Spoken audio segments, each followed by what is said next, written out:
Good morning, Your Excellencies, and everyone here seated. Um, Sitting in this room this morning, I've been close to tears twice. First, looking at the energy from 54 African countries converged in one room. Nothing beats this. Nothing beats this. Let's give ourselves a big, big, big hand.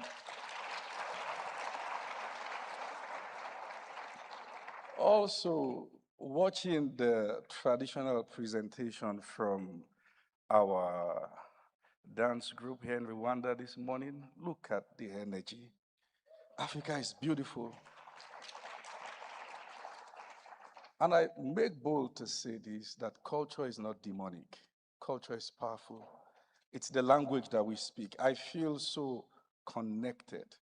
Like the practice they have, the dance, the song, and everything feels engraved in my DNA, even though this is my first time in Rwanda. It's beautiful to see. Recently, I heard some young people airing their opinions that we can't just keep on talking about the problems.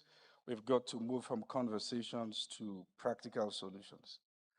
But I made bold to say that there will be no solution until we we sit down to have the most important conversations. This is what will form the foundation for mindset shift that we need to have as Africans.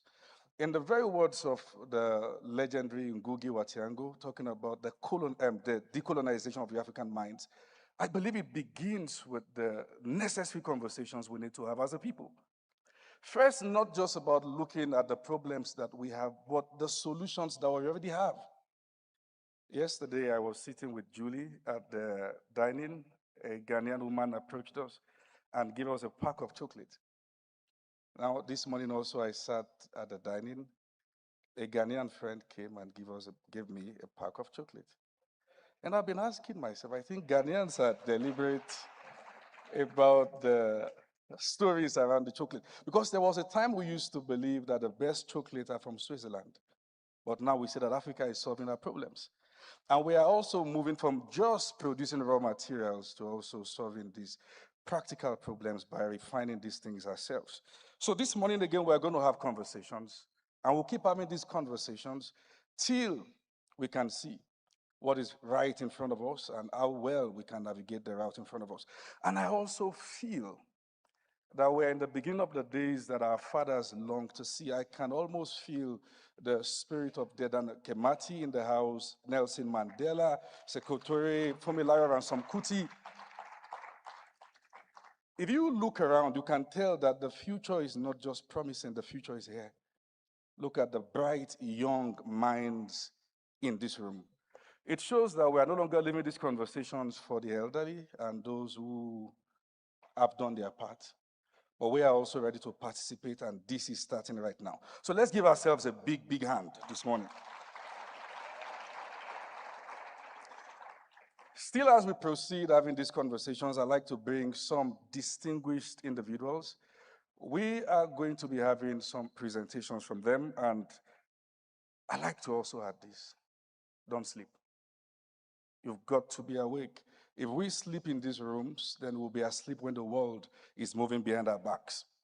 And with so much joy, excitement, honor, I'd like for you to help me bring forward this set of individuals. First, I'd like to invite Dr. Doris Uichiza Pika. Did I pronounce it well? Thank you. Let's give her a round of ovation, please. Also, please, you may. Yeah, thank you. I'd like to also bring forward Ms. Zuhera Yusufu. Make those hands bigger and better. Keep the energy in the room.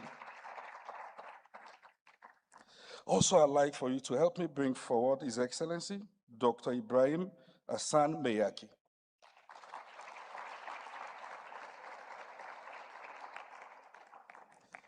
Please, I'd like for you to also help me bring forward Ms. Clara Akamanzi. I'd like to introduce and to bring forward Dr. Doris Uichiza, who is the CEO of Rwanda Board of Governance, Governance Board. And I'd like to give some quick cues about the things that we'll be discussing here. As Dr. Doris, let's give her a big hand, please. Sorry? Okay, I'll be bringing you up now. I'd like to throw a few things so we can have perspective to this session. Now, you sit in the heart of Rwanda's governance system, where your work focuses on strong institutions, accountability, citizens' participation. You have spoken about Rwanda's development through indigenous solutions, about moving citizens from simply being beneficiaries of government programs to becoming active partners in development. So I want to ask you a few questions, and I'd like for you to please, you speak about some of these things. Rwanda has shown that many solutions can come from within, from community health workers to other indigenous approaches. What does this tell us about Africa's stability to solve our own problems and trust in our own capabilities? Thank you. Let's make our welcome, please. Thank you very much. And I'd like to also thank all these distinguished guests here and fellow Africans. It's such an honor to be here. I think your question here is about, really, it goes to the core of the mindset reset that we've been discussing over the past 2 days. You know, for decades, our continent has been plagued by these narratives of deficit. We're constantly told what we lack capacity, we lack technology, and in some instances, we lack the intellect to advance. And the mindset reset and what we've been doing with the Rwandan experience, it's about pushing back against these narratives and pushing back against this perception that Africa has a million problems, when at its very core, we have a mindset problems. And true breakthroughs. Sorry, Dr. Doris, if I may interrupt, I'd like to bring you forward. Yes. Just to also present what you have also. Let's give her a big hand. Please. Oh, you want me to? Oh, I'd like for you you to. to All right, come. perfect. Please. Let's give her a big hand.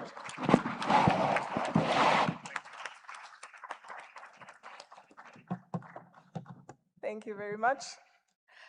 So as I was saying, you know, when we're pushing back against these narratives, we look at the success stories across Africa, and they're not few and far between, as these narratives of deficit will have you believe. But if you look closely at these breakthroughs in development, you realize that they do not occur when we import foreign models, or that when we just sit complacent and fatalistic about everything that we lack. True changes occur when we become true authors of our own futures. And this is the Rwandan experience. You're currently sitting in a country that 32 years ago was utterly, completely destroyed. The genocide against the Tutsis devastated this country. Institutions had collapsed, infrastructures were non-existent, demolished, and more critically, the social contract, the social fabric had been completely torn. Every aspect of life had been disrupted to a serious degree. And yet we had to rise and we had to have these big ambitions. So Rwanda was not dealing with abstract issues. We were dealing with very many challenges that to anyone else seemed insurmountable. So what happens when you have this big ambition and the scarcity of resources? And that's this gap that created the concept of homegrown solutions, this development philosophy. And I will quote His Excellency, President Paul Kagame, when reflecting on the journey of Rwanda and homegrown solutions. He said that we have very high ambitions and scarce resources. Before we go out begging for things that we might not even get, we have to ask ourselves, have we exhausted the resources that we have? And by resources, we do not mean that you have to have rich minerals, or resources are the conviction that before looking elsewhere, we need to look inwards into our own institutions, our own ideas, our culture, and our tradition. And that is about the capabilities within our own societies have we tapped into this? So that's, it's not about romanticizing our traditions and culture or a wholesale rejection of foreign ideas, right? It's about ownership. It's about mindset sovereignty. And homegrown solutions draws on this local knowledge and cultural practices. And we take ideas from them and where they're useful to resolve real lived problems that we're experiencing. I'll give you a few examples if we could get them on the screen. A few examples of the homegrown solutions that were adapted. And so for instance, I'll give you an example of Gachacha, which is the most known homegrown solutions in Rwanda. Oh, I have this. So this is homegrown solution. It's locally inspired, nationally owned initiatives that involve citizen participation, solve real problems, and are institutionalized. And how it is made operational is, I will give you a few examples, and then I invite you to as researchers, to look further into these homegrown solutions. We have the Gachacha. After the genocide against the Tutsis, we were confronted with enormous problems, especially in accountability and justice. And through Gachacha, which is inspired from our own culture, we were able to try as many as 2 million cases and turn people, citizens turn from spectators to actors in justice system. There is Umuganda, which we do every last Sunday, and ranges from cleaning your neighborhood to building houses and schools for the vulnerable. And that one has turned community responsibility into collective actions. We have also Abunzi, which localized dispute resolution. There is also Girinka, which is a process whereby vulnerable families were given a cow, thereby turning social protection with assets, with productive assets. So the defining characteristics are the same. We solve from contexts, you mobilize citizens, and you institutionalize, and you constantly measure and adapt. And I want to speak specifically now to the community-based health insurance, which is a homegrown solution. Health insurance is not unheard of, not unprecedented. Many of your countries have that. But it's in the way we've done it that is homegrown solution. It's about, you can import foreign models, but it's about, crucially, about adapting them. And if you're thinking in meta-Africanism, there's no better example than CBHI. And we're talking from 94, and for many years before that, the health system was destroyed, and access was very, very limited, which meant that if you are sick or your loved one is sick, you would have to make the very difficult choice to sell your assets to be able to afford healthcare. And with that, we could have waited for donors, we could have waited for other people to come and solve this problem for us, but instead we built this solidarity-based health financing that is rooted in our culture of collective ownership and collective responsibility. And these numbers that you see here tell an incredible story. It tells a story of ownership and agency. 92.9% of households report that they pay their own contribution. That is not a donor-funded handout. It is citizen-funded solidarity. And this reminds me of, on a bigger scale, the example yesterday from His Excellency Haile Mariam Desalegn was talking about the dam and how it has transformed Ethiopia, and it ended up being self-funded. It also talks about, these numbers talk about proactive behavior. We have 99.7 members who report that they now seek healthcare promptly when ill instead of waiting. It talks about financial protection. 84.1% of households say that CBHI shields them from selling essential items, essential assets during medical emergencies. And it has also had wider impacts on human outcomes. Maternal mortality has completely plummeted from 1,071 per 100,000 women in 2000 to 149 in 2025, and life expectancy rose from 46 years to 70 years. It's not just solely attributable to CBHI, but to all the wider reforms that were done. And it doesn't just change the health metrics. There's one number that I want to speak about mostly.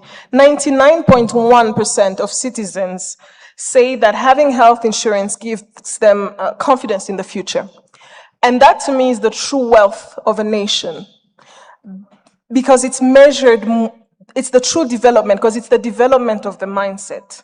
More than GDP, you look into the mindset of people. If now you have the confidence that when your child gets ill, when you get ill, you do not have to choose between selling whatever your livelihood, the means of your livelihood to get care, when you know that your loved ones, your child will be able to have access to healthcare in an affordable manner, it changes how you invest, it changes how you farm, it changes how you build your future, because a hospital bill will not mean erasing years of work for the farmer when they have to sell their plot of land.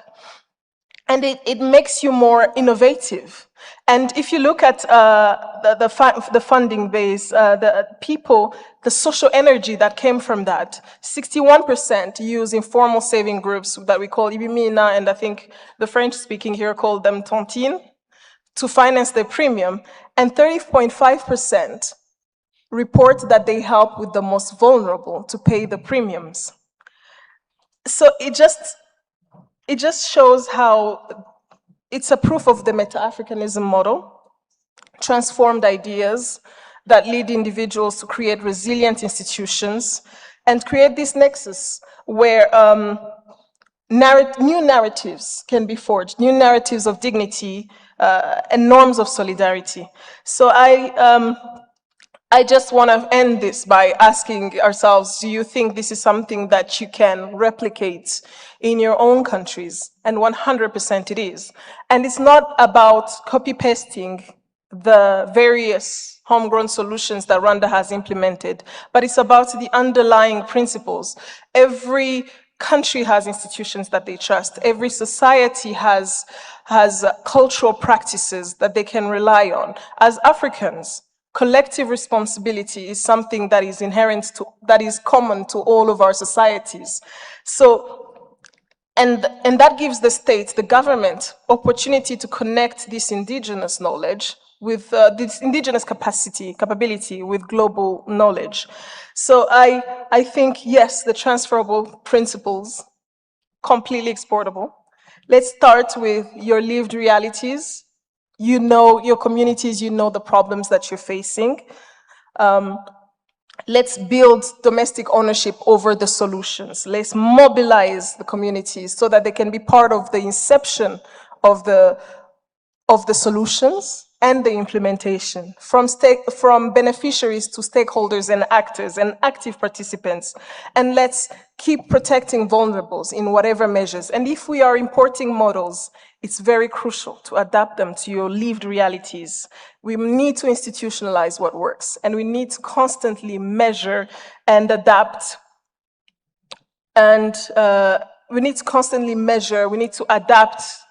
For instance, with CBHI, it has been so successful that now people, when you do more, people start expecting more from you. And within this study that our Rwanda Governance Board has done, people were reporting, well, we're very happy with the access, but now we expect more. There are too many long queues at the hospital, access to medicine is still a challenge. So you have to continuously learn and adapt and course correct where you need to. We, as Africa, have the youngest population on Earth, and that's something that they were speaking about earlier. And we have so much potential that we need the courage to tap into. And we need the radical courage to change our mind and understand that our future will not be built in foreign capitals. It'll be built here. By us, we can fund our own solidarity. We can organize our own access. And the best time to reset your mindset is today. And for the youth here, I know you can do it. And as His Excellency, President Paul Kagame was saying yesterday, do your very best within your things that are within your control, and you can do that. So thank you very much. Wow. Let's give her a big, big hand. Please, you may be seated. Let's give her a big hand, please. One of the things that you will constantly hear in this conversation is that we're going to be emphasizing on homegrown solutions. That is, African problems solved by Africans. Now, to go up next, I want to bring Ms. Yusufu Zuera, the CEO of Aliko Dangote Foundation. She's going to be emphasizing and talking about how we can solve our problems, looking at how Aliko Dangote has used African wealth to solve African problems. What then begins to change when Africans begin to develop the mindset to solve our own problem? Please, a round of applause for Ms. Zuera. Thank you. Thank you very much. I don't know what's going on with the slides. I know George is around here somewhere. But thank you very much, Prime Minister Desalegn, for inviting us. Dr. Francis, thank you for having us here. What I'll start off by saying is we're all philanthropists. Philanthropy in Africa is just how we live. If you think about, I think some of the young people have either started work or not, but I remember from the moment I had a paycheck when I was 21, there was an expectation that I would support people around me that needed help. And as we get older, we all have families and neighbors, and everybody needs help, and to whom much is given, much is required.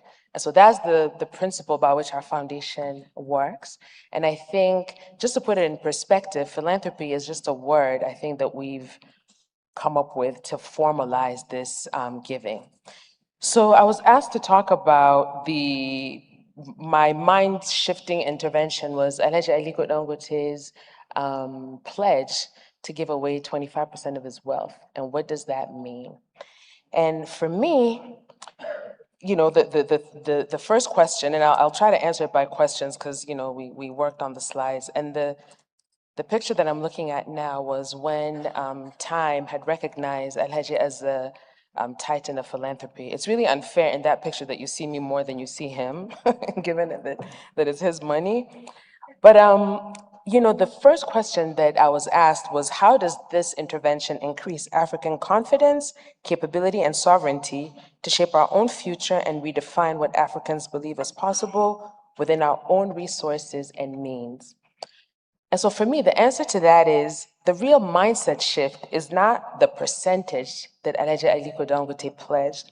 Rather, it is converting private African wealth into patient, institutionally governed, and intergenerational capital that enables Africans to set priorities, build delivery capability, and act collectively.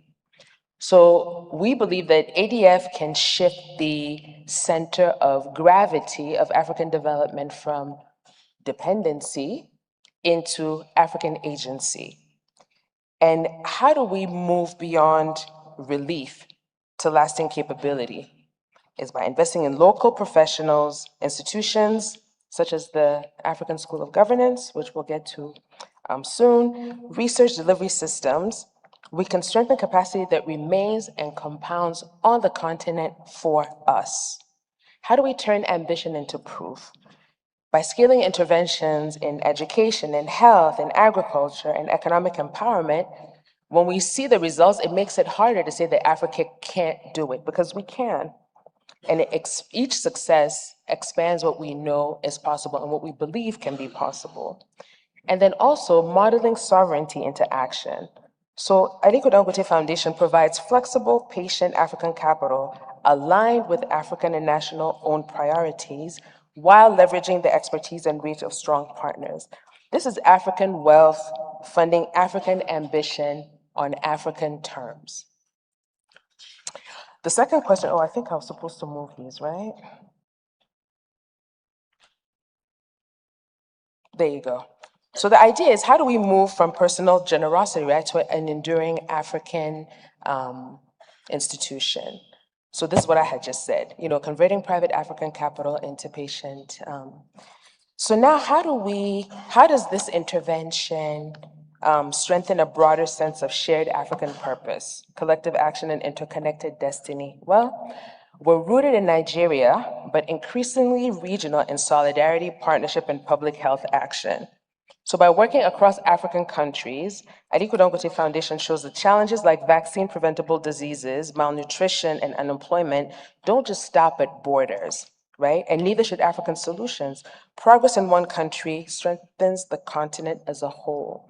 We have, for instance, we have a program that we work on, immunization. We started in Nigeria, expanded into Chad, and to Niger Republic. Why? Because those borders are just an artificial construct, and people move between the borders, and a solution in one country does a problem in Nigeria doesn't just stay in Nigeria because disease and poverty and people move from border to border. So what is good for one country is actually applicable to all of us.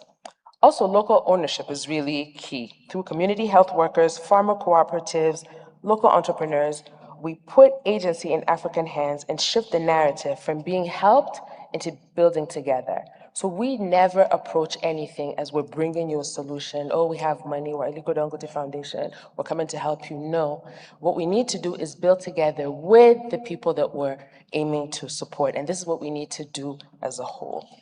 Again, human and economic development are linked. Health, education, food security, infrastructure all reinforce one another, making Africa's shared destiny tangible in people's daily lives.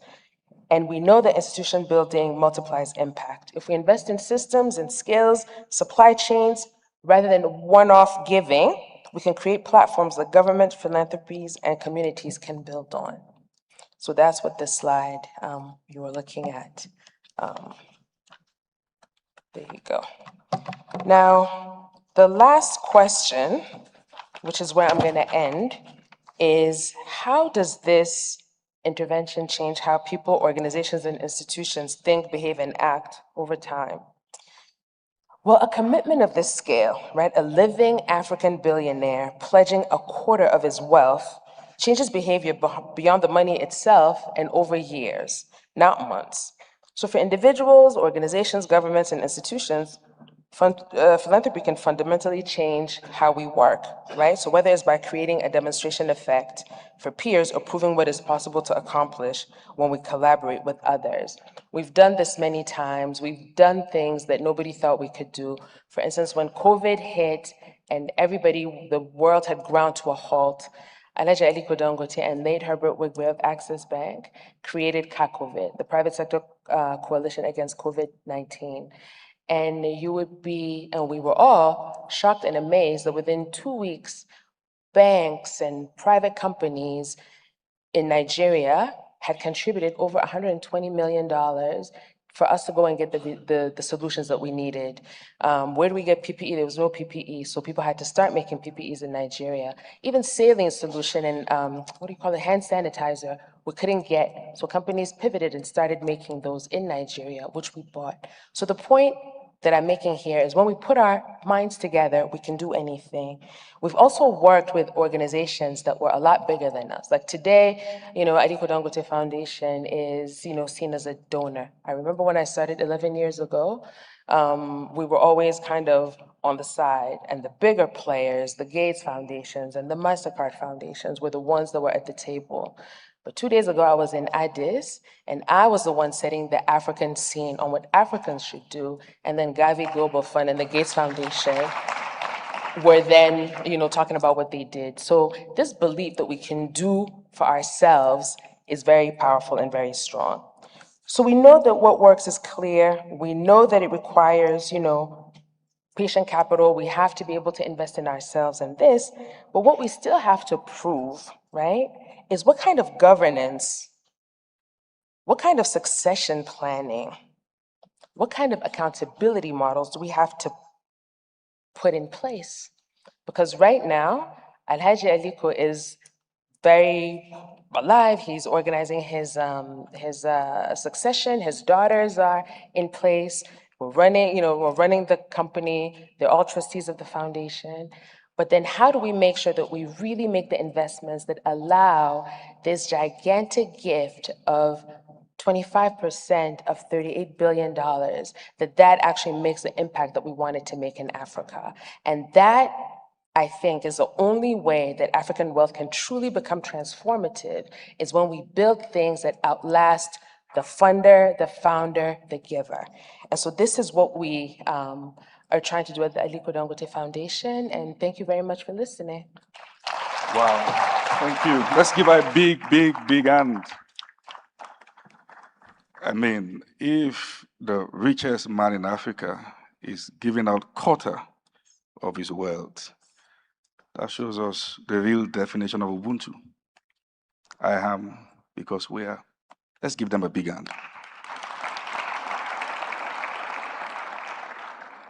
The next guest I'm going to bring up has spent quality time looking at Africa's food problems.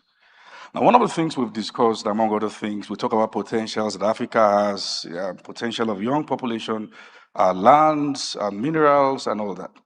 But we're in the days where we are moving from potential to real practical results. Now, we believe that Africa must feed ourselves. We have the potential, we have the land, we have everything that we need.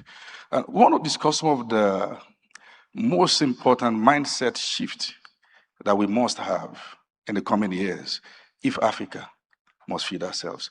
Please, with so much honor, I'd like for you to please help me welcome His Excellency Dr. Ibrahim Hassan Meyaki. Among other things, as he brings us some of these practical solutions. Thank you.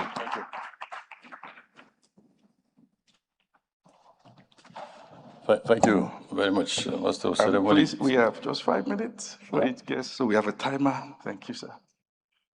5 minutes, okay. Yeah. Good. I'll try to stick to it. It's an honor to be here, really. And let me recognize His Excellency Prime Minister Haile Mariam and Francis Gattari. We have known each other for quite a long time, and warm congratulations for what you're doing. I will go through 5 points. The first one, when we talk about food security, agri-food systems transformation in the continent, and we look back in order to frame a historical contextualization, we see that strong progresses have been made through the African Union strategic frameworks like CAADP. Worker productivity has been multiplied by 5 in the last 20 years. Land productivity has been multiplied by 3 to 4. Intra-African trade of agri-products has been multiplied by 3 in the last 12 years. So strong progresses have been made. The key issue we do not integrate sufficiently in the analysis is our demographic growth rate, which is between 3.8 and 4.2. And as Ashaleke was saying, between now and 2050, we'll add 1 billion Africans to the continent.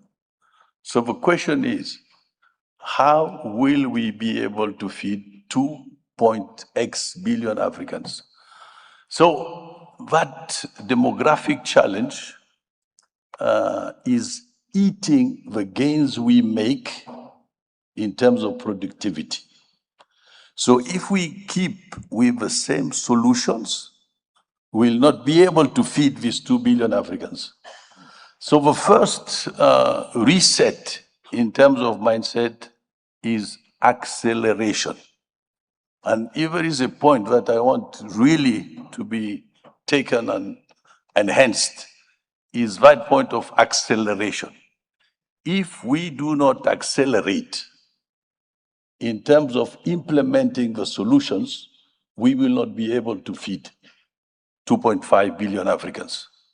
So acceleration is going to be necessarily an integral part of all our public policy design and our implementation processes.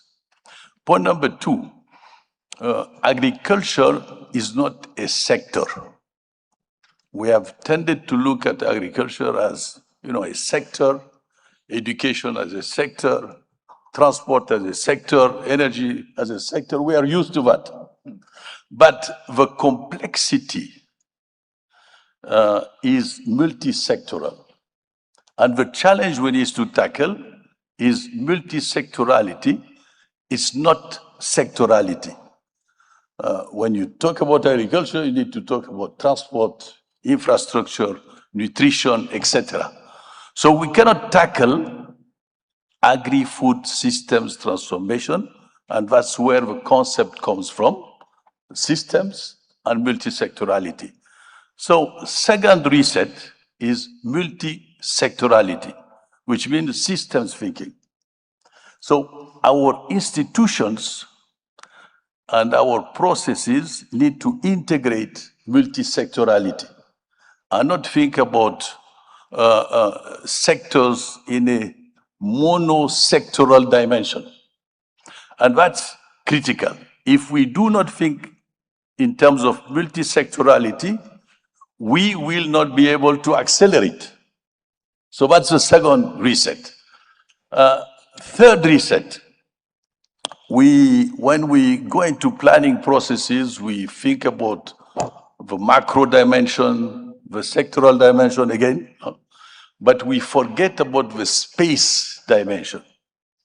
And space and territories are extremely important.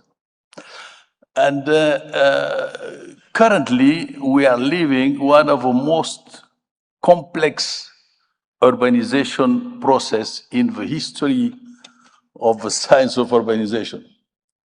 I cannot tell you what is the boundary between urban and rural.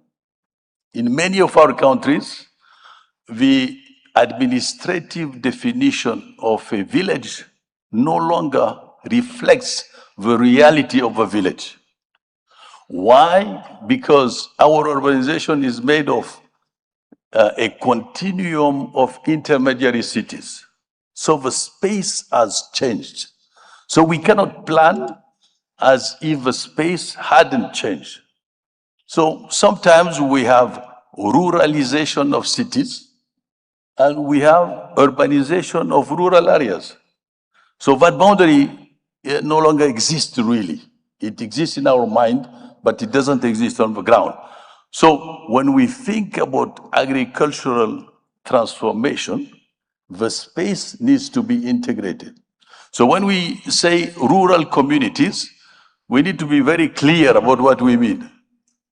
Because these rural communities can also be in urban settings. So you see, in terms of clarity in the concepts, we need to have that highly precise definition if we want to plan correctly. So the spatial dimension is important. Fourth point, in terms of reset, if you imagine a mapping of a continent without borders, you will see natural basins which can be considered as food baskets. And these food baskets produce all over the continent, from the north to the east, to the south, to the west, different type of, manage different type of agri-food systems, from cassava to maize to rice, etc. So the way we framed the strategic frameworks of agri-food systems in the continent, in the AU, was to have the countries as unit of design.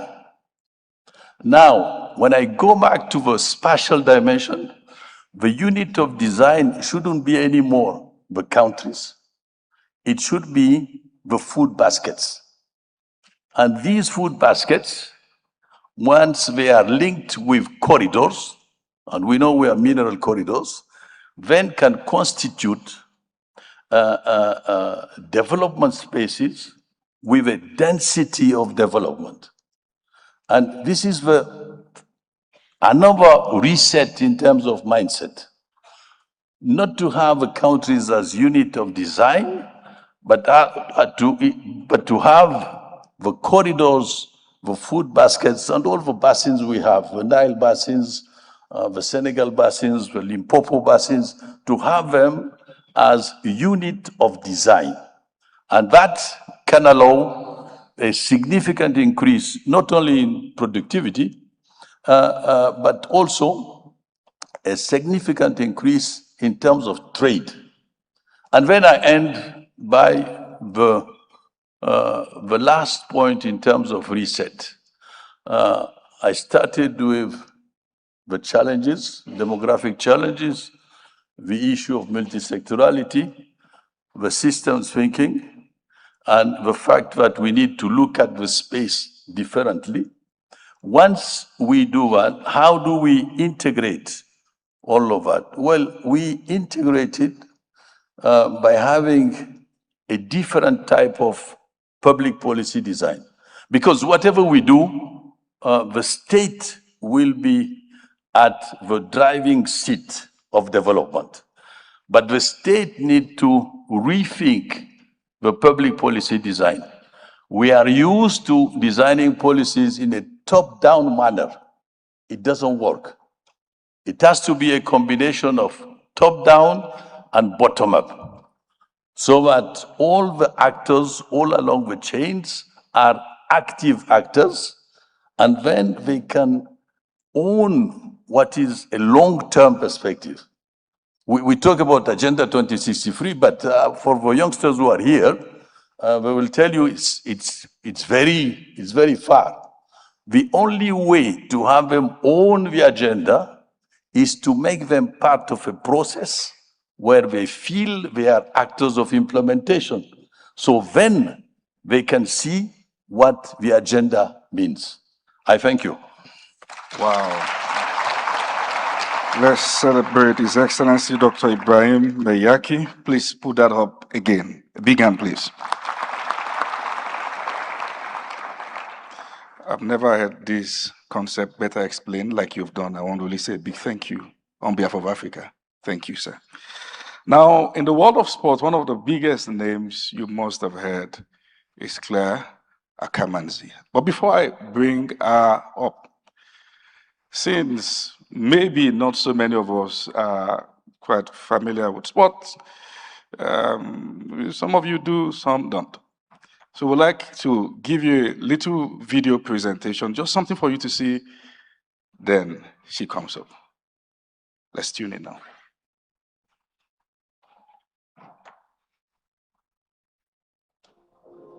The Denver Nuggets select Dikembe Mutombo from Georgetown University.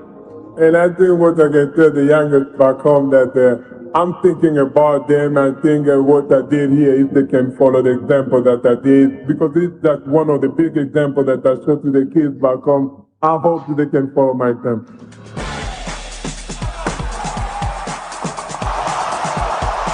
The new Kings of Africa.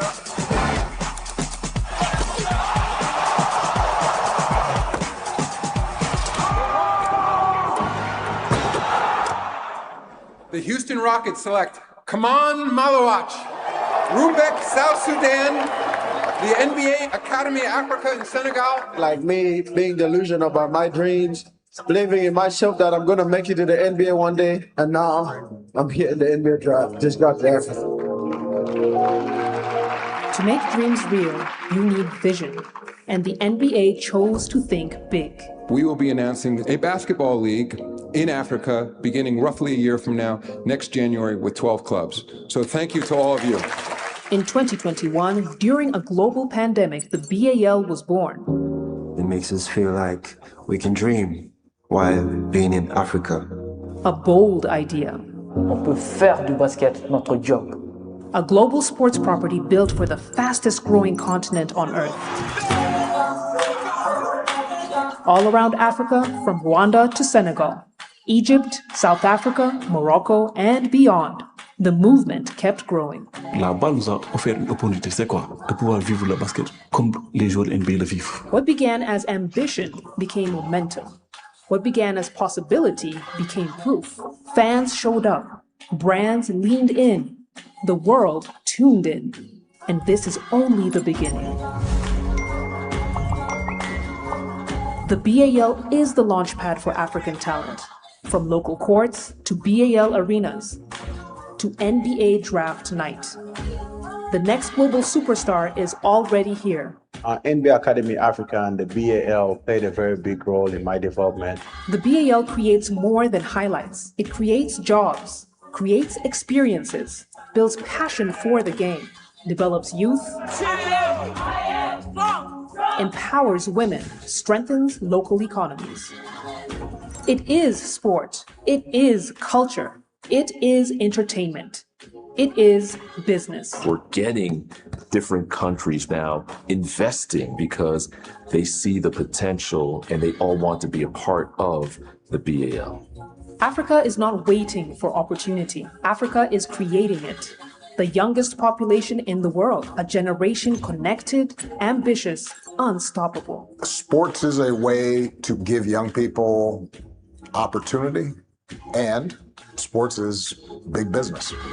The next billion fans, the next global icons, the next great sports business story. And years from now, when the world asks who believed first, will your name be part of the answer? Wow. Ladies and gentlemen, isn't this beautiful? Africa is not just waiting for opportunities, we are creating it. Please, Claire Akamanzi. Thank you. I was trying to walk here slowly because if anything happens, Prime Minister Mayaki is not too near to save me. But then again, how many times do you get a whole former Prime Minister save you? Some of you might never get that chance in your lifetime.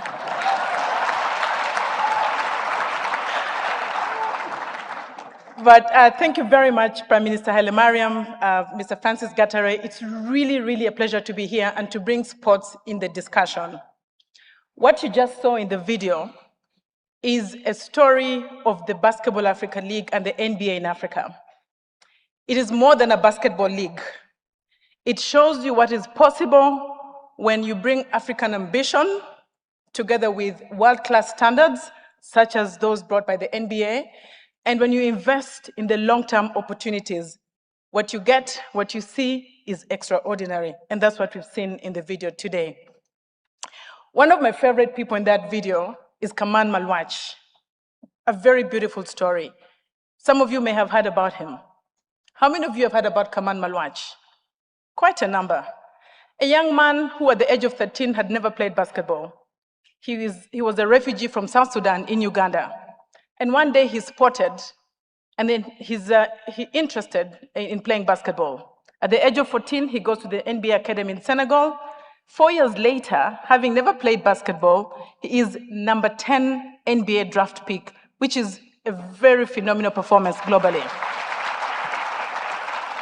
So the question is, how many Kaman Malwaches are walking around unnoticed? How many more extraordinary talent do we have that have not been discovered? And what needs to be done to make sure that all those dreams that are valid to begin with, all those dreams can actually be realized because there is an intentional pathway and systems that made that possible. The reason Kaman Malwach was spotted was because, one, there was a scout in Uganda that works with the NBA. Number two, there's an NBA Academy in Senegal. Number three, there's a Basketball Africa League that allowed Kaman Malwach to play and show his talent and eventually go to Duke and then get drafted in the NBA, and he plays in the NBA. So that is the story of so many opportunities that we think are out there that we want to open up. But I think I have some slides, but if they're not on, I can do without them. So what is the biggest mindset shift that we need to achieve to get there, to see more Kaman Malwaches here? In my view, the biggest mindset shift is how we see and think about sports in Africa. Sports is not just talent. Sports is not just recreation. Sports is actually an economy. Sports is a big business. Look at just having the Basketball Africa League here on the continent, the jobs that we've created. Yes, you have the athletes, because for a basketball game, you need the athletes. But around the athletes, you have coaches, you have referees, you have table officials, you have a lot of officials that help these athletes to really thrive. But in addition to that, you have a lot of economic opportunities around the athletes. You have sports medicine specialists, you have physiotherapists, you have sports journalists, you have content creators, you have broadcasters, you have marketing, sales officials. Almost every industry can find itself in the sports industry. Secondly, it's also a bigger than just a sports economy. Look at aviation. When we have 300 people that we move around every time we have a basketball game in a country, the air tickets that we buy, the hotels that we consume, the restaurants, the food, the data, because you need a lot of content to broadcast and to really share. It's a whole economic opportunity that we open up when we have these leagues creating what they should be creating. And so it should no longer be left to chance, but it should be intentional, deliberate, and we can actually see the impact. Now, the impact we've seen with the BAL, just in the first 4 seasons of BAL being here in Africa and playing in only 4 countries, because by the way, not every country can host a BAL game today. We need arenas that have world-class standards, and just about 5 countries have ready to play in arenas, but it's changing, the couple of countries that are building arenas today. We created $250 million, we contributed $250 million to GDP in just 4 years in 4 countries. Imagine how much more we can do if we're playing in 20 countries. You're talking about billions of dollars in economic impact. Look at jobs. Just the first 4 seasons of being around, we created 37,000 jobs on the African continent in just those countries. We estimate that we could easily reach about 650,000 jobs and $5 billion GDP contribution within a decade. So that is the opportunity that BAL has, and it's actually going to grow. It's just going to go bigger and bigger, because what we're moving from today is the open caravan model to a home and away permanent model, where you have 12 teams in 12 countries play against each other. That means more games, that means the longer season, that means more economic opportunity and hubs in those countries. And what you have is simply economic opportunity and impact that you're producing. So just to conclude, what are the mindset shifts that we need to see? I think the first one is how we think about sports. Sports is an economic opportunity. Sports is not something that is in the peripheral or on the sidelines. It should be at the center of development strategies. When the Minister of Finance and Economic Planning of your country is presenting what they're looking at, please make sure that sports is part of that, because the opportunity is really there. It's at the center of economic opportunity. So that is the first mindset shift. It is not just recreation, it is big business. The second is how we think about, advising our children to take careers in sports. I've had parents who say, no, first go to school, first finish school, and then you can think about sports. First go to class, and then you can think, it's something you do after school. No, sports is part of education. You see, we teach kids, we insist on separating sports and education, and then they become leaders, and then we're like, let's take them to a leadership course. Let's go and teach them teamwork. Let's teach them discipline. But sports teaches you all those things. And so if our children are embracing sports at a young age, they're learning leadership. They're learning how to win and lose, because that's what you do in sports every day. They're learning resilience. They're learning teamwork and discipline. All these things that you end up investing later because they're trying to create leadership. Let's invest education and sports, because sports is education. And sports creates a wholesome person that is ready to tackle the world when we produce them. So parents, children, let's support our children to really embrace sports at a very young age. Private sector. Sports is not just something that you sponsor with your corporate social responsibility. Yes, that's important, because sponsorship rights are critical and central to part of our sports economy. But sports is a business. The media opportunities that come, the content creation that come, you can monetize those. The arenas that you build. Today we have Beka Arena, for example, in Rwanda, that hosts basketball games. But a lot of times, Rema is coming to perform. We've had UB40 perform. It's a venue that can actually be monetized beyond sports and beyond basketball. So you can own teams and monetize teams. We're going to be selling franchises in the BAL that allows you to actually make money from franchises and from owning teams. So beyond sponsorship, it's actually a big opportunity for investing as well. And lastly, we'd like governments to shift their thinking about sports being a social, program, to sports being an infrastructure. Just like you think about a road, what a road does, what electricity does, what all these things does. Think about sports the same way. It's an infrastructure that once you've built it, opens up a lot more opportunities in aviation, in hospitality, in events, in marketing, in many other parts of the sector. And once we think about it that way and invest in it, the opportunity becomes huge. And it changes something. It changes what we think, or many people think today, that if you're talented as a sports person, you have to leave the continent to live your dream. Yes, some people will be very good and they leave the continent. In the NBA, 10% of our players are from Africa or have a connection with Africa, 10%. That's about 50 out of 500 players that we have on the continent in the NBA. And these are from all over the world. Imagine how many more can actually live those dreams here on the continent, because we're adding value on the continent. We're building an ecosystem in the continent. We're not exporting talent, because when you export talent, you export the value that comes with the talent. We need to capture that value here on the continent, and that's what the BL is doing. So sports does matter. Let's think about it as a strategic asset for our development. Thank you. Wow.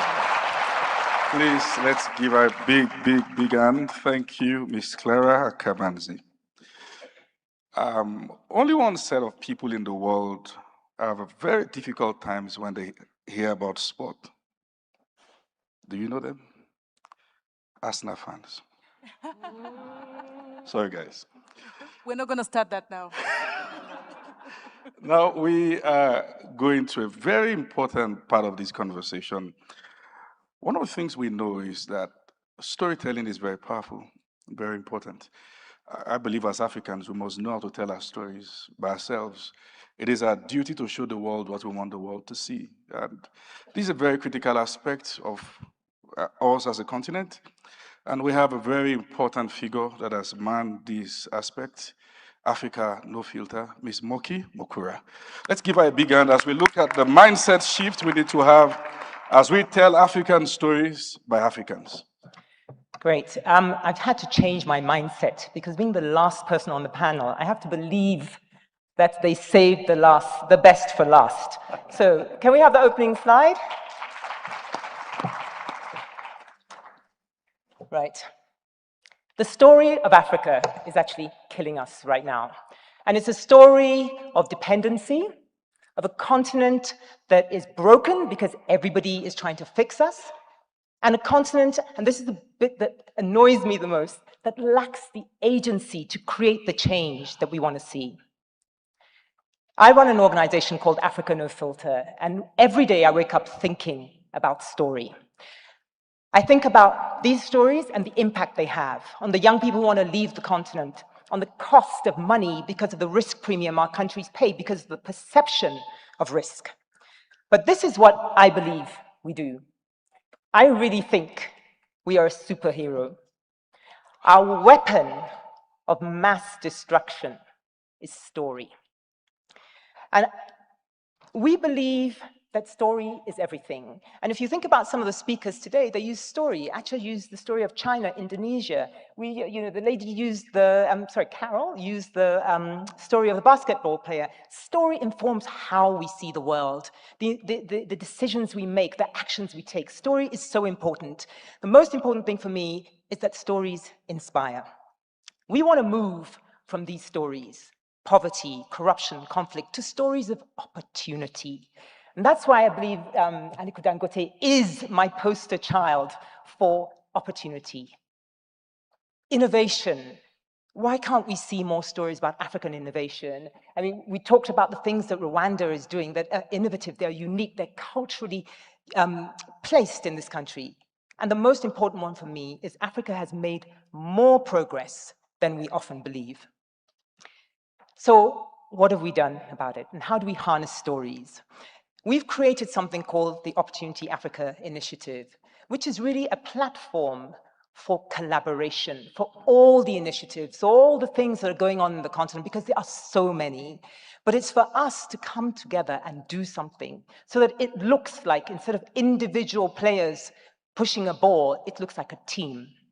So essentially, one big part of it, of Opportunity Africa, is a campaign to shine a spotlight on all these things, on the people.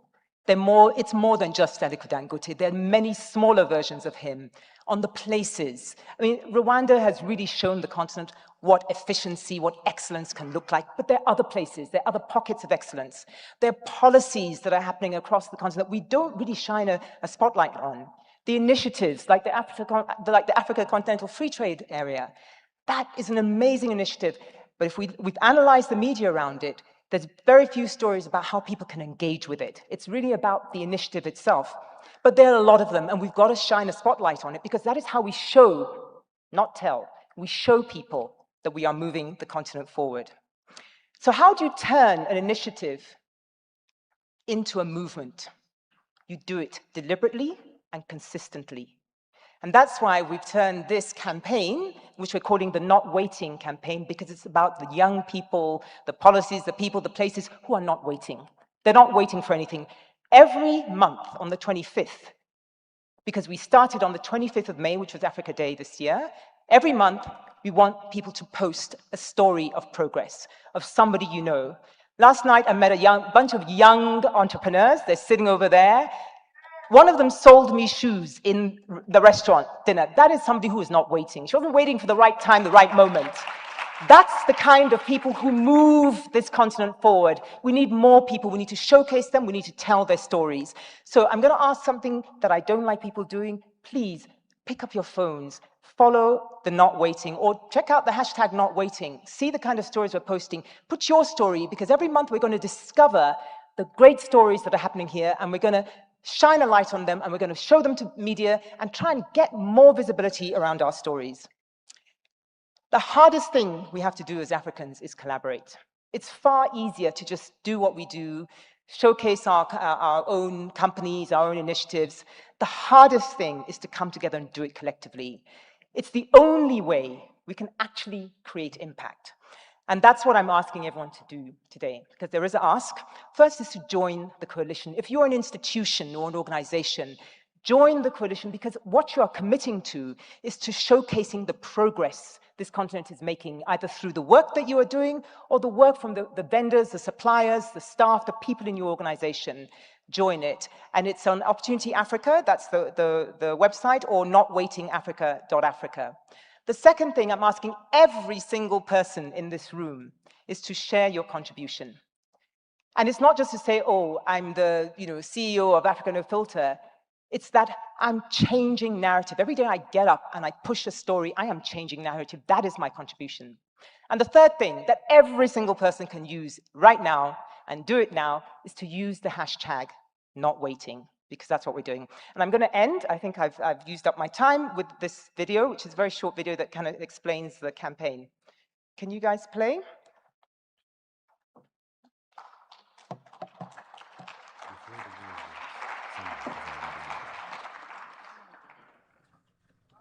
No spotlight, no applause, just the quiet rhythm of people building. Across the continent, work begins long before recognition does. In workshops, on crowded streets, inside small rooms with big ideas. Someone is solving. Someone is creating. Yes! Someone is trying again. Not for attention, not for permission, just because the work matters. This is not struggle. This is construction. One person at a time, one day at a time.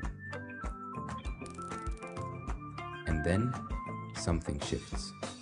Someone sees what you've been building.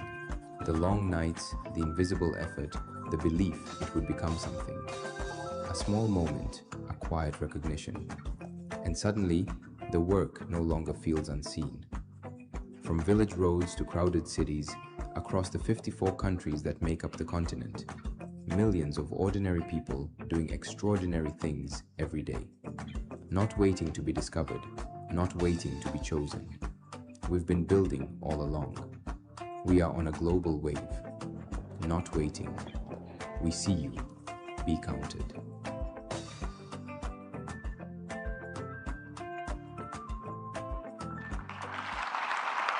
Wow. Isn't that beautiful? One thing is standing out this morning. We must not leave African stories to be told by those who don't know our history. It's our duty to show the world what we want the world to see about us. And before I let the guests go this morning, I'd like to please bring forward Mr. Francis Gattari as he say a word before the guests will move. Let's give him a big, big hand, please, as he comes.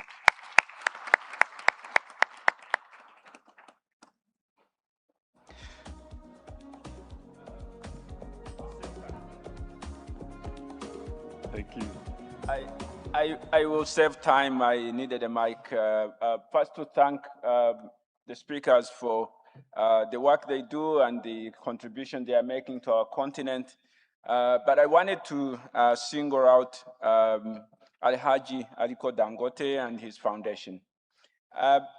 He's not here. He had wanted to be here, but he sent Zuela and his chief economist who are here representing him. But let me say the work that Alhaji Aliko Dangote does through the Africa Renaissance Group, an initiative, a personal initiative that he took himself to assemble some of the high net worth thought leaders on our continent to champion the kind of ideas that we are handling here since yesterday. A good partner, thought partner, really who cares about the continent.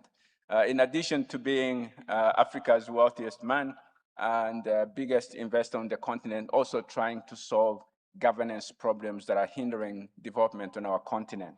I wanted to make sure that we recognize his work and the alignment that it has with what we do at the African School of Governance, and echoing exactly what we are doing here at the Africa Mindset Reset Forum. Please take our message back to him, Zuera, and a great man of Africa. Thank you very much. Wow, thank you. With the spirit of honor, may I request that we please give them a big standing ovation as we allow them go back while we invite Larry to the microphone. Thank you. Thanks a lot. That was fantastic. And just to put a bow on that, His Excellency Klavega Tete would like to add to something the former Prime Minister Mayaki said. So this is a good chance to wrap this up nicely, sir. Yeah, thank you very much. I just wanted to add one small thing to what the greatest panel has really given us, and especially Prime Minister Mayaki. The point he made in terms of the implementation, multi-sector-wide, which in the case of this country we call the whole government approach to the implementation. And I just wanted to give one example that is happening here in Rwanda that has happened from before. Let me take the example of food security. In terms of implementation, the planning and also planning for implementation, the planning for implementation becomes very important. You don't just simply say the wish, but what has happened before is that for the food security, for example, the Ministry of Agriculture focuses on actually what concerns them, which is the land consolidation, the inputs, which is fertilizer and seeds, focuses on irrigation, and focuses on post-harvest management and the rest of it. But then, if you have to add value, there has to be the industries. And the industries are in a separate ministry, Ministry of Trade and Industry. So that one also has to be involved in the planning for execution. At the same time, you have to move those products. That means the roads, the energy, and other things are also very important. They have to be part of the planning. And what happened is that the Minister of Infrastructure gets involved into that. But you have different chains of farmers, including those that are not even well educated. So the Minister of Local Government also organizes them in terms of cooperatives so that they could be assisted. And everybody along the chain requires financing. The farmers, the SMEs, the big companies. And that means the Minister of Finance, together with the Development Bank, they get involved in structuring a financing mechanism that can support all of them. So when you are planning for execution, you have to bring all of them together. You cannot say because it is food security, it has to be the Ministry of Agriculture. It has to be the whole house coming together and planning and then sequencing. What should be done first? What should follow? And that's when you can measure results that's when you can see the final output. And these kinds of models or other innovations that have been said by the team here, by the panel, is what we are now compiling in the Economic Commission for Africa, because each country has something it has done best. And what we are trying to do is get everything that has been done, put them on the website for all the countries to see, and they can now be able to link with other countries which are doing it, and then from there they can see how to customize it to their own needs in their own countries. So I thought that point you made was very important. That's why I wanted just to compliment and also elaborate on that. Thank you. Thank you so much, sir.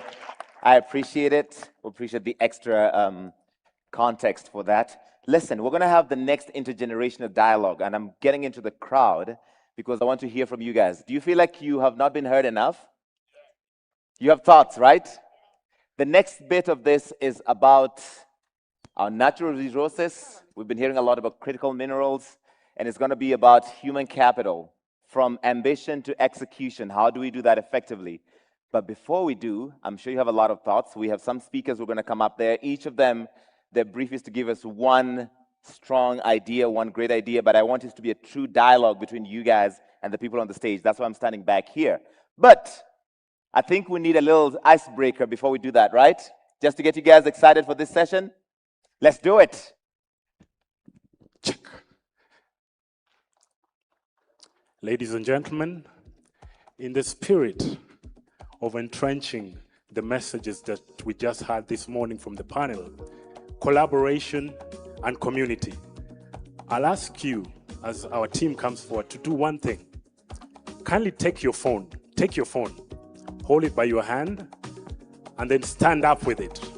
Stand up with your phone. And then make sure you're in a community of at least 3 to 5 people. A community of 3 to 5 people. Come together as a community of 3 to 5 people. 3 minimum, 5 maximum. So come together as a community. Oh, wonderful. There's a community here already. His Excellency Thabo Mbeki already has a community. Wonderful. Come together. Now, decide amongst your community the best phone, the phone that you will use for this selfie. Decide amongst yourself. Choose one phone. The best phone, only one phone for this selfie. Okay, and then get ready. Okay, where is our community? Where is our community? Get ready to take that selfie. Now, this is the selfie of selfies, okay? At the Africa Mindset Reset Forum. Okay, at the count of 1, 2, 3, we are smiling for that selfie. Wonderful, His Excellency. Yeah. Wonderful, selfie of selfies. And then finally, finally, I think we are done. Finally, the most important aspect.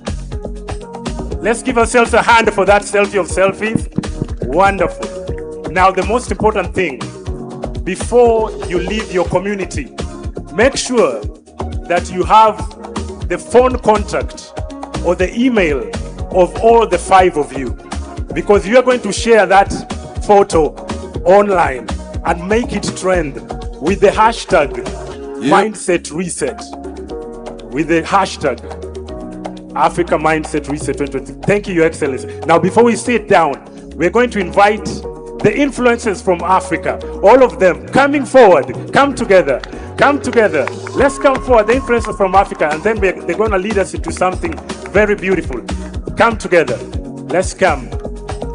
Oh, yes, keep taking the contact. Make sure the 5 of you, the 3 of you, have your Instagram, Facebook contacts, and you post that photo before lunchtime. Mindset Reset, hashtag. And then next year, yeah, you're here. Yep. Wonderful. The influencers are coming. They're going to take the stage here, and they're going to lead us into something very beautiful. Now, oh, His Excellency, wonderful selfie. His Excellency, wonderful. Yeah. Wonderful. Now, you guys are most welcome on the stage. Let's line up. Let's line up. Let's line up. Now, we will try to be very orderly. We will try to be very orderly. Thank you. Now, influencers, from all over Africa.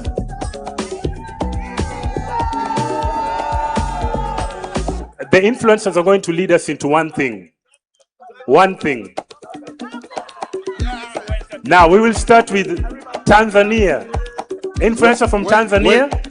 Franklin, as we agreed, like what we're gonna do, everyone here, pick up your phone, make sure that you have your own selfie that you will post after this performance.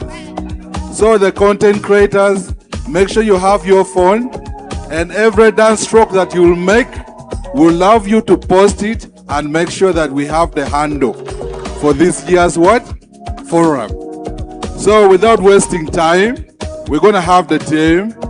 So which country is ready? And DJ, please, we're gonna be calling them one by one to show us their dance move.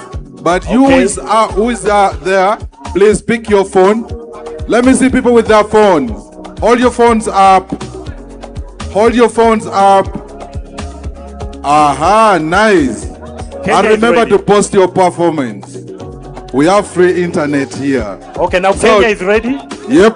DJ, are you ready? Kenya is ready. Kenya is ready. Yes, to show So us. DJ, let's go. One, two, Hold three on. with the. Hold on. So the Kenyan influencer. Let's look here. DJ, hold on the music a little. Now we will start with Kenya. The influencer will teach us a simple dance move from Kenya, and we will all learn it. Okay? So here we go.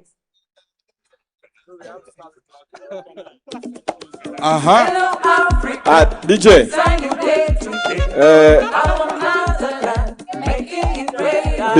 DJ, give us Anguka Nayo.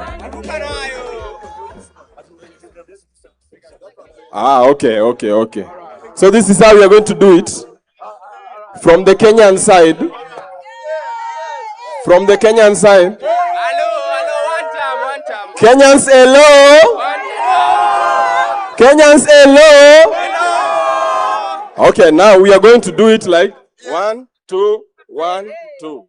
1, 2, 1, 2. 1, 2, 1, 2. Let's go.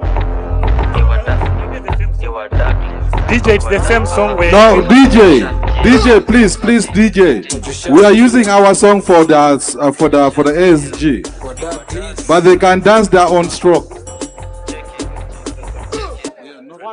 SG. ASG, play for us the music. We show them. Hello Africa, it's a new day today. Our motherland. Okay, let's see Kenya. Hello Africa, it's a new day today. Our motherland, making it great. Hey. Africa, our motherland, and new Okay. Kenya. South Africa, make it greater. The vision, and it's so clear. Okay, let's have Nigeria in the building. Kenya, give space for Nigeria. Hey. Nigeria.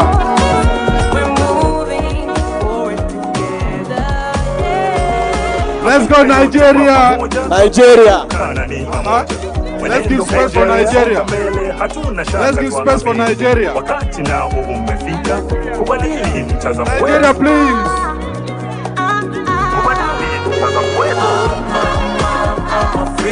This one is easy. Everybody listen.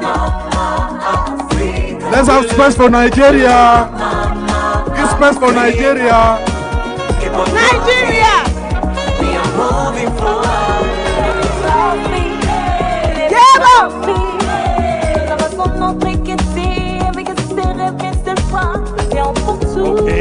Okay. We're almost done. Nigeria. Okay, Nigeria, that's move. Let's go. Okay, next.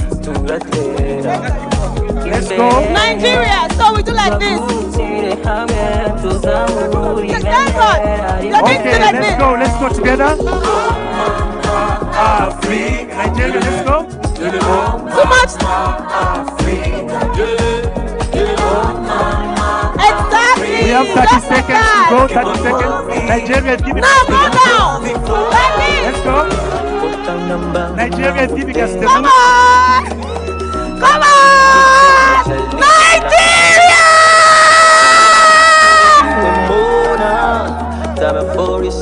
Okay, thank you, Nigeria. Now we go to Morocco, Morocco. Morocco, Morocco. Morocco. Morocco. Morocco. Morocco. Yeah. Let's have Morocco in the building. This comes from Morocco.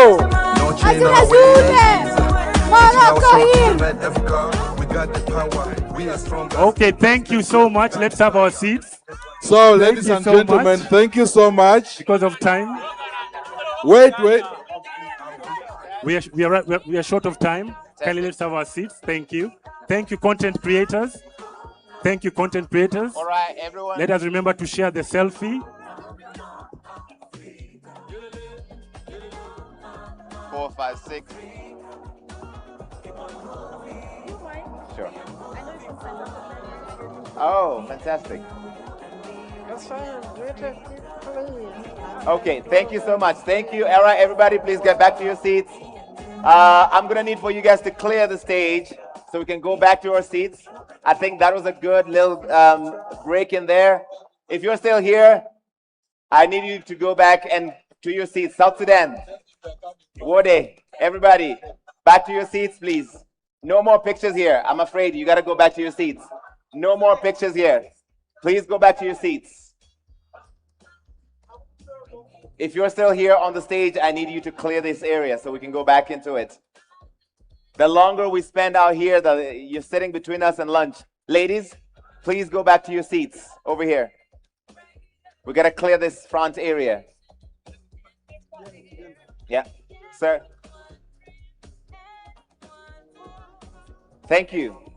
All right, like I mentioned, we're going to get into a session, another one of our intergenerational dialogues. This is about natural resources, human capital, from ambition to execution as we work toward transforming Africa.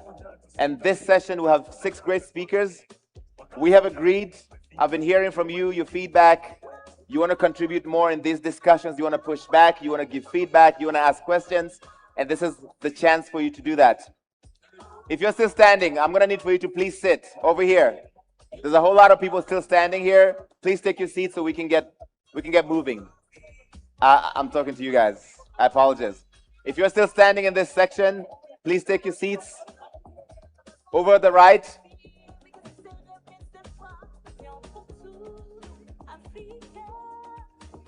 On the right of the stage, there's a whole lot of people still kind of milling around there. Please clear that section so we can get started and we can go back into it. Okay, before I introduce the speakers, I'm sure there's been a lot of debate around natural resources, critical minerals, human capital. You keep getting told the youth are resource of Africa. Who has some strong thoughts that wants to help frame this before we even get started? I saw a hand here, so because I'm here, please stand on this microphone I'm holding. Introduce yourself, get into it. Hello guys, so my name is Kali J from Ghana. I'm a social media influencer. Hang on 1 second. Everyone, please give him the respect to listen to him. I hear so much noise around here, it's very disrespectful. I'm going to need for us to pay attention. Please introduce yourself again and make your point. Hello guys, so my name is Kali J. I'm a social media influencer from Ghana. You can find me on X. All right, Ghana in the house. Yeah, and I think I've been listening to the conversations from yesterday to now, and it's all about gold, diamond, bauxite, but I've not been hearing about the mineral resources. So when I heard this, I was very happy. But then I think I looked through the program lineup today, and I didn't see anything about content creation and creatives. So I'm looking forward to hearing that as well, because I believe it's a very big economy. Most of us started with our phones, but now we are flying around the world. A lot of us have teams that we work with, that we are indirectly creating employment. Right. I've seen people saying, let's use the hashtags, let's go viral. You can see that everybody's on their phones, everybody uses their phone. It is a big economy and we shouldn't be left out. The Meta-Africanism, influencers and creators also play a very big part. Over here, over thousands of creators here, we have more than 20 million followers, 30 million followers combined. Oh, wow. Which is crazy. And we can also champion the cause. So we are looking forward to hearing what our panel has and how our investors also have to empower their creators so we can join the cause. Thank you. Fantastic. Thank you so much. I appreciate it. All right. It's your chance. Okay, he clocked it, right? He Thank you, Larry. Yes. Thank you, Larry. I think I noticed something after What's your name, Sarah? Hi, my name is Sarah, Murunji Sarah. I'm a content creator, entrepreneur, and youth advocate into youth advisory as well. So I noticed after the AI video of not waiting and asking content creators to post every 25th, none of this section was clapping for a reason. Because African storytelling is essential to who we are, and it's essential to the work that we do. So please, please, please, please, work with content creators as opposed to using a fully AI video to ask us to do storytelling. I love it. You're very enthusiastic. I feel like you have to say something. Hello, my name is Mariam and I'm from Morocco, and I have spent the last 3 years cycling around Africa, crossing 33 African countries. How many? 38? 33. 33 African countries. 36,000 kilometers by my own, and only for one reason, is to explore the continent, to share and to change the stereotypes that they are sharing in the West countries, and to show how Africa and Africans is amazing, beautiful, and you can travel by your own as a woman, because yes, as a woman, everyone said you can't, but we can. We did it, I cycled, and yes, and also I climbed the 3 highest peaks in Africa, Kilimanjaro, Kenya, and Rwenzori. Oh, fantastic. Thank you. Thanks a lot. I feel like the influencers are getting a lot of love here. Okay, fine. I'm standing right next to you, my man. Yeah, this is a big chance. Everyone, I'm from Ethiopia, a tech content creator. Here, I found one thing very interesting. You actually raised it. The Mindset Reset Forum really stands in the mind. That starts with what we all are our phones. That is a communication channel. And our narratives we need our narratives to be by ourselves. If we see AI, like if you give it a good data, which it will give us a good thing, but our narratives were not told by us. And African creators here, we have more than 30 million combined followers, which is bigger than some nations. But when we travel around, it's very difficult to even make it outside. Woody Maya here is present today. I would like to really appreciate the Ghanaians who gave him a diplomatic passport by appreciating what he's doing for the continent. And from edition 1 to edition 2, there needs to be a result. What kind of result?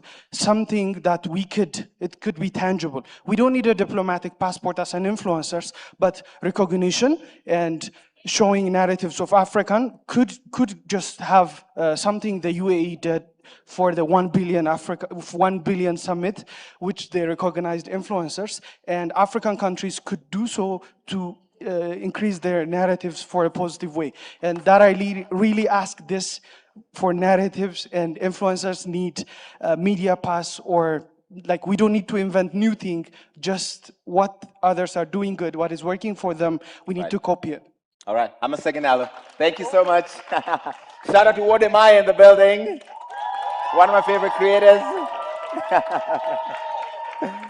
All my favorite creators are in the house. The other one, I'm biased, Crazy Kena. Is Crazy Kena in the building? Okay, now I can't mention everyone. Okay, I'm biased too. Yes. Thank you so much. My name is Damaris Nzala. I'm from Zambia. I'm a food researcher and a culture engineer by profession. And just echoing the words of Miss Wawurimu, she said, what is cool? And I want to tell the young people, agriculture is cool. Agriculture is the backbone of so many economic activities in our African countries. And please, let's get together. I remember when I was going to study agriculture, people telling me, no, that's not something you study with this good.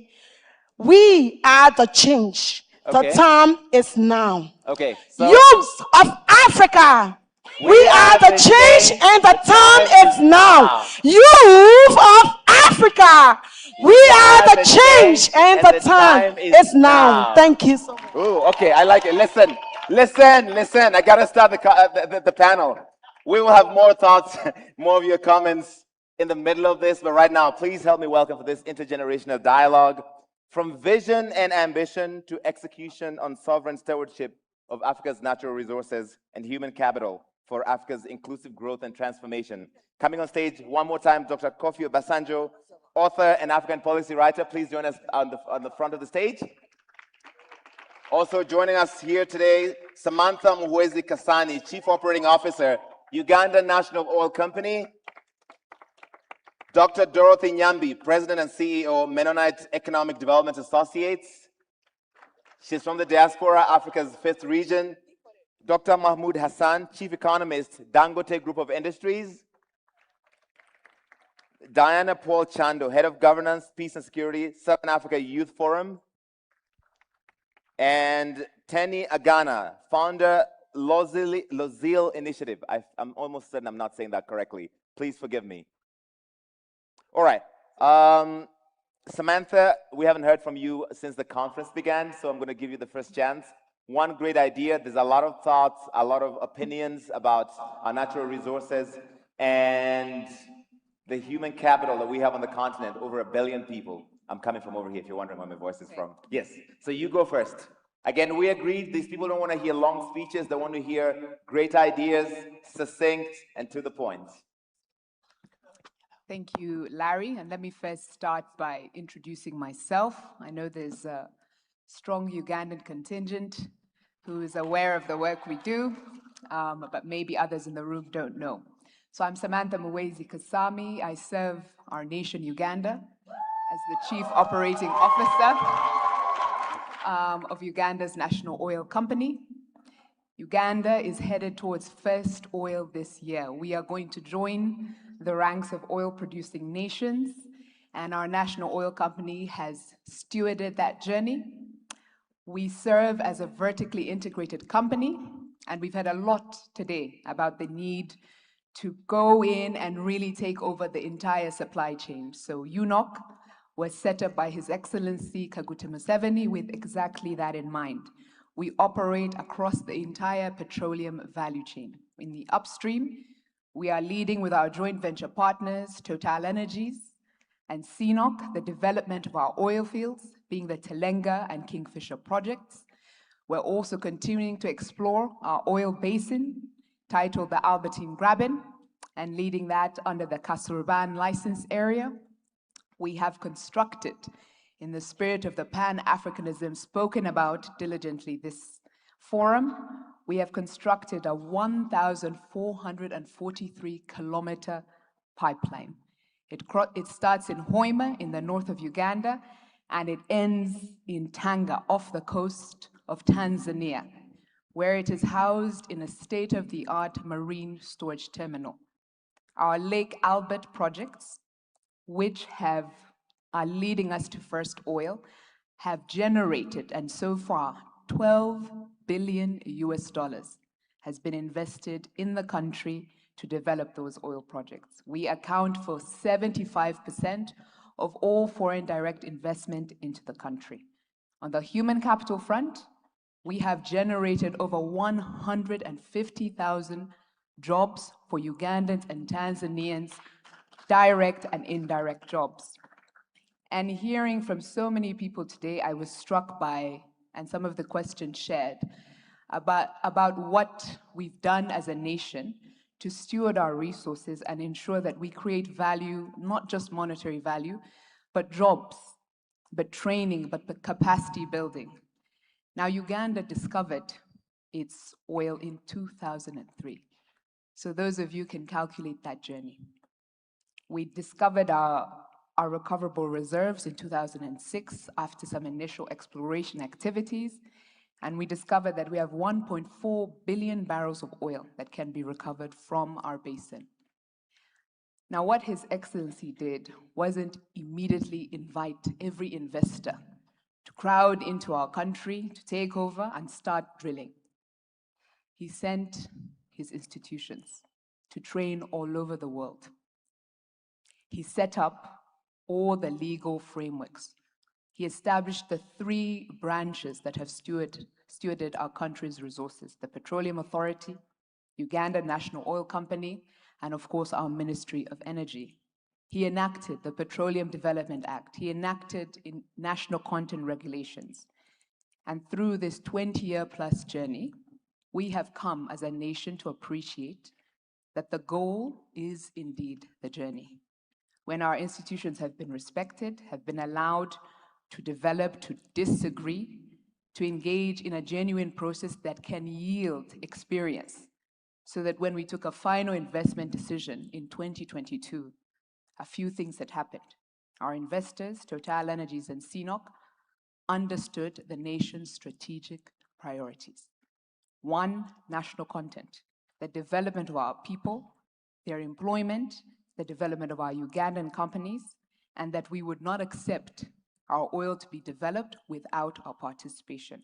Right. The results, $2.2 billion of contracts awarded to Ugandan companies, 140,000 Ugandans trained, ECOP academies, Telenga Academy, all set up to ensure that when we turn on our tap, there's no foreigner who's turning on our tap. It will be Ugandans and Tanzanians turning on our tap as oil flows.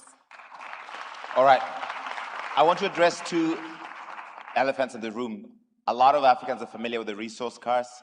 As soon as you get oil, a lot of challenges seem to accompany it.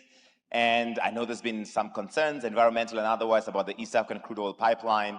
So what are the concrete, tangible steps that Uganda is taking to make sure that the communities where this oil is coming from benefit from it, and not TotalEnergies, a French company, or CNOOC, the Chinese, that the people from where this oil comes actually get to reap the benefits? Thank you, Larry. And like with most things in life, what is initially a challenge always ends up being a blessing. So when we faced the extraordinary activism, as soon as we took our final investment decision, the extraordinary activism that occurred globally, where people who had never even visited the continent said, no, no, no, you can't. I care about those Ugandans. I can't find Uganda on a map, but I care about that country. You can't build your pipeline. You can't build your resource.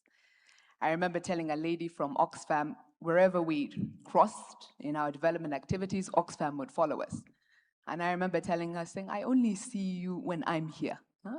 When are the other times you're in the country or in our communities?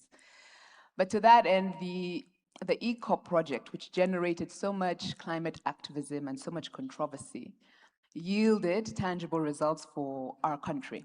Firstly, we had anticipated and we expected to project finance around 70% of the costs of that pipeline through European debt, through export credit agencies and other parts of the world. But when they turned their backs to us, given the activism, Africa rose to the challenge. And we had our African development banks, our local banks, Standard Bank, Eco Bank, all these banks stepped in to finance an African project. When they challenged us that we were destroying our communities and our environments, we challenged them back. We explained that the East African crude oil pipeline achieved something strategically. In order to not disturb the most densely populated areas of the 2 countries, Uganda and Tanzania, we deliberately chose a route that had the least populated areas of the 2 countries. And that resulted in an incredible gain for our 2 countries. Because the pipeline was in these far-flung areas, the state, the investors, the investment as a whole was driven towards our most vulnerable communities. So the areas we reached, the pipeline crosses 11 districts in Uganda and 25 in Tanzania. The areas we reached in the 2 nations were the most remote. As we have planted 500,000 trees as part of our sustainability efforts. We have constructed over 1,000 replacement houses, taking our citizens from rudimentary houses to houses that are now powered by solar energy, water systems. We have repaired and rehabilitated over 5,000 different health centers across the two countries. We've employed state-of-the-art technology in all the areas of our operations that has actually seen a resurgence and a growth in wildlife.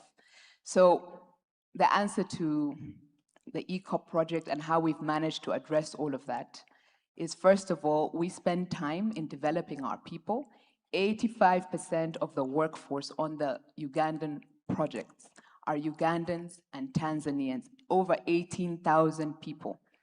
The majority of the suppliers to the two projects are Ugandans and Tanzanians. Okay. The institutions that have been built are Ugandan and Tanzanian training and vocational institutions. Those are effects and value that will far outweigh and outlast all of the initial friction we faced when we started our development. All right, thank you. I'm sure the Ugandans and Tanzanians here will have some questions. We can get to those later.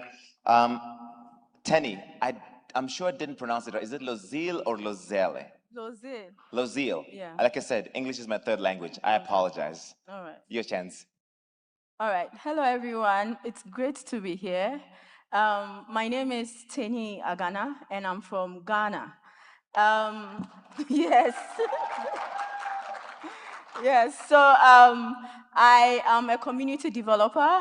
So what I do in northern Ghana is that we run an initiative called Lozile. And basically what we do is that young girls in Ghana migrate, especially northern part of Ghana, migrate from northern Ghana to southern Ghana to work. And usually we call them kayayes. And growing up in the Upper East region of Ghana, in Seroko, I saw a lot of young girls migrating to Accra, Kumasi to work. And eventually, when I completed junior high school, I had to move because I needed money to pay for my high school education, right? And going through that, I did that for 4 years before I eventually completed senior high school. And then did that 2 years for me to go to training college, to be able to get money to go to training college, before I finally met MasterCard Foundation. That gave me a full scholarship to study at Ashesi University. Yes. So for me, coming from the north and getting the golden opportunity to be at Ashesi, whenever I go home, I will ask, where is Mary? And they'll tell, oh, Mary went to Kumasi to work. Mary went to this. This person went to work here.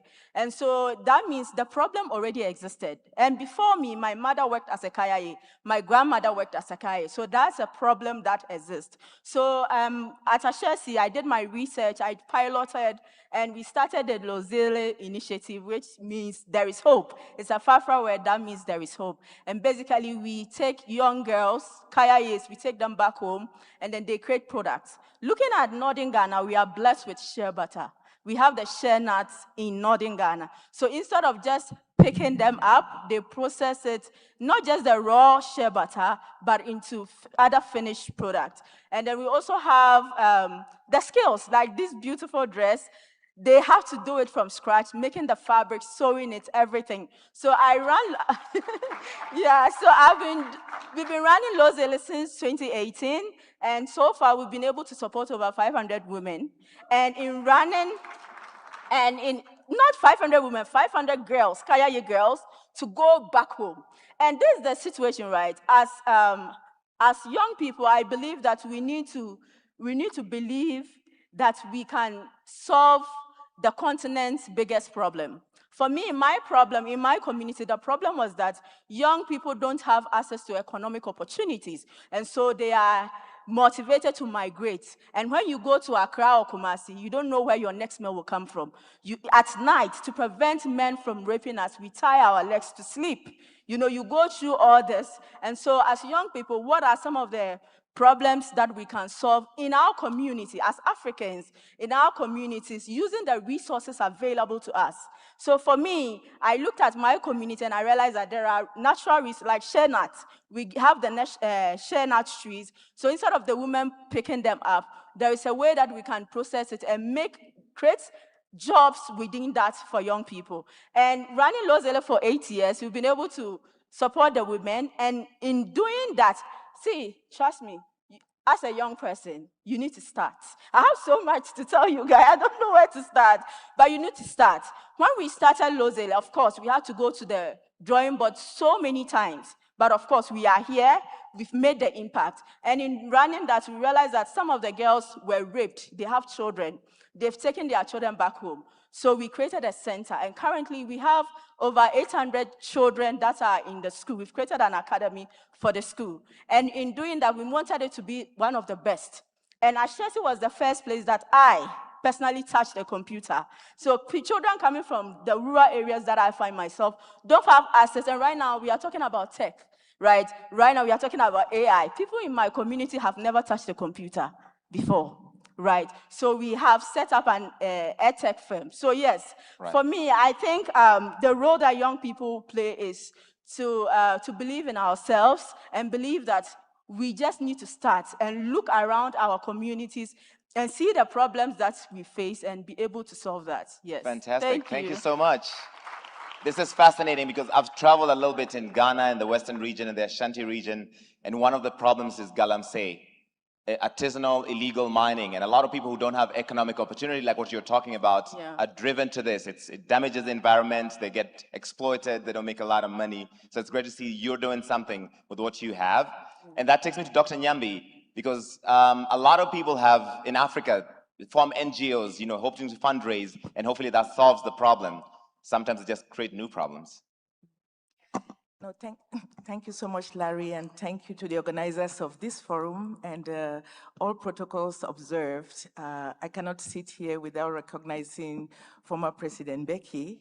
For me and my generation and everything that we learned as young Africans growing up and understanding the apartheid war, it is such a privilege to be in the same room as you. So I just want to recognize that before I start. And I would like to say, I come to this conversation, and I'll be really brief, with really mixed feelings. I've heard so much today. Everything I prepared is all out the door. Nothing that I prepared is what I'm going to say right now, because I've just heard so much from yesterday. President Kagame talked about the urgency of execution. We need to act. And I think when it was Mackenzie Achanke who put up something here, he talked about execution. And I think as Larry said, I represent the 6th region. I'm coming from the diaspora. I was born in Cameroon. If there are any Cameroonians in the house, please, shout out to you all. And I know it is a difficult season, politically for the country, but the fact that it is not just that one country, there's 53 other countries that are standing beside you. We're hoping that the change is going to come. So with that, I think I sit here to say, aid is not what is going to shift Africa. So I see lots of people, they have civil society organizations. We need them. We need civil society. But what we really need is a strong private sector. We need a strong private sector on the African continent, because all content creators are private people. The young girl who talked about agriculture and doing agriculture in Zambia, that's private sector. When I listen to Claire talk about the opportunities in sports and everything that can come out of that, for me it was so inspiring, because if we look at the whole ecosystem and all the possibilities and things that can come, and we look at private sector as a key driver of what's going to move the continent, I strongly, strongly believe that that's where the mindset shift will come. And where does governance come in? The private sector cannot succeed unless there's good governance. Good governance is beyond government. It's your legal system, your taxation system everywhere.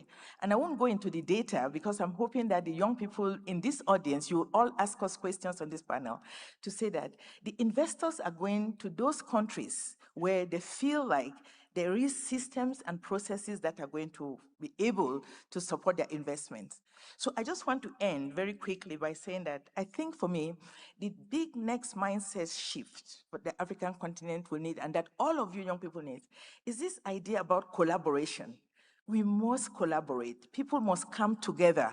There's so much fragmentation. Everybody is doing something different. I'm so happy to hear that, Aliko Dangote Foundation is talking to Gates Foundation, to MasterCard Foundation. We have to talk to each other. Otherwise, there's so much fragmentation. And the opportunity that all of you as young people have in here is going to slip out the window. And I don't know, 10, 20 years from now, we'll be having the same conversation. So I think mine is really to encourage that as young people, let's go into execution. My panelists here in Northern Ghana, you start something and then let us build on it. Let us not wait. I think who said it from Liberia, the time is now. So thank you.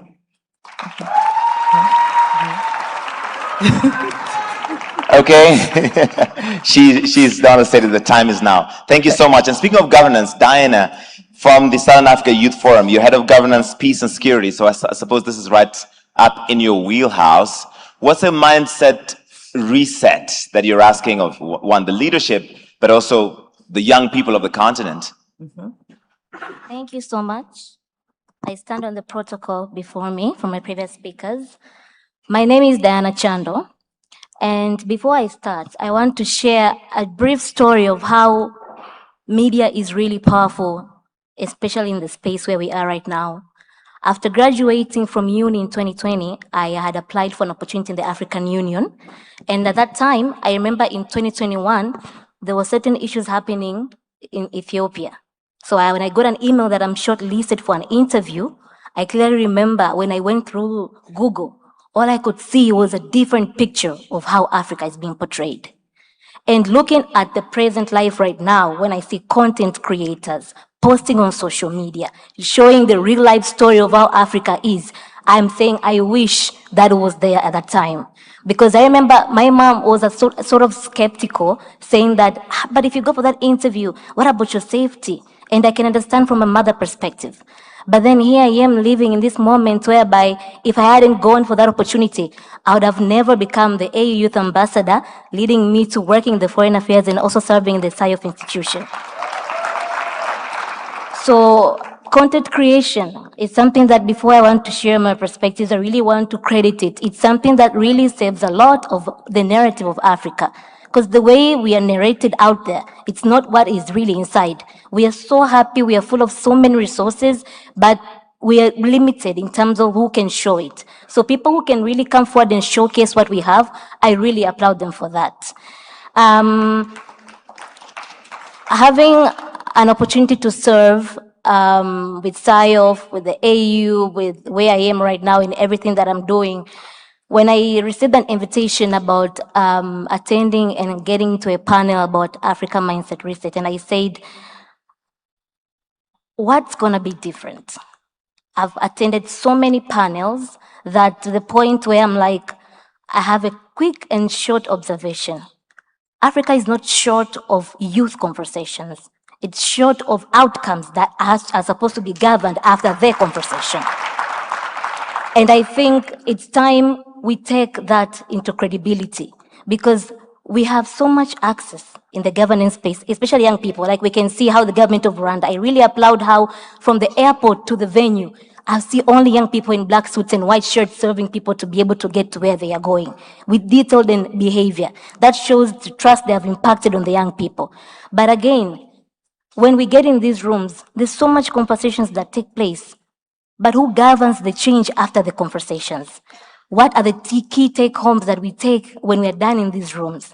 I'll give a short brief about what you asked me, Larry, about mindset and governance.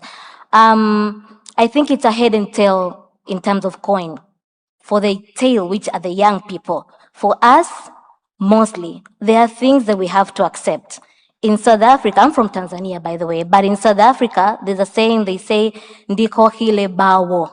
Lead me, Father. It's a statement of weakness and acknowledging that you need guidance in whatever you are doing, in terms of spiritual, but in terms of real life as well. When we're having these intergenerational dialogues right here, we are sitting in rooms full of so many potentials, former presidents, former prime ministers, business people.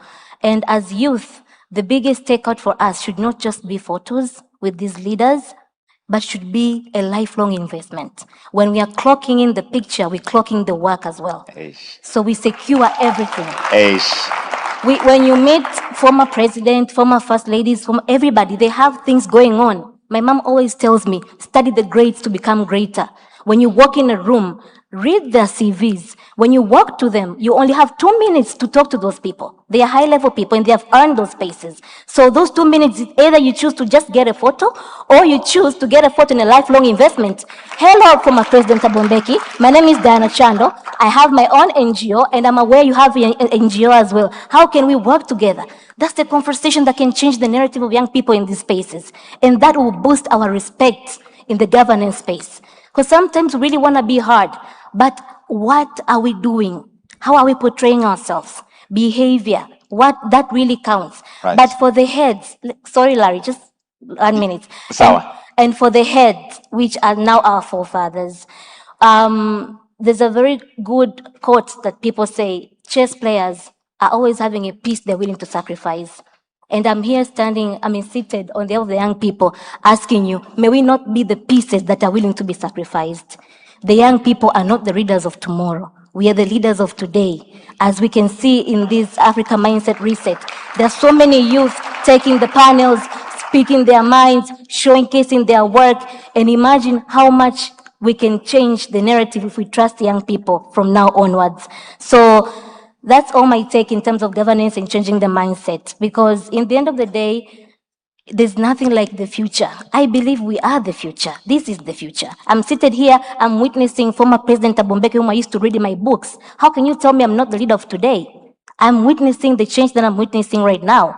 Under the SIOF institution, I was given an opportunity to attend, members of parliament had a governing, I can say, program or meeting whereby they are going to sit down and do some sort of law creation and everything. And I was the only young people in that meeting under the SIOF umbrella, which I really acknowledge. But that shows, imagine how many young people, if they are trusted to such spaces, to witness such things, what change it can bring. So my take in terms of mindset and governance, it starts with where we are right now and not tomorrow. Thank you. Thank you so much, Diana. Dr. Hassan, in terms of the vision and the ambition to industrialize Africa, I think there's no better example than Dangote Group, and whether it's cement or manufacturing or the refinery, the one that's in Nigeria already, the one that's coming up eventually in East Africa. But why aren't there so many more examples like this? We know what the ambition should be, we know where we should be, but there's just not enough execution. Thank you very much, Larry. And I'll also stand on existing protocol and recognize the excellencies that are here. I will start with something very fundamental, and I will come to your question, Larry. When I was growing up, I don't know, I was said to be gentle, but very stubborn. My mother used to say, I don't listen, I don't hear, I don't know how to translate it in English, but it's like, Baya Jim Magana, he doesn't hear words. That means he doesn't follow instructions. What I want to convey with this knowledge is, my dad also added that as you grow, through life, there's nothing you will see in life that has not happened before. It is very important the young guys here understand that.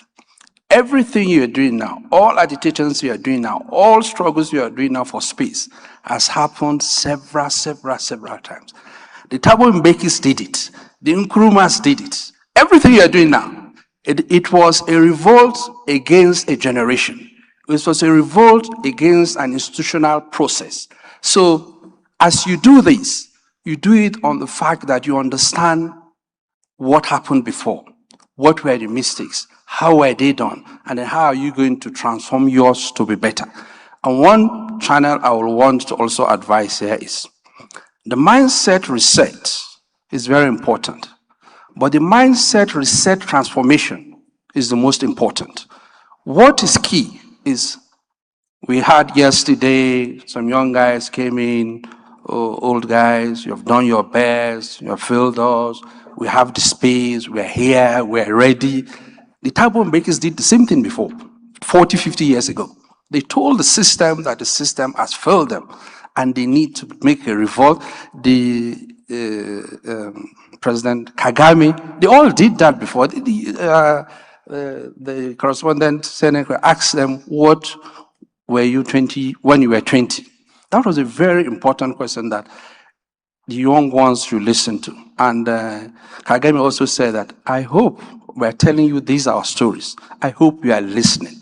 It didn't say, I hope you are hearing me, but you are listening. Listening is different from hearing. Listening is to digest it and then deploy it for what you want to achieve. And I'm emphasizing this point because, just like you said, everything I wanted to, convey here it was changing every 1 hour.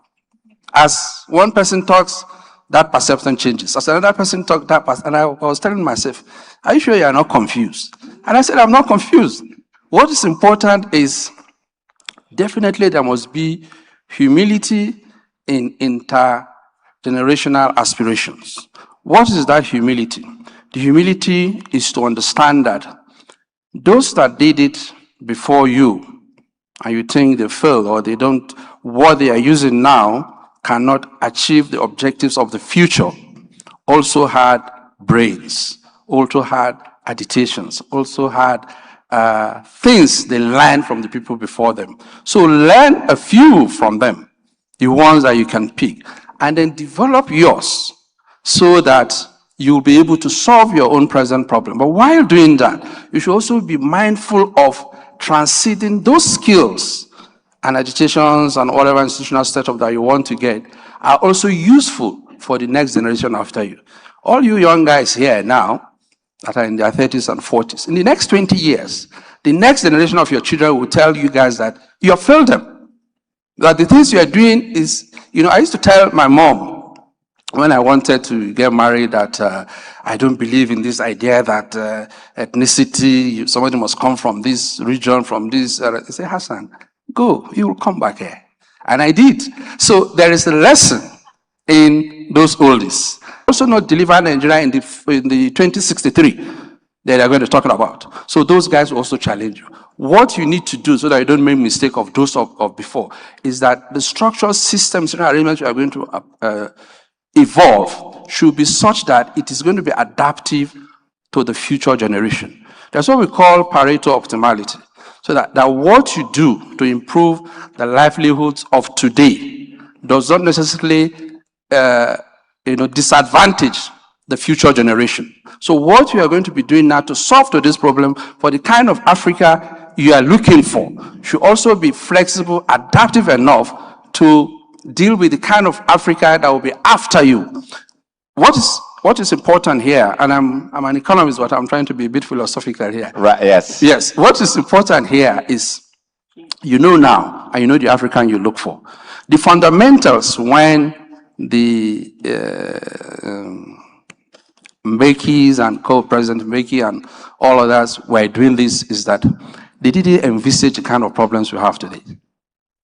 And what we are looking at now, what will happen in the next 20 years, you don't envisage it. So systems must change. Generation aspirations must change. What is important is that underlying institutional arrangement must be so robust that they can transit those changes. So your fight or your agitation is to build, not create institutions. Here I had so many presentations yesterday, youth, parliament, youth, whatever, NGA, climate, all creations, many. Those things existed. I used to tell my colleagues in the office, we have what we call the ECOWAS single currency zone. When I was a director of Monetary Central Bank, I would say, oh, this is a very good novel thing. And this deputy governor told me that this has been existing for 30 years. I said 30 years. Yes, so just go slowly. I know you are coming fresh from school, but this is the reality of it. What is important is that let us create that underlying subsystem that ensure that we build institutions, we build systems after we create them. Okay. Because we create, lastly, Larry, we create institutions, but we don't build them. And they live and survive and prosper in our generation. After our generation, they die out. In Nigeria now, we have a president that is trying to make things happen. But the only way you can make things happen is by giving executive orders. Presidential executive orders means leave the public sector or institutional arrangements or all of that so that things can go fast. What that means is that the existing institutions in that environment have failed. And I told those that called me to a panel that it is an indication that the system has failed, because you don't need an executive order if your institutions are working very well, your public service, your judiciary, or whatever are working fine. Lastly, we said yesterday that we should create systems or institutional arrangements that enable us evolve new leaders or competent leaders or leaders that can deliver the tomorrow or enable the young ones prosper and develop the African continent to the African institutions outlook that we want to see. But what we forget is these institutions were also created before. But the same leaders use those institutions for their own benefit. We had leaders that fought for democracy. Okay. And after winning elections, I stayed there for 30 years, using the same institution that they used to fight for democracy. So young guys, be mindful of that, be watchful, and ensure that institutions are not just created to solve problems of today for the future expecting, but that those institutions are built to outlive those that created them and you guys that are going to use them. Okay. That transition is the transformation in mindset reset that I'm talking about. Thank you. Dr. Hassan, thank you so much. And finally, Dr. Basanjo, we had heard from you yesterday, but I wonder what your thoughts are as you've heard from the young people here, their frustrations and therefore their urgency, which I think Dr. Hassan was, asking them to kind of temper some of that a little bit. Your thoughts? So thank you very much. And I also, a bit like my fellow panelists, before I go into my answer, I want to mention that as I approached my seat, I noticed that the photo of me that was put up was not me. It's actually the lovely Karen. As lovely as she is, it's not me. She's a fantastic dance partner too, but it's not me. So just pointing out that this is me. I don't look like that. So to your question, I also came kind of thinking ahead and having prepared, looking at the agenda and the resume of this panel. And I'm going to borrow from some of my experience, but also build on what I heard this morning, because there were some fabulous examples that were shared this morning, which made me not change what I had planned to say, but adapt it. And I think the gentleman was just talking about adaptive institutions. So one of the things that I heard this morning was around transformation. And Dr. Acha presented the whole piece around resources. So transformation, to me, is an ecosystem problem. So we're talking about, how we're going from Pan-Africanism to Meta-Africanism. One of the things that President Mbeki mentioned yesterday was that Pan-Africanism, I feel, that my understanding from what I heard from you, sir, the interpretation is Meta-Africanism should be a complementary concept to Pan-Africanism. We don't abandon it. So we're not saying we're leaving this because Pan-Africanism has not finished its work. There's concepts around solidarity, but we're still in a place today where one nation in Africa is driving out other members of Africa from that nation. We haven't even finished that work of solidarity. So complementarity is what I see that Meta-Africanism can bring to the Pan-African project to advance it. So when we're talking about transformation as an ecosystem problem, I want to borrow from one of my experiences in global industry. I was involved in leading the UK's transition to the E10 fuel, and that transition affected millions of vehicles and involved a huge global retail network, a huge retail network in the country. And the lesson for me was that even when the technical solution exists, you still need implementation that requires a coalition. So somebody mentioned on the panel just now about collaboration. So vision and ambition live and die on the altar of execution. And this morning, Dr. Acha mentioned, using the example from Indonesia, he used the word execution 3 times.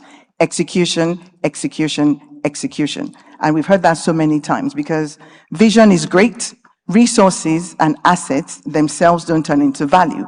We need to build those systems. So my learning from my experience is that you need a coalition. So for the E10 example I'm talking about, we needed government. We needed policy advocacy groups. We needed customers. We needed infrastructure. We needed the private sector. We needed a coalition to deliver that transition. And for Africa, we're also going to need an ecosystem, a collaborative, collective coalition that's going to build the power to lead this transformation. One of the aspects that I heard Prime Minister Haile Mariam mention yesterday was also about critical mass. Because for transformation to happen, you can't have a single actor.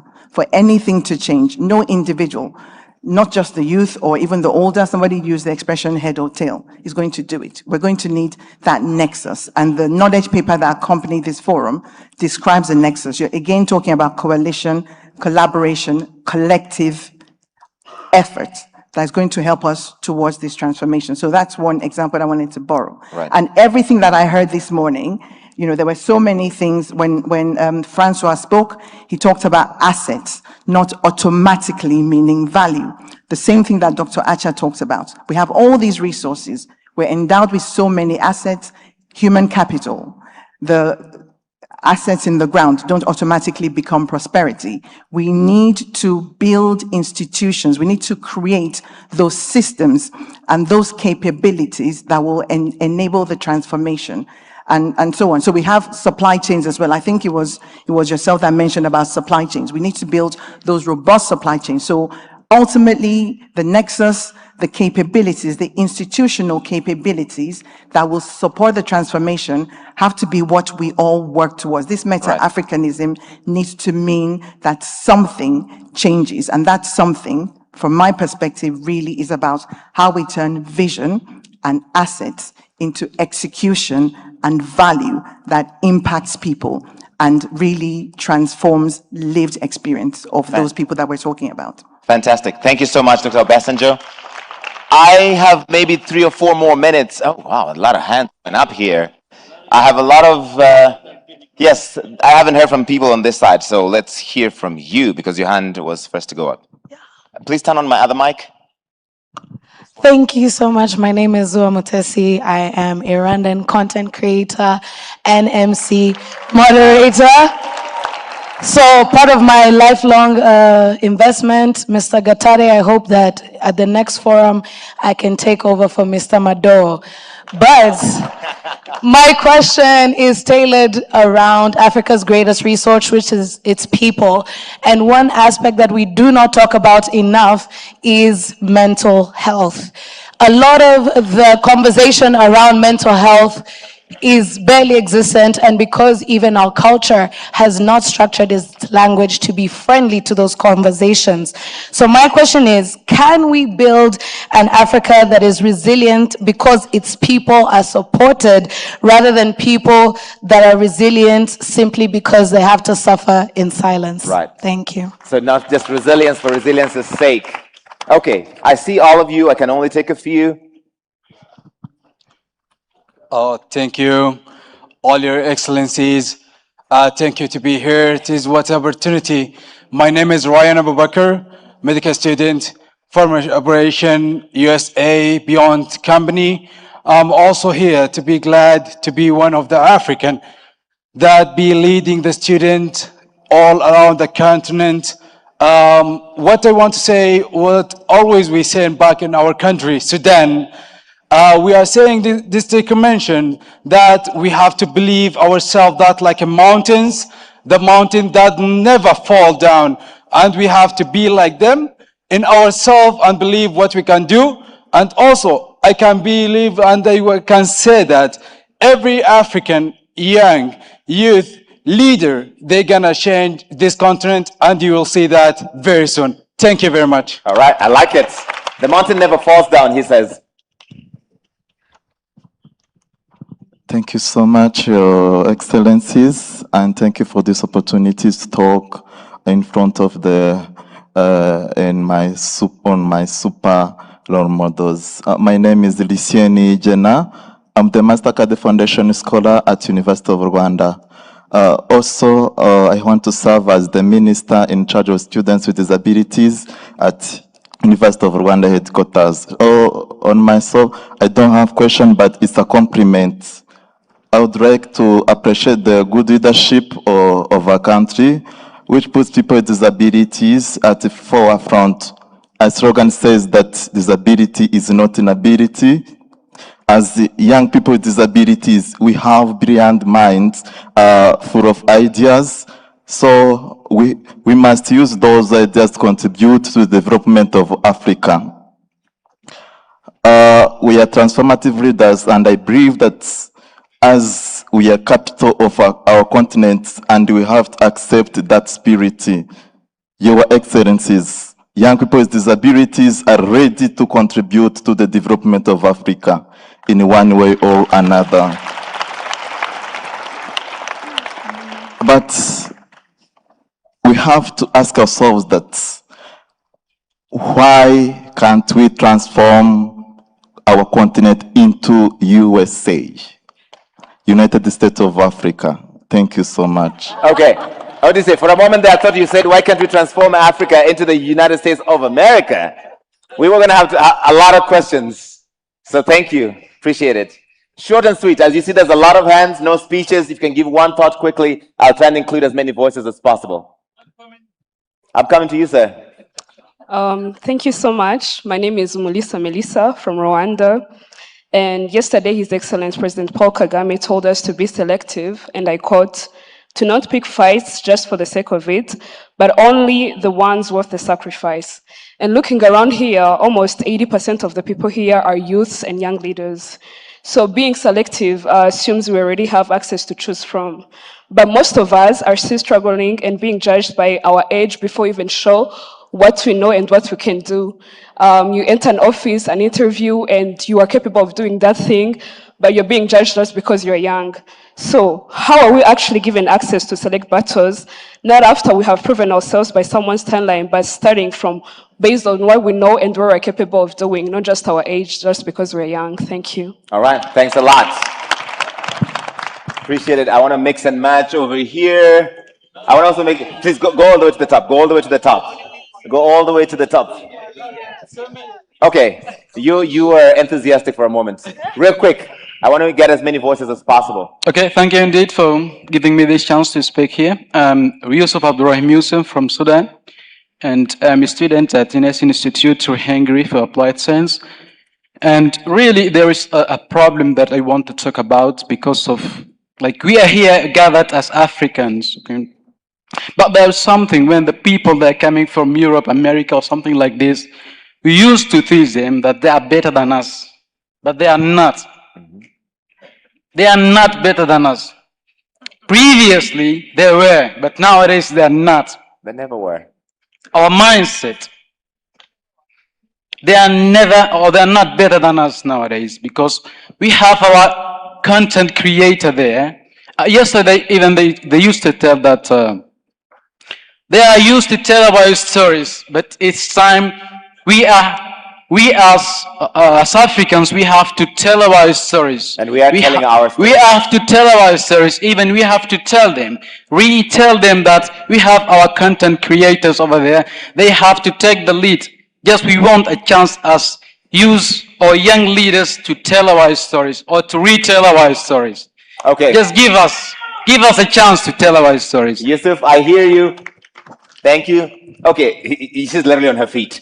Then I'll get to some of those people at the back. We have to wrap this up in the next 5 minutes because we have 2 more things to do before lunch. The longer you speak, the longer we delay lunch. Do you guys want that? Please. Okay, let's make a deal. The longer you speak, the longer you delay lunch. What do you want to do? I can give everybody a mic. Do you want me to do that? Waiting to talk. Or do you want to eat? Okay. I think we have a good medium here. Yes. Hi everyone, my name is Tashea Naidu, as you know from yesterday. Thank you. Okay, your fan club. I have a very important perspective, but it's incredibly controversial. I've heard everybody speak between the last 2 days, but I think something that's missing is an economic perspective with regard to the shift from Pan-Africanism to Meta-Africanism. I, as a PhD candidate, have had the opportunity to travel the world and attend all of these conferences, summits, and forums. But in Africa, we spend a significant amount of our budget on hosting Western individuals to come and show them our countries. But the question then becomes, we pay for their planes, their accommodation, and hosting in these massive, wonderful, but probably very expensive venues. So the question then becomes, why are we discussing individuals in rooms where these individuals will probably never even have access to planes or running waters? This is not hypothetical. In South Africa, less than 50% of individuals have access to running waters. Right. So I ask you to please consider, when you go back to your countries, we are here in this room at a very expensive cost.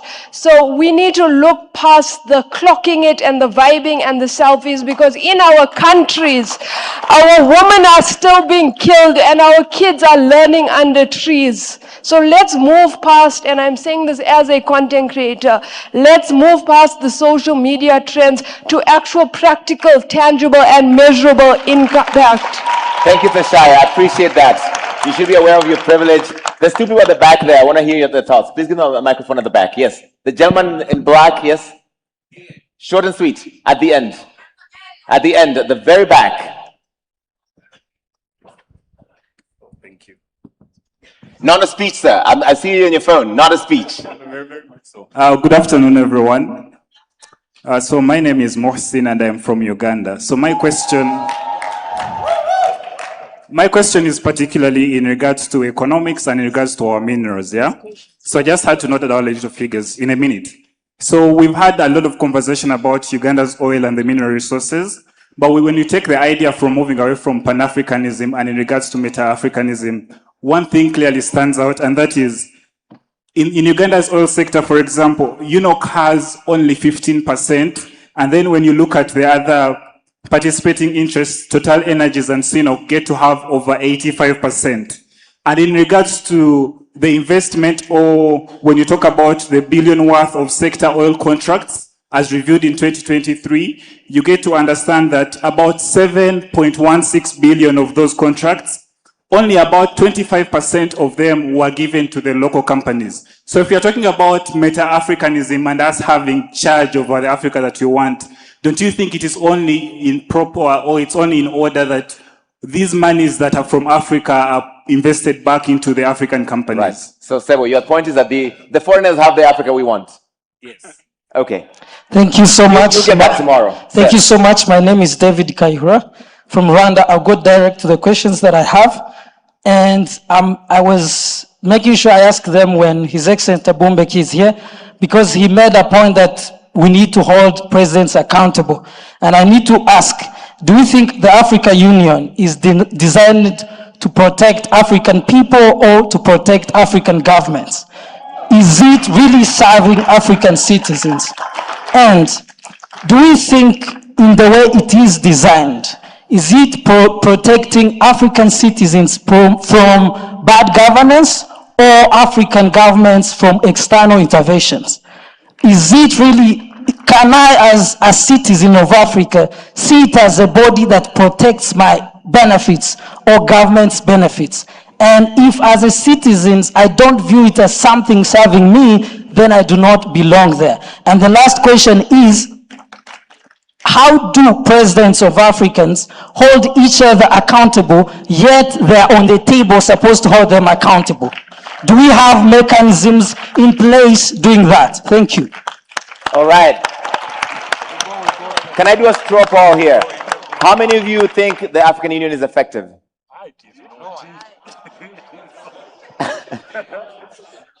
How many of you think the African Union is somewhat effective? How many of you think the African Union is a failure? President Mbeki, do you see what the people think? Let me say that again. How many of you are disappointed in the African Union? There is your answer. I have nothing more to say. The final two questions before we go to the next. All right, I will Thank take the you. final one from this corner. Okay, my name is Ashley and I am from Zimbabwe and also a beneficiary of the MasterCard Foundation and an Umholiwe Africa Fellow. So my question is to Dr. Hassan specifically. You spoke about building institutions that transcend generations.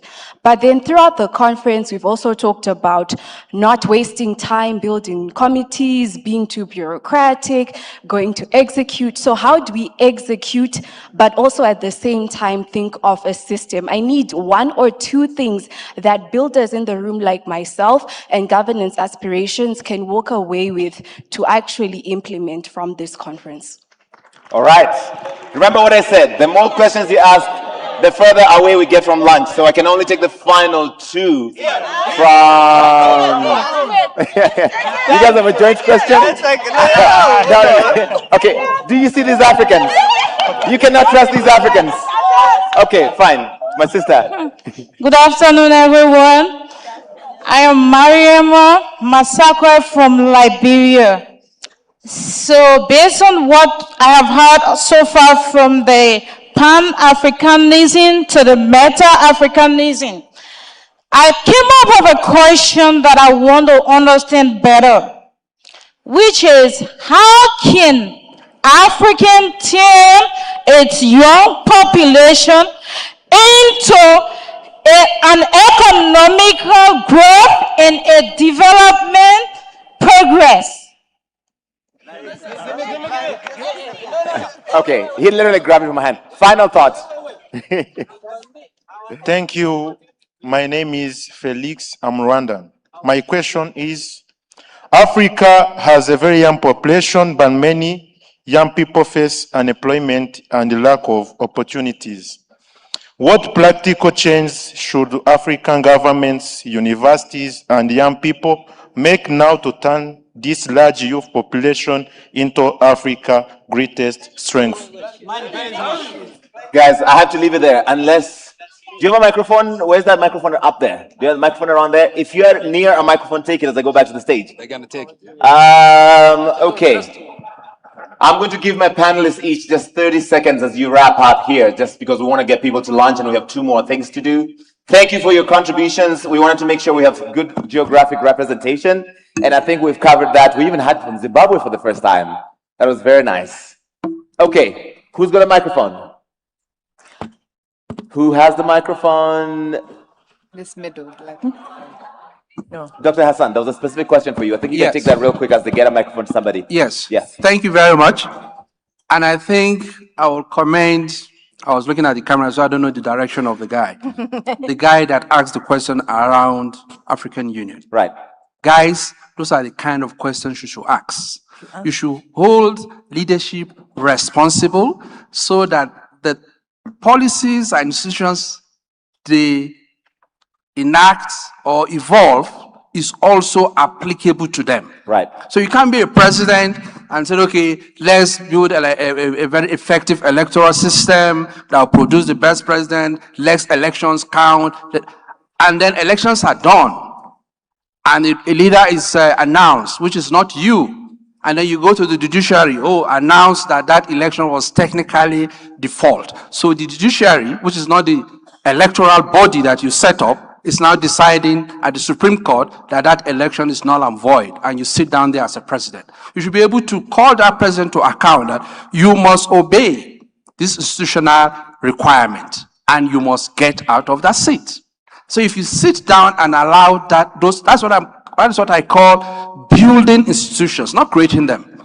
We have, last one, we have issue of corruption everywhere in Africa. Right. You know, leaders in my country, they created a very robust, efficient, very transparent institution called the Economic Financial Crime, something EFCC, are supposed to deal with criminals, financial crime, corruption, state fund embezzlement, and all that. But that same institution is a property of the president. So the president decides who should be prosecuted. So it's been weaponized. It's been weaponized. So that institution does not even look at the president's books. No, that is an abomination. You guys are supposed to challenge that president that this is what the EFCC says. Right. And this is what should be done. Your energy and your vibrance, your bravery, your risk appetite should go into ensuring that the things that have been said to be done are seen to be done rightly. Thank you. When you started to say, in my country they created, I thought he was going to end that sentence with saying, in my country they created 2 fake agencies that were getting money from the government. But you went a different direction. Nigerians know what I'm talking about. Giants of Africa, they fall our hands now. All right, who's got the microphone?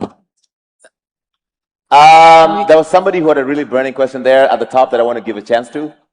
Okay, the gentleman in brown. Sir, short and sweet. Thank you very much, Larry, for the opportunity. Again, my name is Fode Bangura, and I'm from Sierra Leone. I think quick one, it's not a question, it's actually to respond to my peers with regards to, they believe the African Union is ineffective. Right. But I can tell you 100%, the African Union is the most effective institution in the continent. Really? The contradiction here is, I can bet 99% of young people here don't know the processes it takes to really implement programs at the African Union. They don't know. In fact, I can bet 99% have not even read the constitutive act that created the African Union. So they don't even know those processes. So they make it sound like the African Union is not effective. Right. The problems are in our countries. Remember, our countries are sovereign states. So they are not forced to follow, to sign, or to ratify policies at the African Union level. They have to do it by choice. So our problems are in our own countries. Thank you. Thank you. I feel like if we open that debate about the African Union, that's an entirely different session that we cannot begin to interrogate right now. So I'm afraid I'm going to have to close that discussion. Did the African Union write that? You had specific questions, Samantha, about the percentages in this oil project, and the Ugandan had some serious concerns. Do you remember? Yes, the gentleman at the top. Yes. Yes, I presume you picked those facts maybe from a website, and of course they don't paint the complete picture. So the government's share of the oil is 60 to 70%. So the stake, the 15% that's being touted, that's UNOX, okay, that's UNOX. That's what we contribute to, that's what we operate from, but the government, the lion's share of the money comes from the sale of the crude oil, and the government takes 70% of that share. The 7.7 billion you're referring to that has largely gone to contractors who are foreign, yes, they had the technical capabilities. We took them through a rigorous program. They have to also do national content programs, but equally, they must pay tax. And to date, they have paid over $500 million in tax directly to our treasury. So that's more of the complete picture. Okay, fantastic. I'm afraid I have to wrap it up there, unless you want to say something in 15 seconds. I got to get people to lunch. No, I think just 15 seconds, because the first question that was asked had to do with mental health. Right. And I don't want us to neglect that issue, because culturally in Africa, we have this thing about pushing mental health under the carpet. And when I heard it, I might not be able to answer it, but I think it's a question we need to answer. The next one I think that came up was around jobs. I go for an interview, I'm too young. What do we need to get jobs? When I leave from this conference, what's the first thing I can do and everything? But I think I just want to say, jobs really, we need to build those strong systems. And so when people go back, if they can go back wherever the sphere of influence is, we need to build the system, those corridors. The speaker before talked about the corridors of agriculture and the real industrialization. Right. Yes, I think we need our content creators, but we need real solid mortar and bricks industry on this continent so that we can have all those direct jobs, indirect jobs, and induced jobs. Awesome. We're going to have to leave it there. Thank you so much, ladies and Larry, gentlemen. sorry, before we leave it there, there's one thing really actually burning. I actually wrote it down because somebody mentioned it and I wanted to address it. Somebody on the floor mentioned it. And I wrote it down because I feel it's really important about, the conversations we're having here and how they can then be transferred to people that are not in this room. So who's not? I mentioned that right, we're in a privileged room. Correct. And we're not aware of the real reality of the So it's not an answer, it's more of a question and a reflection for us to take away. So I've written it down. As we develop a vision for Africa's future in rooms like this one, how do we ensure that the priorities and lived experiences of people who aren't in the room shape both the agenda and the implementation? whose experience should ultimately tell us whether this mindset reset has succeeded. Let's take that away as we go to lunch. Thank you. Fantastic. Please give them a big round of applause. They've been great sports. Thank you so much. And thank you for such an enthusiastic contribution. We have one more session in the afternoon that will kind of include more of your voices. But right now, we want to give you two quick provocations. What if everything you know about Africa's mineral wealth was wrong? Think about that. What if everything you know about Africa's mineral wealth was wrong? Okay, to kick us off, please welcome Bright Simmons, public policy analyst and Honorable VP at Imani Africa, Sankori, and M Pedigree. Bright, oh yeah, he's there at the back. Give him a big round of applause as he comes up. I think he's got some slides, and then we're going to have, right after that, Mr. Andrew Mwenda, who calls himself a grandfather. He was born in 1912. When you see him here, you'll confirm if he was born in 1912, if he looks like it.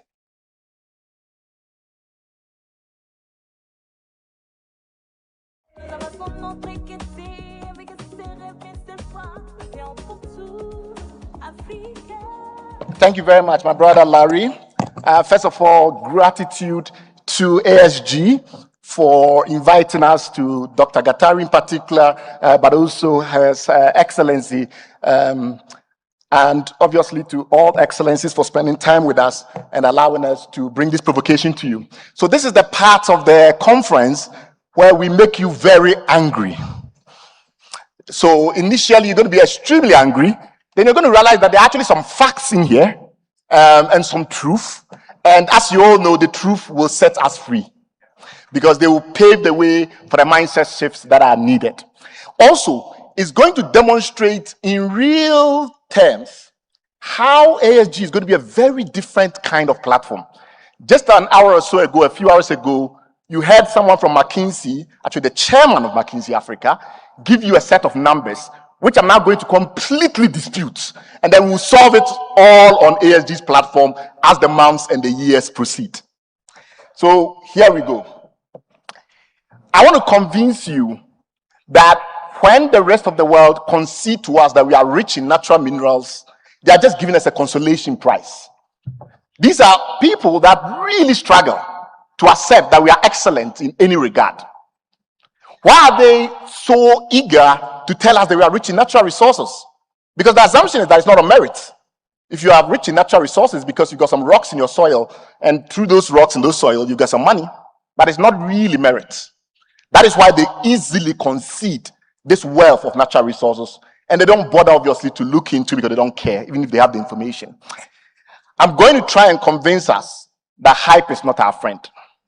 That this continuous hyping and harping on the fact that we are rich in natural resources hides an extremely dangerous strategic problem for us. Let's start with this number. At the end of this conference, if you really invested in this number, go and do the work, and I'll tell you exactly how to do it. And if you do that work, I'm going to convince you that you're going to discard this number forever and ever. This idea that 30% of all natural resources, particularly mineral resources, often what is said, is in Africa, is not true. It's not true because it's so loosely defined that it's meaningless. There are about 5,000 different mineral species in the world, all the way from graphite and silicon and the rest of it to gold and diamonds and the rest. Whenever they say 30%, they never tell you of which minerals. It's always an arbitrary selection of minerals. And that arbitrary selection of minerals can let you say anything. I can start with 3 minerals and claim that Africa has 30%. Or I can go with all the 5,000. Or you do what I did some time ago, where I took 38 of the most traded minerals, look at it from a volume perspective and a value perspective, but they are not the same thing. How much the mineral cost and how much quantity is produced in is different. And I looked at the share of Africa in each regard for 3 levels. Resources, which is what you know is there, but you're not sure whether it's profitable to produce. Reserves and production. And upon calculating that, you get different numbers depending on which minerals you select. But for the 38 most interesting minerals, for the mean, you are around 5%. And for the median, which is another statistical calculation that tries to compensate for the skewness, you get about 1.8%. Is that frightening? But bear with me, because in that wisdom, in that knowledge, is actually our redemption. And I'll come to that soon. One UN agency actually used the 30% number. And of course, I've traced it all the way back to when it was first used in the early 90s. But more recently, a UN agency used the number. And as usual, they don't give you a footnote where they tell you which minerals they are talking about and the rest of it. But in the course of the conversation, in that publication, they mentioned which minerals they were talking about. And then when you actually take those minerals and you size them by median, you get different numbers. And those different numbers that you get depends on, obviously, the 7 minerals that they are choosing out of the hundreds of minerals that we have on the continent, and obviously of the thousands of minerals we have in the rest of the world. Yes, some African countries are very rich in minerals. So the point is not that Africa is uniformly poor in minerals. That is not the point being made. You have African countries that are very rich in certain minerals. We've talked about platinum group minerals. The reason why the number there differs from Arches is because my number, the 83% versus 90%, reflects Russia's recent discoveries that have been put into stream, and now USGS and BSGS recognizes it, which is why that number is different. Yes, Morocco is very rich, DR Congo is very rich, and they are very rich in certain minerals, but we are extremely dominant. The point is that on average, Africa is not as rich as claimed, but that doesn't matter because there's a more important point which I'll make very soon. The real critical fact is that when it comes to a certain group of minerals that are fundamental to our industrialization, those are the ones we haven't looked well enough for, we don't currently produce enough of, and it's going to be really problematic unless we fix it. With the exception of South Africa and a few countries, we're almost uniformly not producing enough of these minerals, which is the one that you see in red. These are minerals such as iron ore, such as coal, such as lithium. Nickel is not there, zinc is not there, tin is not there, but they are very similar. The fascinating thing about these minerals is that they are also used in massive quantities. So I'll give you a practical example. If you went to Tanzania today, almost all the Tanzanite in the world is produced in Tanzania. But Tanzanite is used in very small quantities. In fact, the total value of all the Tanzanite in the world sold by Tanzania in a year is probably $20 million or so. Brazil, on the other hand, has only 16% of the world's iron ore, but the amount that they earn from that amount of iron ore is about $30 billion a year, compared to $20 million or so for Tanzania. If you do your analysis and you look at, for instance, what it takes to build a new railroad or a power plant, and look at the mass of minerals that you need, it becomes very clear to you that small quantity, high-value minerals, while important, cannot industrialize your country. I'll give you another practical example. If you took all the amount of rare earth metals, we give you a lot of rare earth metals nowadays, that are in a car, and you went and tripled the price of all those rare earth metals in the car, the increase in the overall price of the car is still just 0.1% because of the tiny quantities in which they are used. In fact, total rare earth metals production and sale in the world is less than $10 billion. That's less than how much Ghana produces in gold alone. This raises fundamental issues about if we were to industrialize at the pace of the world, basically if we were to consume these resources at just the world average, we will need 14 times more steel than we are currently producing, which means obviously 14 times more iron ore. 5.5 million tons of copper is what we produce in terms of smelter ore. But the funny point is that we export almost all of it. And if we were to consume everything that we currently produce in copper, we will be 1 million metric tons short. These are devastating numbers. And I don't want to go into potash because I don't have time, but we really have only about 1% of global potash reserves, and we absolutely need it for our agriculture. This confusion often extends also into beneficiation when it comes to deriving more value from our minerals. The same confusion around the numbers persists. And I will show you in a minute that almost everyone that I often hear of talking about it casually, of course, I'm not talking about experts here, but casually, policymakers and the like, think of value addition in terms of refining. And by that, they mean incremental refining. So turning doré into gold. The problem is that the world's largest gold refinery, the largest is in Australia, it's a city called Perth, makes a net margin of 0.17%. It's literally unprofitable. In fact, Ghana recently decided that all the artisanal and small-scale mining of gold in that country will now be processed in that country. But what they meant by processing was refining. It turns out that we do about $10 billion of small-scale mining gold. If we were to refine everything in Ghana, the extra value addition, if it's only refining, is $32 million. $10 billion, you add $32 million. How is that truly transformative? It's not. In fact, in copper, there are times when it's negative if you only focus on refining. So what should you do? We'll come back to that in a minute. But the point is that everyone is building refineries for metals and metals of different kinds. And those refineries are often not taking into account the broader chemistry, which is where the real opportunity lies. You need a 360-degree view.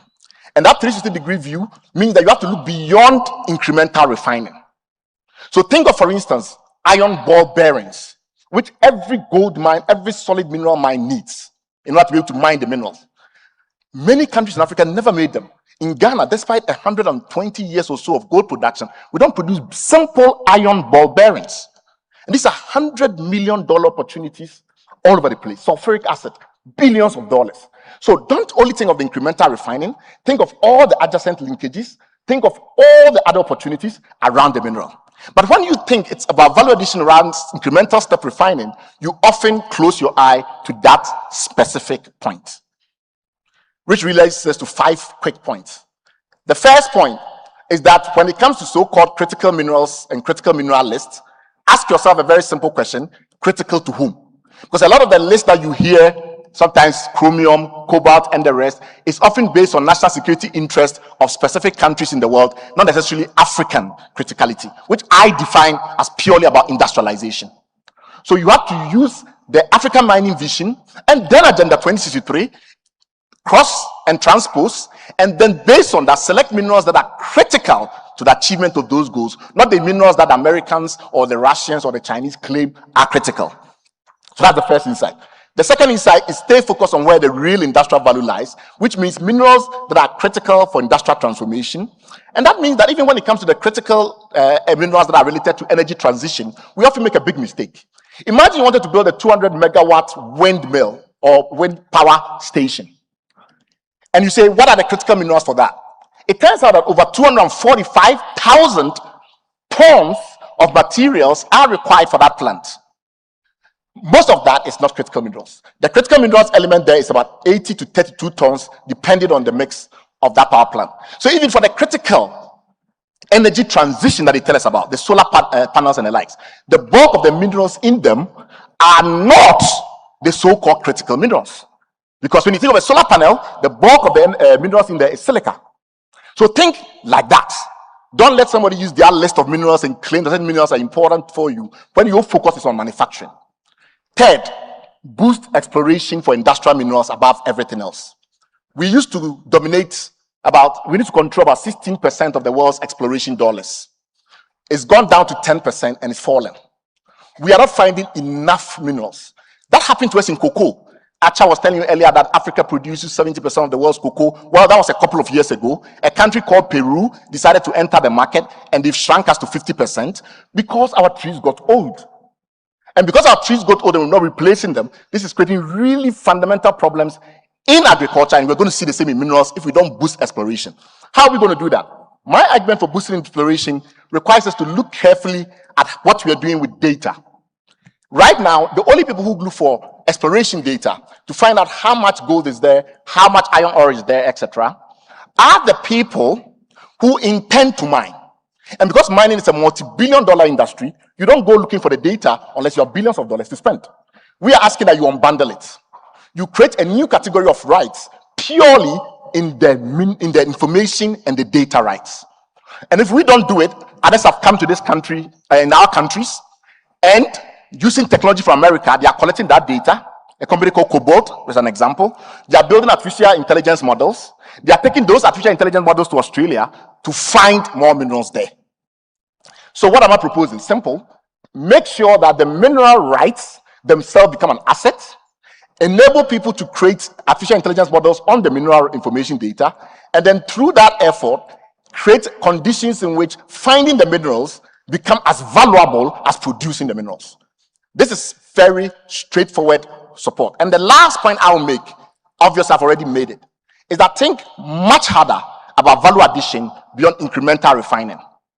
Things like sulfur, sulfuric acid, etc., and all of these things are critical inputs we don't produce to the continent in enough range. I'll give a very little example to wrap up in respect of that.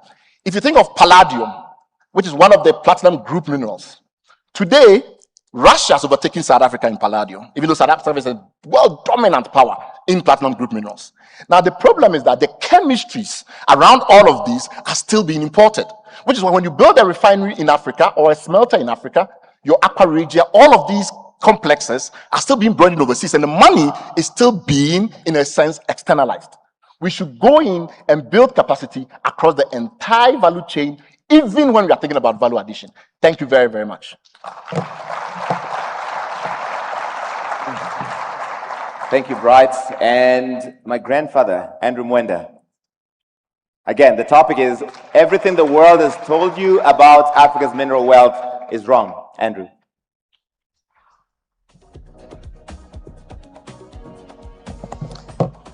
Good afternoon, everyone.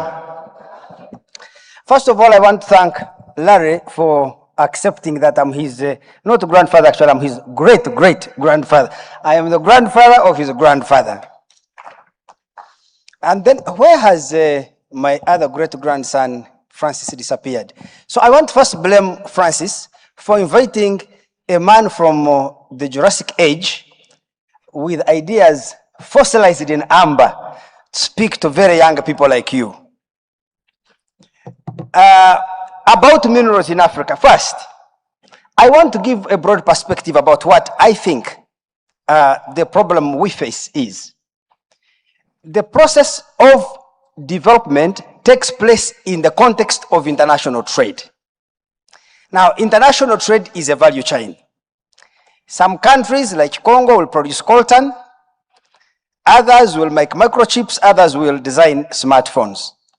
Some countries will mine iron ore, others make steel, others will market automobiles.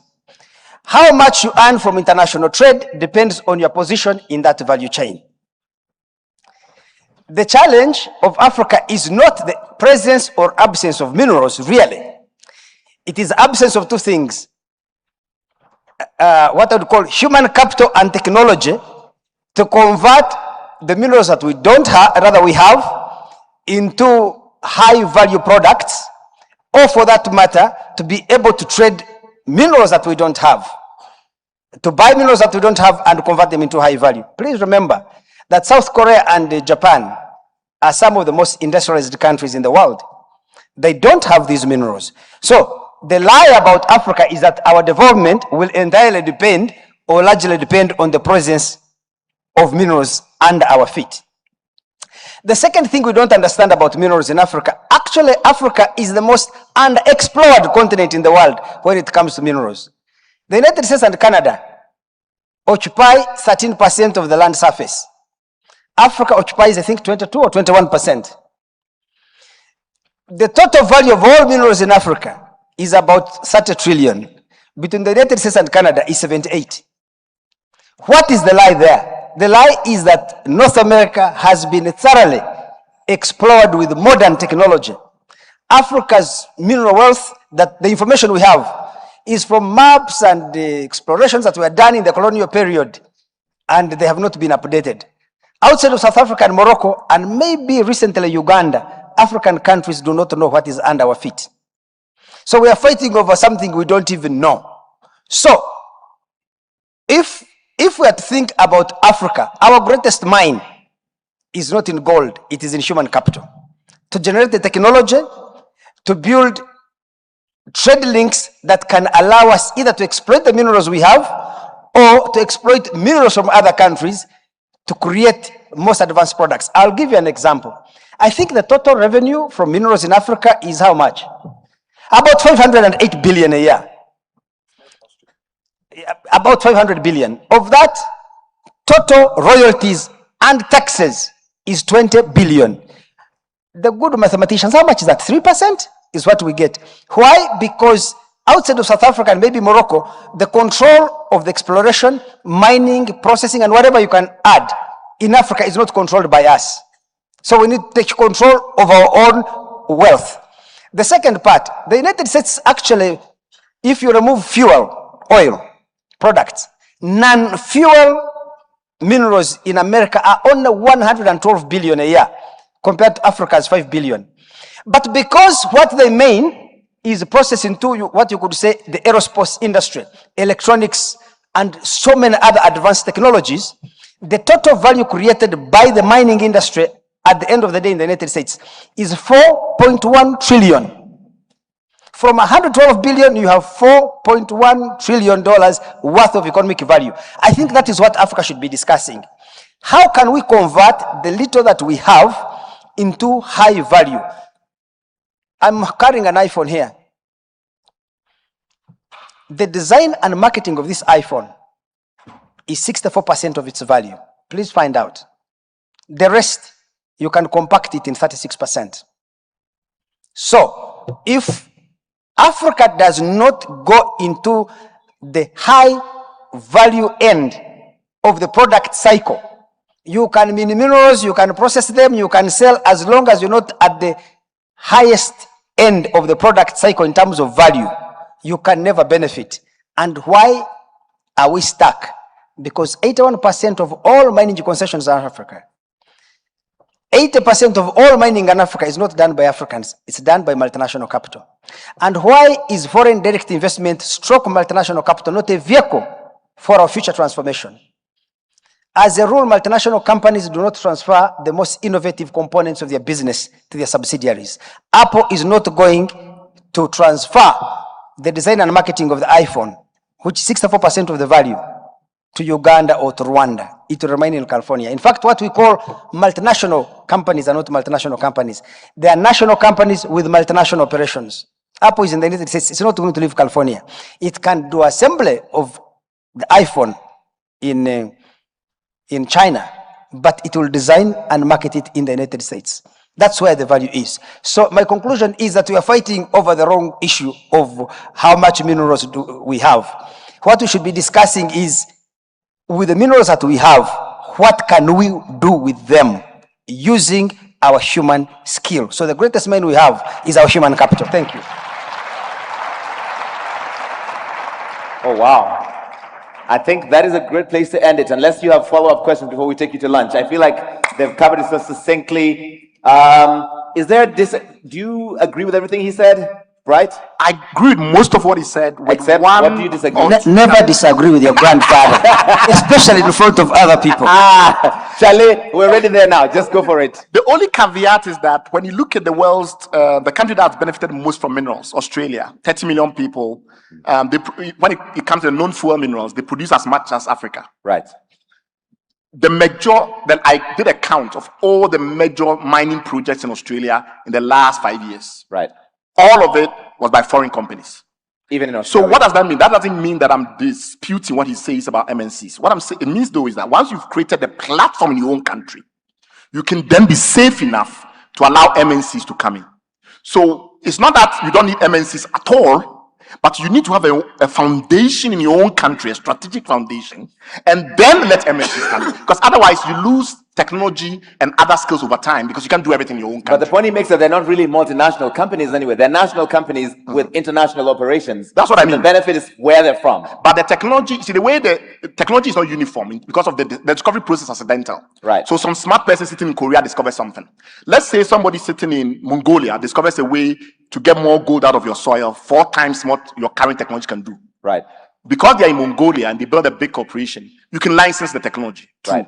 But what if they are not willing to license? And the only way you get that technology to allow them to invest in your country. That's what China did with Foxconn from Taiwan. Right. And then Apple came in and built the technology from in China. They realized that they were not going to license the technology to them. So the only way they could learn themselves was to let the Americans come in. Which is why Chinese technology sector, until recently, was almost dominated entirely by the West. It wasn't because the Chinese were stupid, but they built the foundational platform, allowed MNC to come in, and then they could take over. So that is the only slight caveat that I will add. Your response, finally, great-great-grandfather. Yes, I agree with my great-grandson in the sense that foreign direct investment is absolutely necessary for Africa. It's simple that we understand how to use it.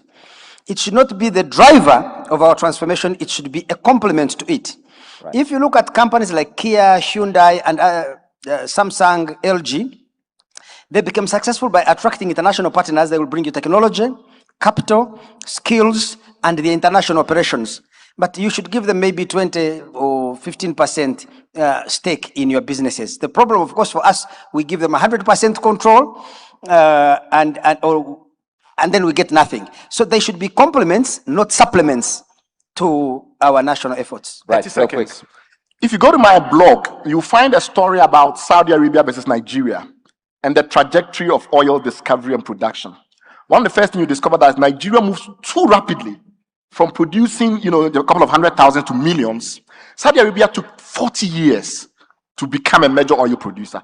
In that process, it allowed Saudi Arabia to bring in MNCs, control the chain, but then learning throughout the process. And when they were willing to produce large scale, they were ready to do it through Aramco. So one of the lessons also is that sometimes what we do is we overmilk our assets too rapidly, which is why we don't learn enough to take over from the multinationals. But everywhere in the world you go, including the Gulf, it started with foreigners coming in and then leaving the technology behind because the countries were smart. Bright, Andrew, thank you so much. Please give them a big round of applause. You've been fantastic. We told you yesterday that we had satellite hubs where people were watching and contributing to this as well. We want to show you some of the pictures. I think the first one is from Nigeria. This is Abuja, right? And just thank them for being a part of this conversation and contributing and, I guess, joining us.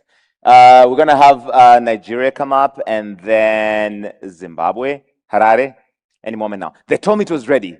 And then now that I'm pointing to it, it's not ready. So, anybody have any stories to tell me while we're waiting?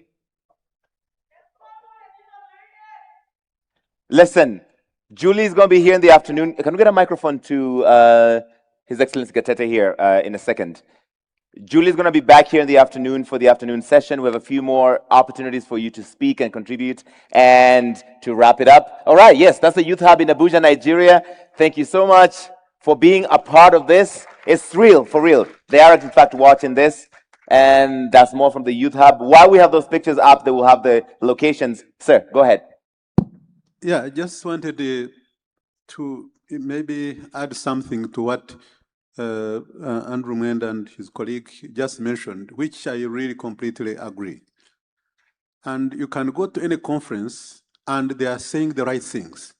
Value addition to the final end is what we need. But what is lacking is how do we get there? Because for example, for minerals, agriculture, and so many other areas, you need a value chain at the national level or at the regional level. To do that, you need like a special economic zone or industrial park where you can have so many industries that are related. And then you provide what you call really providing the incentives for the companies to come in who are going to invest. So the de-risking part becomes easier when they are all together in the same area and by creating that value chain. And we have organizations, Africans and non-Africans, that do that. Africa Development Bank, right. The World Bank, where we have 3 vice presidents that are Africans, the IFC, where we have Makta, who is from Senegal. They all have de-risking facilities. Now, how to do it and bring everything together and the risk so that investors can find it cheap is where the problem is. Because we all know what we want. We have identified 94 regional value chains, but without including even the national value chains which can work. Right. We have identified, for example, the one between Zambia and Zimbabwe for agriculture for the entire Southern Africa. But the how is the most important. Because what they are saying is true, we all agree with it, but how do we move forward? And that's why you need to negotiate with governments, agree, and then bring in these other institutions that are going to help in terms of the risking so that people can come in and invest their own money and then get exactly what you want so that can be realized. And that's the missing link, because we know the idea, this is what we need, but how is the most challenging thing. Thank you so much. And the how is sort of the heart of this. Yes. Former Vice President Fatoumata from the Gambia. Hello. As a woman, we always look inwardly before we look outwardly. We are talking about transforming the mindset at the continental level. But we are not talking about the roots. You cannot go up when the roots are not really strong. You have to water the roots to have good roots, which will, of course, represent the foundation, and then you go globally. The issues that we have is moving towards sustainable development. And sustainable development does require that you have at the national level a good system of governance, right, including good systems, including the infrastructure, communication, of course, including the human capital. So I believe that some of the things that we are yet to master is what do we have at the national level? How do we strategically bring up that value system to ensure that the national level is, the lives of the people are transformed, economic systems, political systems, everything is in place, whereby I do agree with Brother Hassan that you have to build systems, because if you build just institutions or you create institutions, you cannot really transfer that to the young generation. We have to now transform our mentality, transform our minds in ensuring that the resources we have in, for instance, in the Gambia, we know how much it is, we value them, we make it, it affects the impacts on the lives of the people, and then we look globally as to how we can use that to bring in foreign investors, right, so that they don't only take, but they leave something behind. Thank you. These young people are saying that they're frustrated, that we talk too much and do too little. And they've heard these conversations since they were kids, and now they're of this age. And that's why you see the frustration of the African Union with their governments. They just feel that not enough is done. We have committees, we have frameworks, we have plans, we have visions, but not enough implementation. Yeah, it's the implementation. The implementation starts from the political will. The political will to ensure that not only after elections, because our problem is after elections is it. We need to go beyond elections, right, and deliver the campaign promises or the development plans that we develop for the people. And most of the development plans are top-bottom. Yeah. Because, and that's why they don't make impact. Okay. So for the young people, my advice is for you to start working, not looking up and complaining, but rather working in your communities, knowing what your communities have, okay, advocating, and also petitioning, rather than just going all the time protesting in the streets. You have to read the intellect, the ingenuity that you have, so that you participate and contribute towards changing the systems of governance that do not favor you. But sometimes the protesting works. Ask NSARS. The Nigerians don't agree. Sometimes the protesting works. Ask the Kenyans. I'm just saying. Yeah, but for this life in a balance. For us in the Gambia, right, for 20 years, we suffered. For 22 years, we were under dictatorship. And we were able to change the system, not by protesting, but working from the bottom, understanding, sensitizing our people, and strategically thinking and coming together, creating coalitions that have the same understanding and the same commitment to bring the change. So yes, I do agree sometimes the protest works, but the modality, the strategies of the protest that I see with the young children is something as a mother that I wouldn't like to advise. Right. We need to sit, create coalitions, and also what we need to do, the civil society is truncated. Some of them are politicized. Right. I have been in governance for many years. I know some people, they say today they can criticize sometimes, but tomorrow they are politicized. So they have to build coalitions, civil society. They have to speak with one voice, and they strategically should also institutionalize their programs so that they can be more effective. All right, thank you so much. And that is going to be the final thought from this session. This is where I leave you. My name is Larry Mado. Please watch my show on CNN. It's called African Voices. It highlights your voices. There's one person who's going to applaud. Please watch my show on CNN. It's called African Voices. Oh, you guys are so kind. You're very kind. Julie is back in the afternoon for the final session. This is your chance to go to lunch. Enjoy, and thank you. Please come back in an hour.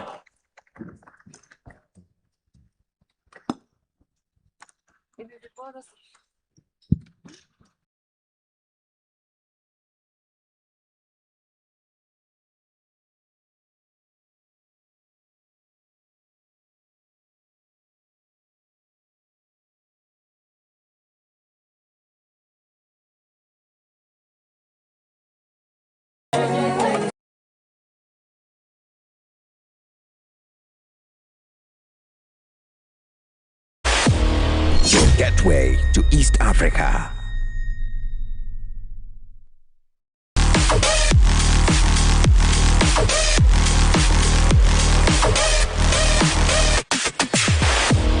Your gateway to East Africa.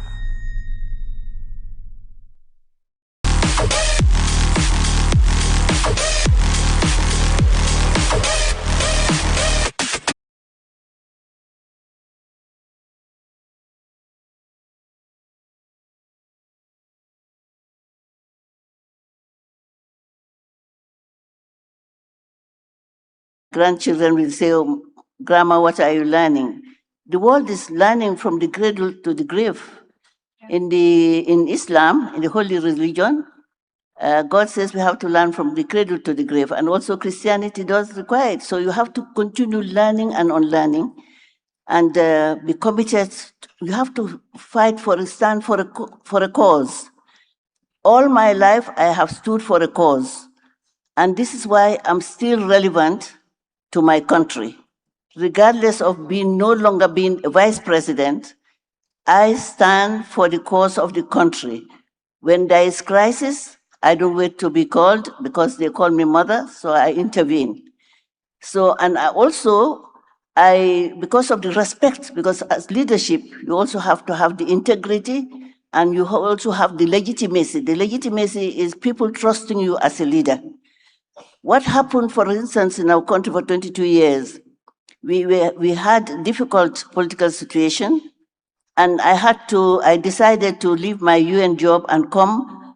I put together 7 political parties, 3 civil society organizations, and we built a coalition. If you Google today, Coalition 2016 is what brought the democratic change in our country. But because we had the change, and things are not we have not been able to manage the change, I continue to advocate that we manage the change. And the change is we had adopted a national reform agenda, constitutional, judiciary, legislative, security, land reform, and civil service. We are yet to implement those reforms. So I stand again to keep my voice instrumental, influential, so that we can continue to move the country. My message is, don't see yourself as Rwandans or Ugandans or Africambians, and see yourself as Africans and see how much you can work. My next advice is for you to work in your communities. Try to contribute to empowering the people who can't have a voice in everything. Help them, give them the aspirations and give them the hope that if they believe in themselves and if they work hard, you have to work hard. You have to work hard. Nothing is easy in life. And doing business as usual will never give you a difference. So the mindset we are now trying to transform here is for us to continue in believing in ourselves, believing in the African School of Governance. You have really operationalized part of the vision of the African agenda, which is building the capacity of young people so that they can go out to the world. My advice and recommendation for the African School of Governance, maybe my humble recommendation, would be for you to create a data bank, a talent bank, where you can have a database of all the experts you have in Africa, so that whatever you need, you can just press the button, call on the experts. We need to depend on our capability, our confidence, our integrity, because no one is going to do it for us. And my second recommendation is for you to build systems that can outlive the African School of Governance, that can permeate into the communities, last communities of Africa. On that note, I thank you, and I pray that God continues to bless all of you. I love you all. Wow. Wow. Thank you so much. You gave us, the day-to-day practical applications of how we can live our life in a way that contributes, but you've also given incredible advice to the Africa School of Governance, which is heard. Futuma, let me come to you next. And, just looking at your career, your life, your experiences, there is a lot that you for sure have learned. But let's start with the reflections that you put into your book. Tell us about the book. It is about mindset shift. What are some of the key reflections that you want people in this room to know? And then please take us to some of the key lessons you learned in your corporate life and experiences. Over to you, please. Well, thank you very much, Julie. And it's a little bit closer to you. Thank you. Thank you. Can you hear me now? Yes. Okay, thank you. And I'd like to take the opportunity, first and foremost, to recognize our elders. President Mbeki, I don't think is in the room, and the Prime Minister, Haile Mariam of Ethiopia. And also to thank ASG, in particular Francis, to have invited me to this panel. I think the bulk of what I discuss in that book, Julie, is, I guess, informed by my own professional career, most of which was as Group CEO of MTN Group, which is the largest mobile telephone company on this continent. Mm-hmm. Today with, I think, in excess of 320 million subscribers. So they talk to a third of Africa. Wow. Online 24/7 every day, and in over 22 countries. And what began to germinate in my head was the fact that if we are going to be a quarter of humanity in 20 years, 25 years, I mean, the number has been thrown around 2.5 billion people. Also, almost half of those 2.5 billion being youth below the 20 years of age. We have to do something absolutely radical to meet the demands and needs of that youth. Mm-hmm. Because if we don't, we've got a socioeconomic time bomb on our hands. I think you can even sense the restlessness here already. So this is really what's informed me in looking at the book. And I sort of divided into three parts. First part is about identity, which is sort of the umbrella for mindset. Mm-hmm. And then the second part is economics, and then the third part is geopolitics. And if I try to, review the discussions of the last 2 days, the task is so enormous. And, you start off with a bit of excitement, then you get a little bit depressed when the enormity of the task hits you. And like any business or country, you've got limited time, you have limited capital, and you've got limited capacity. So you have to prioritize. And what I came to from an economics perspective is that I call it the 80-20 rule that applies to most things, is that probably the biggest or highest priority we have is to get a borderless Africa. Free movement of people, free movement of capital, intellectual and financial. And I think the ex-Prime Minister of Niger touched on it. Economic corridors and agricultural basins. If we don't do that, and I'm not saying it's easy, it's highly political, sensitive issues, it has to be done responsibly and so on. But if we don't do that, Africa will never have scale. If you don't have scale, you don't have leverage. If you don't have leverage, you don't have power. So I think that's really what I would say probably is the largest and most important one. Maybe just to close and say, just this morning, Bill Gates wrote a huge article warning the US government that they're not taking AI seriously. There should be some jobs reserved for humans. This is just this morning, right? So a country as developed as the US in 36 months is going to lose 30% of its workforce. Wow, that is What does that mean for us? So we need to think outside the box on how we can start addressing the economies of the futures and not the past. Maybe I should end on that note. Thank you. Just before we go to the next speaker, I believe you were at the helm of MTN when that spread happened across the continent, right? You really drove a lot of that. If I remember that period, there were a lot of naysayers about Africa and this idea of building companies that traverse the continent, and there was a lot of policy blocks. So tell us, how did you confront them and achieve what you achieved, please? Well, I think the short version of the answer is that it's a mindset issue. MTN is one of probably the 3 largest publicly listed companies on this continent.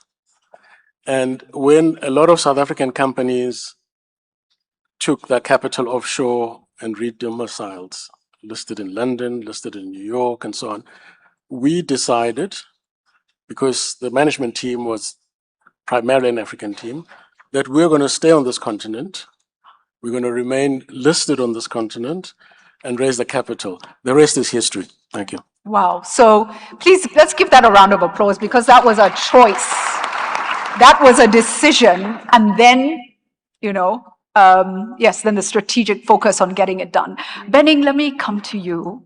And, one of the things that we can feel clearly is we don't have to preach to young Africans. We can help equip each other. They can equip us, and we can equip them with knowledge and insights in how we do things. What would your advice be? We feel the energy in the room. We see the commitment in the room. Young Africans who are going back to make a difference. Can I hear from you? Yeah, you sound tentative. It's like you didn't have lunch. Young Africans who are going to make a difference for Africa. Can I hear from you?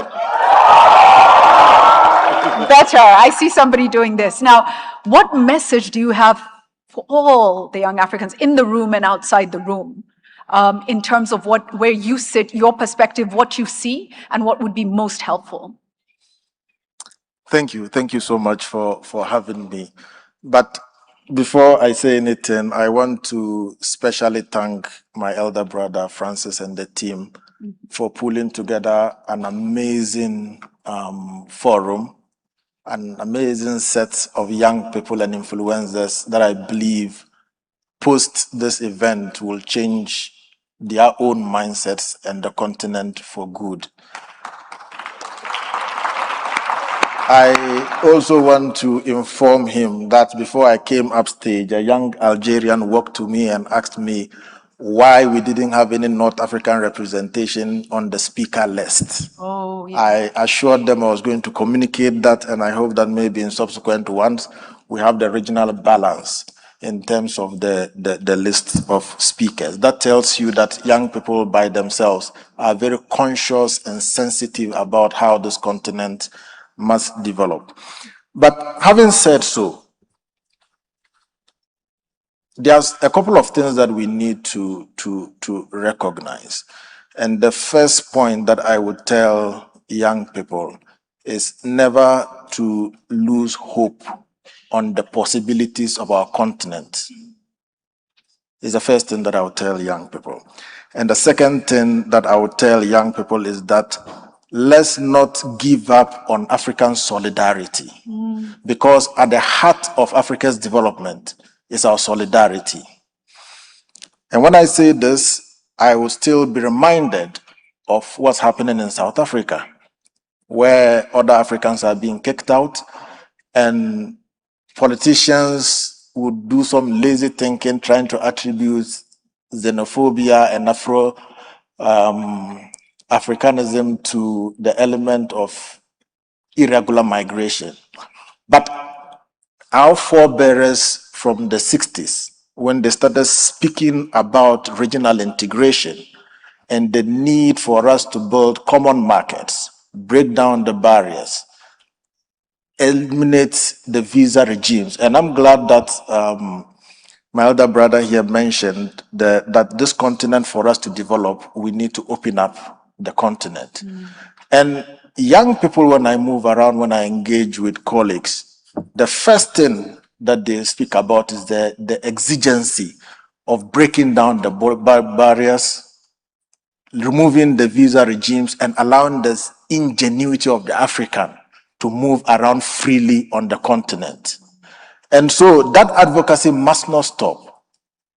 Young people must continue to hold our government systems accountable and hold the present leadership accountable for enforcing decisions that they collectively undertook to break down the barriers, open up our economies.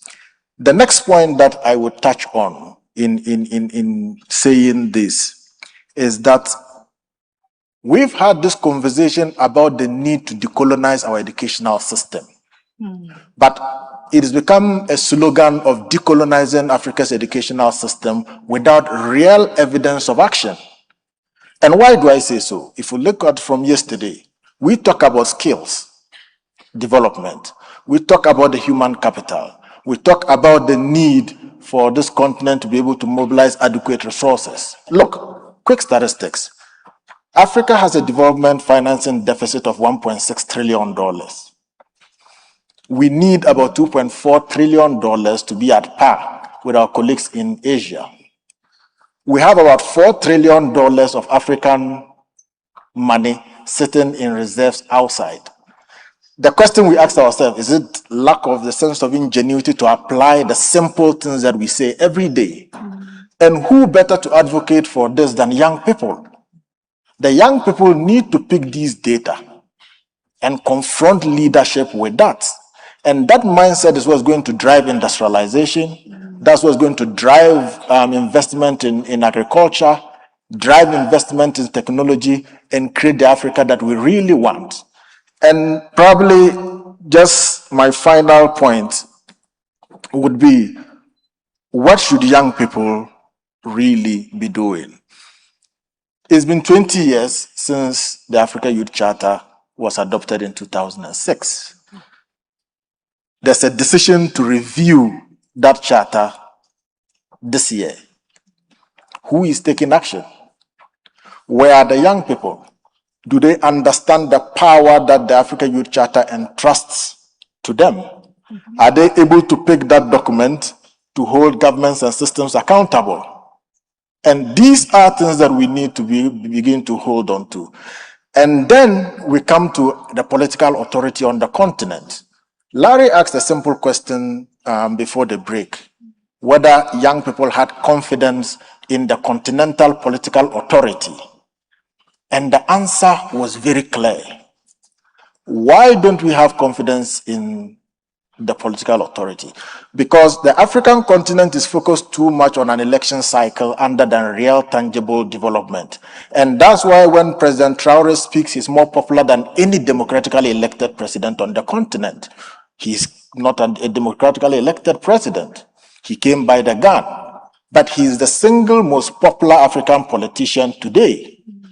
Does that translate to mean that young people on the continent have lost confidence in the democratic dispensation that we currently practice?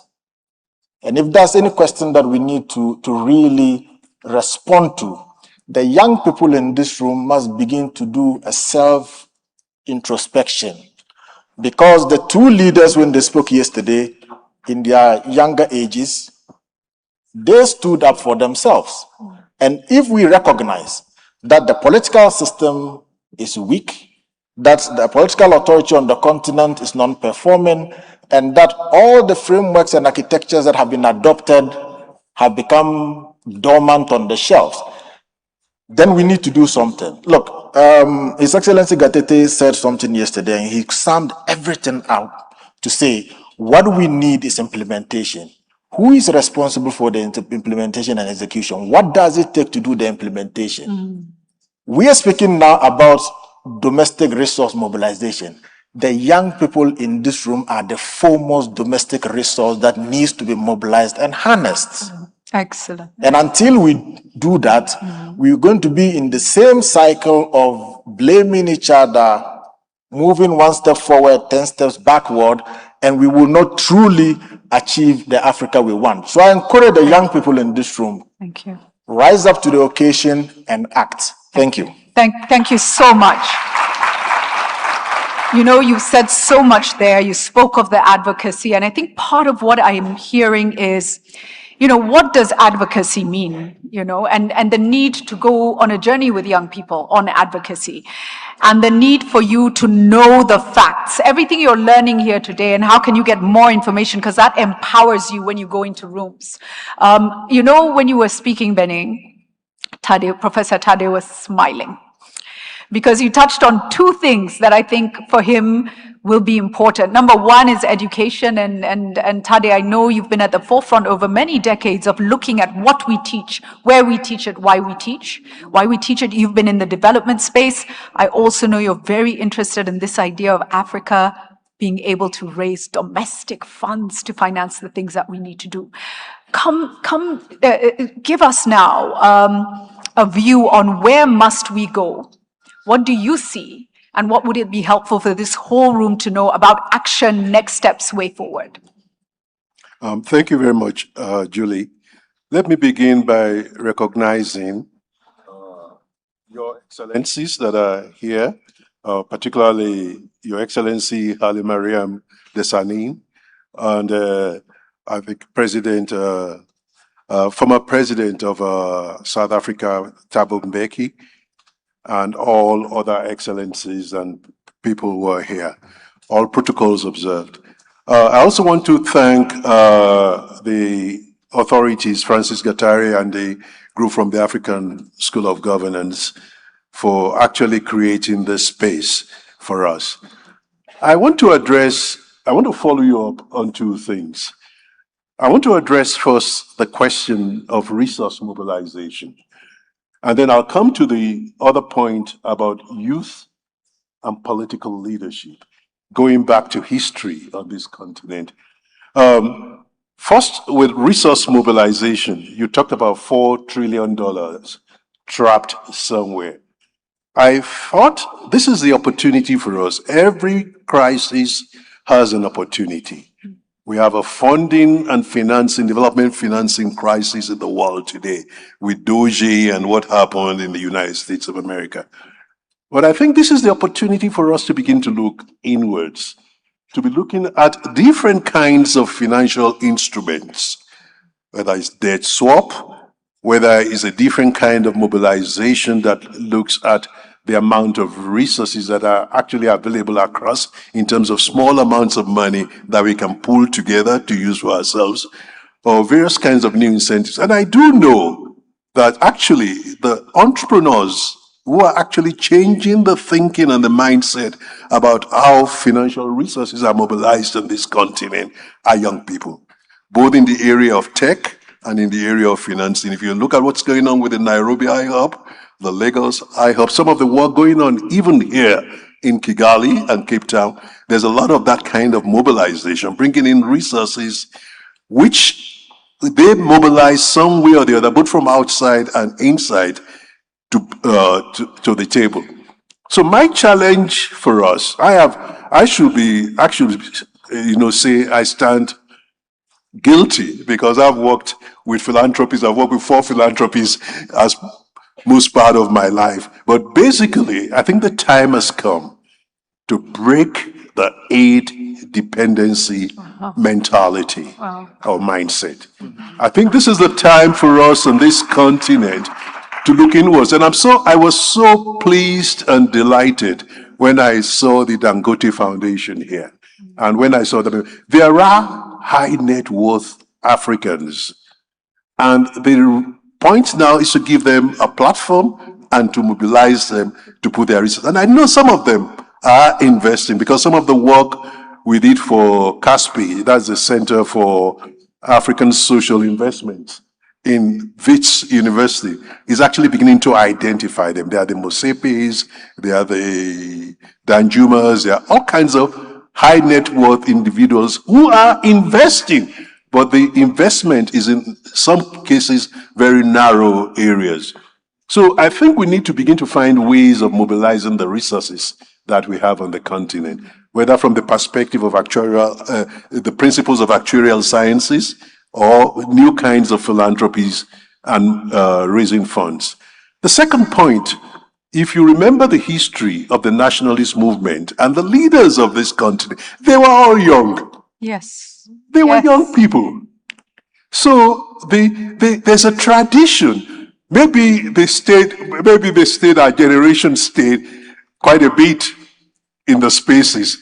But that generation that came, that liberated this continent, most of the leaders of that generation were in their 30s and 40s when they did, except for one or two, maybe Jomo Kenyatta and Awolowo in Nigeria, but a lot of the others were in their 30s, 40s. So they were young, and some of them were in their 20s. There were ministers who were in their 20s. You know, when Patrice Lumumba was being tried, some of the people who went were lawyers in their 20s. So this continent has always been dependent on youth at different times. People might then grow old in the positions and then grow rigid, some kind of rigor mortis sets in, and there's no creativity, there's no innovation. But the time has come for that. On education, I was thinking that with regards to Mr. Gattari, I thought there was a missing link in the challenge on mindset reset. I think we have to catch our people young now. I think beyond speaking to the postgraduates and the graduates and the senior leaders and things, I think this is the time to see whether we can begin to even influence curriculum further down the pipeline. So that, and we're living in a world that the economists are there, here, the business people are here. If you look at the nature of industrial revolutions used to take centuries. From the agrarian revolution to the fourth industrial revolution, and then to Fordism, all of those were 100 years, 150 years. The last two industrial revolutions, the fourth industrial revolution, and the one that we're in now, the one with the digital revolution, genetic revolution, and all of that, it's taken a period of about 30 years. So if you are not nimble, if you're not flexible, if you're not quick on your feet, you're not going to make a difference. And the kind of training that we should be having in education should not just be because, like you were saying about AI is going to take up quite a lot of things. I am being forced to use AI in my work now because it does quite a lot of things that are just like routine. But what is the essence of education? The essence of education should be independent thinking, independent action, motivation, critical thinking, and then this whole thing about the mindset to be ready to make a change when it is necessary. Right. So I think we need to address this even beyond ASG. I think ASG should be the ambassador that goes down the pipeline, that helps us to think about how do we influence even curriculum development, civic education, how do we influence socialization of the young people, the true next generation. Because Benny, you are no longer the next generation. And a lot of the young people here, you are no longer the next generation. You are the present generation of change makers. The ones coming behind you, we should be able to create a situation for this kind of mindset change. So that will be my, and then, of course, in terms of education, I think the most difficult institution for reform and transformation has been the university. It has come basically with medieval thinking, medieval titles, deans, provosts, all of those are inheritances of long forgotten things. I think the time has come to actually rethink the university, reconstructing, and some of it is happening. And ASG is a model, but even here in Kigali, we are seeing experimentation with new kinds of advanced learning. Thank you. Thank you so much for that. Thank you, Tade. And you know, I did want to pick up on a point, and it brings me really nicely, Professor Lumumba, to you. I want to pick up on the point of the young people's role over generations that we have seen. And you know, the people who fought for independence of our countries, who died, who bled, were young people. Let's give them a hand. Please, let us reckon. They were young. A lot of them were very, very young. We heard that His Excellency Becky said I was 13 when I joined ANC. 13, but interested, engaged. The people who then brought multi-party democracy into many of our countries, in Kenya, our country, were young people. Again, at the front lines, university students, young people. Now, let me say another thing, and this is where history is important. The people who took leadership, and you named a couple, were not necessarily the people who fought for our independence. And therein lies some of the things we need to confront about even how we dream of things and follow through strategically. How we make sure when we have a vision, we don't just do the first part, but we go the whole hog to bringing birth to a vision. PLO, you know what our countries have been. You have been talking to us for a long, long time. I want to fast forward. I've taken us back to the reality of the continent, the young people, the mismatch between the people who struggle and the people who take over power. I want to now take us to Vision 2063. An incredible Africa. I want you to imagine an incredible, wealthy Africa, all right? That protects and conserves, that utilizes its wealth and resources to prosper its own people, where every person has the choice of where they send their children to school because they can afford to make the choice, where we are living healthy. We're not going to packaged foods that I see the way the rest of the world is going. We're going more natural, and we are healthy and we are strong. But Professor Lumumba, what does it take to where people feel happy? Can I say people feel happy? Families are thriving.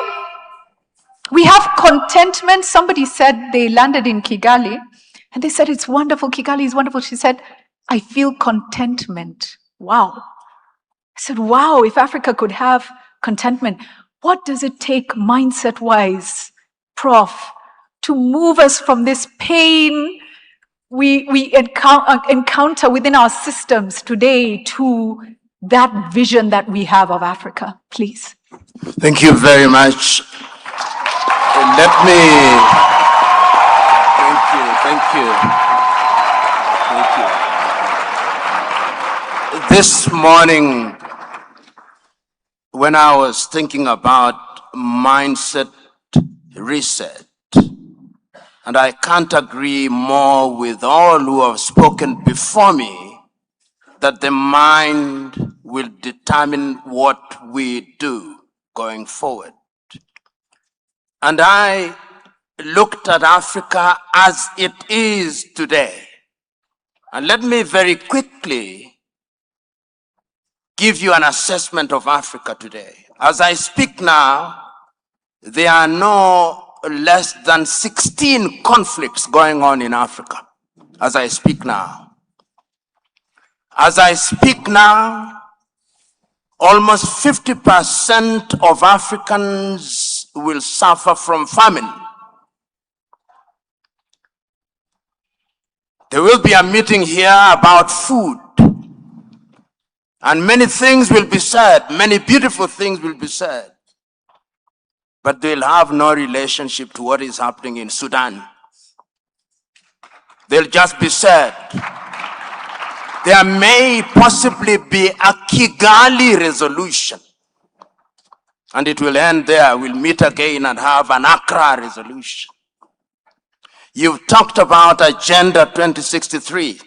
It is not new.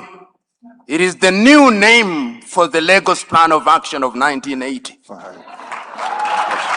We in the continent of Africa, as others have said, are in the business of giving new name to old things, assuming that that will solve our problems. What young people must do is to understand Africa, because you cannot solve that which you do not understand. And I've had the advantage of talking to very many young people since yesterday, from different countries, some countries with conflict. I've talked to young people from Sudan, from Chad, from Cameroon. Those are conflict countries. Which then begs the question, if we want to change minds, how do we want to change minds? We are very quick to talk about artificial intelligence, and I normally ask, whose artificial intelligence? I was watching this morning the humanoid competitions in China, robots racing. And very quickly, I also watched people struggling for water in Chad, refugees. And yet when we are called upon to discuss these things, we issue statistics that this is what Africa is going to be. But I'm suggesting to this audience and to the young people that number one, we must understand what the problem is. In 1950-60, we said our problem was education. We talked about ignorance. We talked about poverty. We talked about disease. I'm talking to you at a point now when there is Ebola in Eastern Congo. Where has the vaccine come from? Europe. Do we know whether it is a vaccine or we are guinea pigs? We don't know. What are our governments doing about it? Very little. A few months ago, we have another vaccine for malaria, which was tested in Kenya. Do we know whether it's a vaccine or we are guinea pigs? We do not know. That is in the area of disease. We are talking about curriculum development. In the East African region, we said we were going to harmonize education. I now want you to look at the curriculum in Kenya, Uganda, Tanzania, Rwanda, Burundi, Somalia, and the Democratic Republic of Congo. They are as far from each other as the North is from the South. We are not harmonizing education.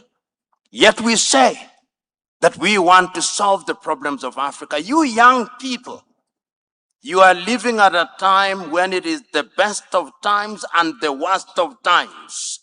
It depends on what you do about it. And the mind is what is going to help us resolve this problem. It gladdens my heart that nearly 22 countries are represented here. The question is, after this conference, will you coordinate or you'll wait for another conference? This is the question. When I saw young people moving in from through Morocco into Ceuta, trying to get into Europe, it tells you that there is a problem.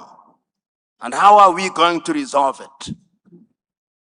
By beginning to change in our communities. First, can Africa feed herself?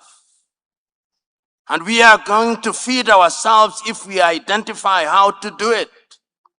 If you look at many organizations and many initiatives in the continent of Africa, as I conclude, they are funded from outside. Bill Gates, even Africa. Everything is funded from outside. Our friends of goodwill are getting fatigued. What will we do when they leave?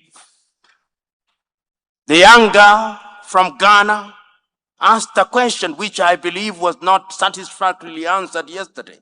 She asked, the next generation of young Africans are being fed on curriculum or curricula which is developed from outside of the continent. Most of you here, the adults, your children are going to British curriculum schools, French, and when they come back, they'll be the leaders, and they'll be holding apartments in Paris, in Portugal. Africa will only be a hunting ground. Then they go back. What are we doing about curriculum? So, Julie, as we go forward, I believe that the mind is the standard that we are going to deal with. And we are going to deal with when we introduce what I call hygiene in our politics. Easier said than done. What are we doing? Because when politics stumbles, the country pays. And lastly, we must remind ourselves that this is an intergenerational task. Professor Tadia said, you are now the present generation. By the year 2063, I think half of this population will be dead. That is a very morbid thing to say. Half of you will be dead. Wow. And those of you who will be alive will be so weak and old that you will not be useful either to yourself or the continent of Africa, rather than repositories of experience. So you must hand over the baton to the next generation. Let me rest my case there. Wow.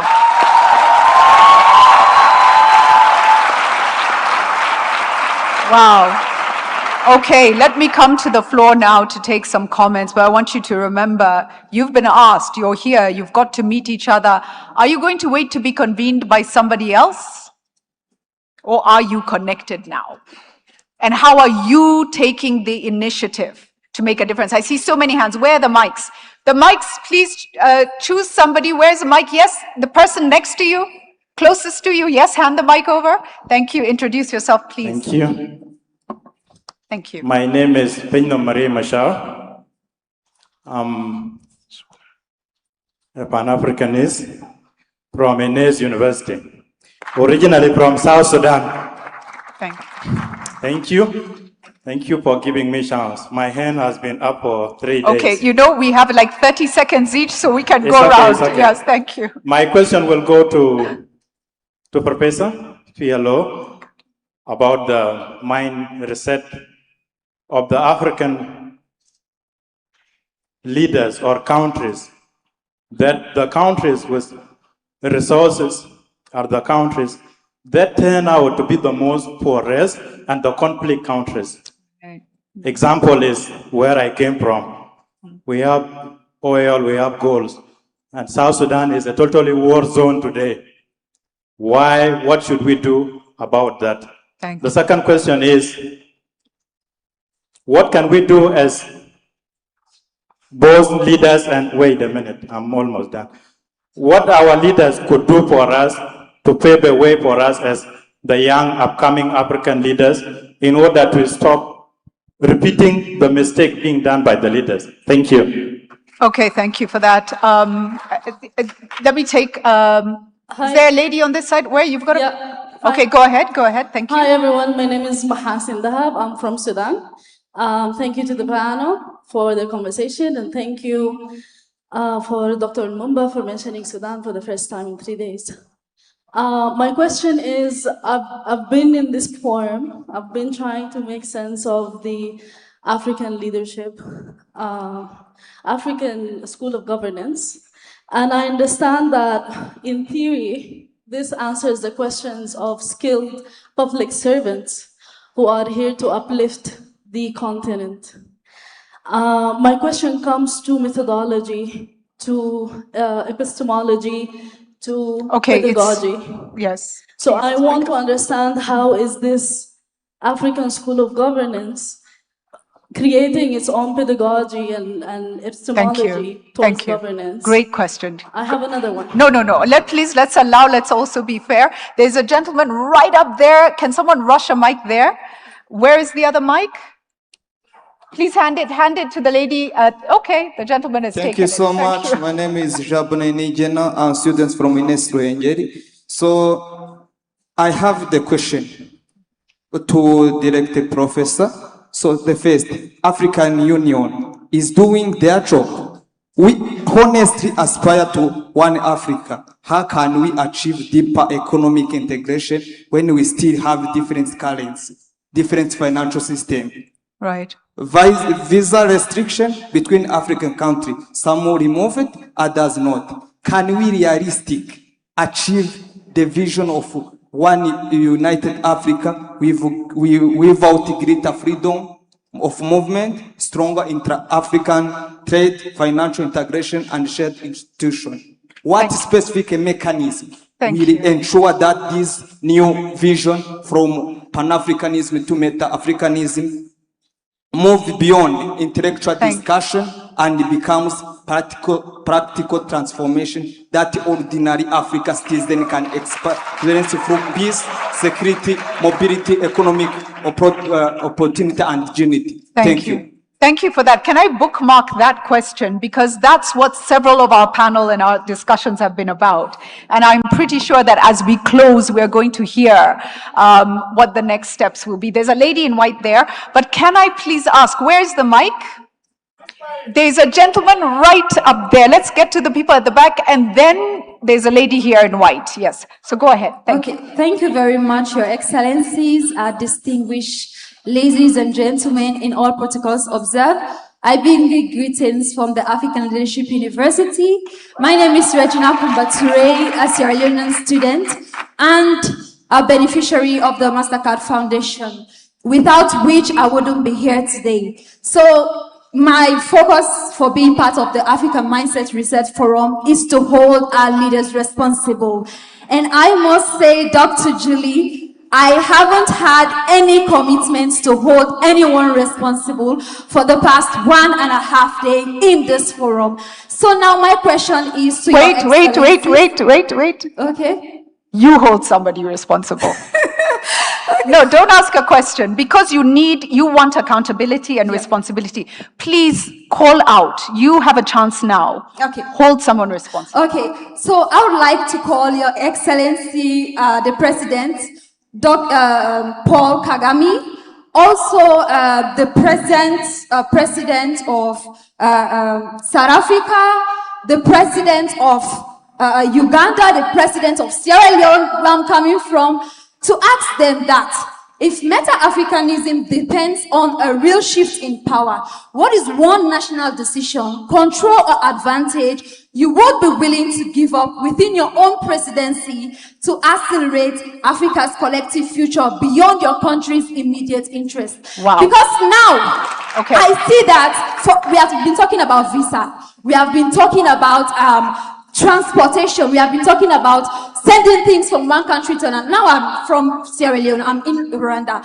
but it's very difficult. I'm even thinking, how would I go back without sponsorship? Because to go back, I have to pay 1,500 USD. Yeah. So what's the one decision have you made to make sure that we eradicate this? Is it that you are going to remove the visa or limit the money we have to pay to go to each country? Is it that you are willing to sacrifice trade from each country to be free?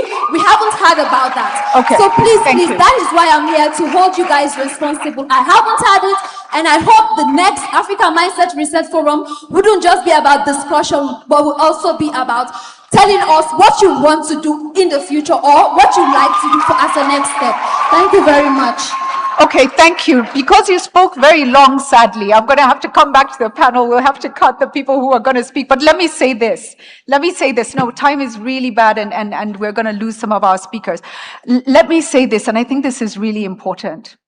We're not here to talk. We're not here to talk. None of us. His Excellency Haile Mariam Desalegn did not cut his schedule and come here. We did not invite all of you. All of you, imagine the time. You left home.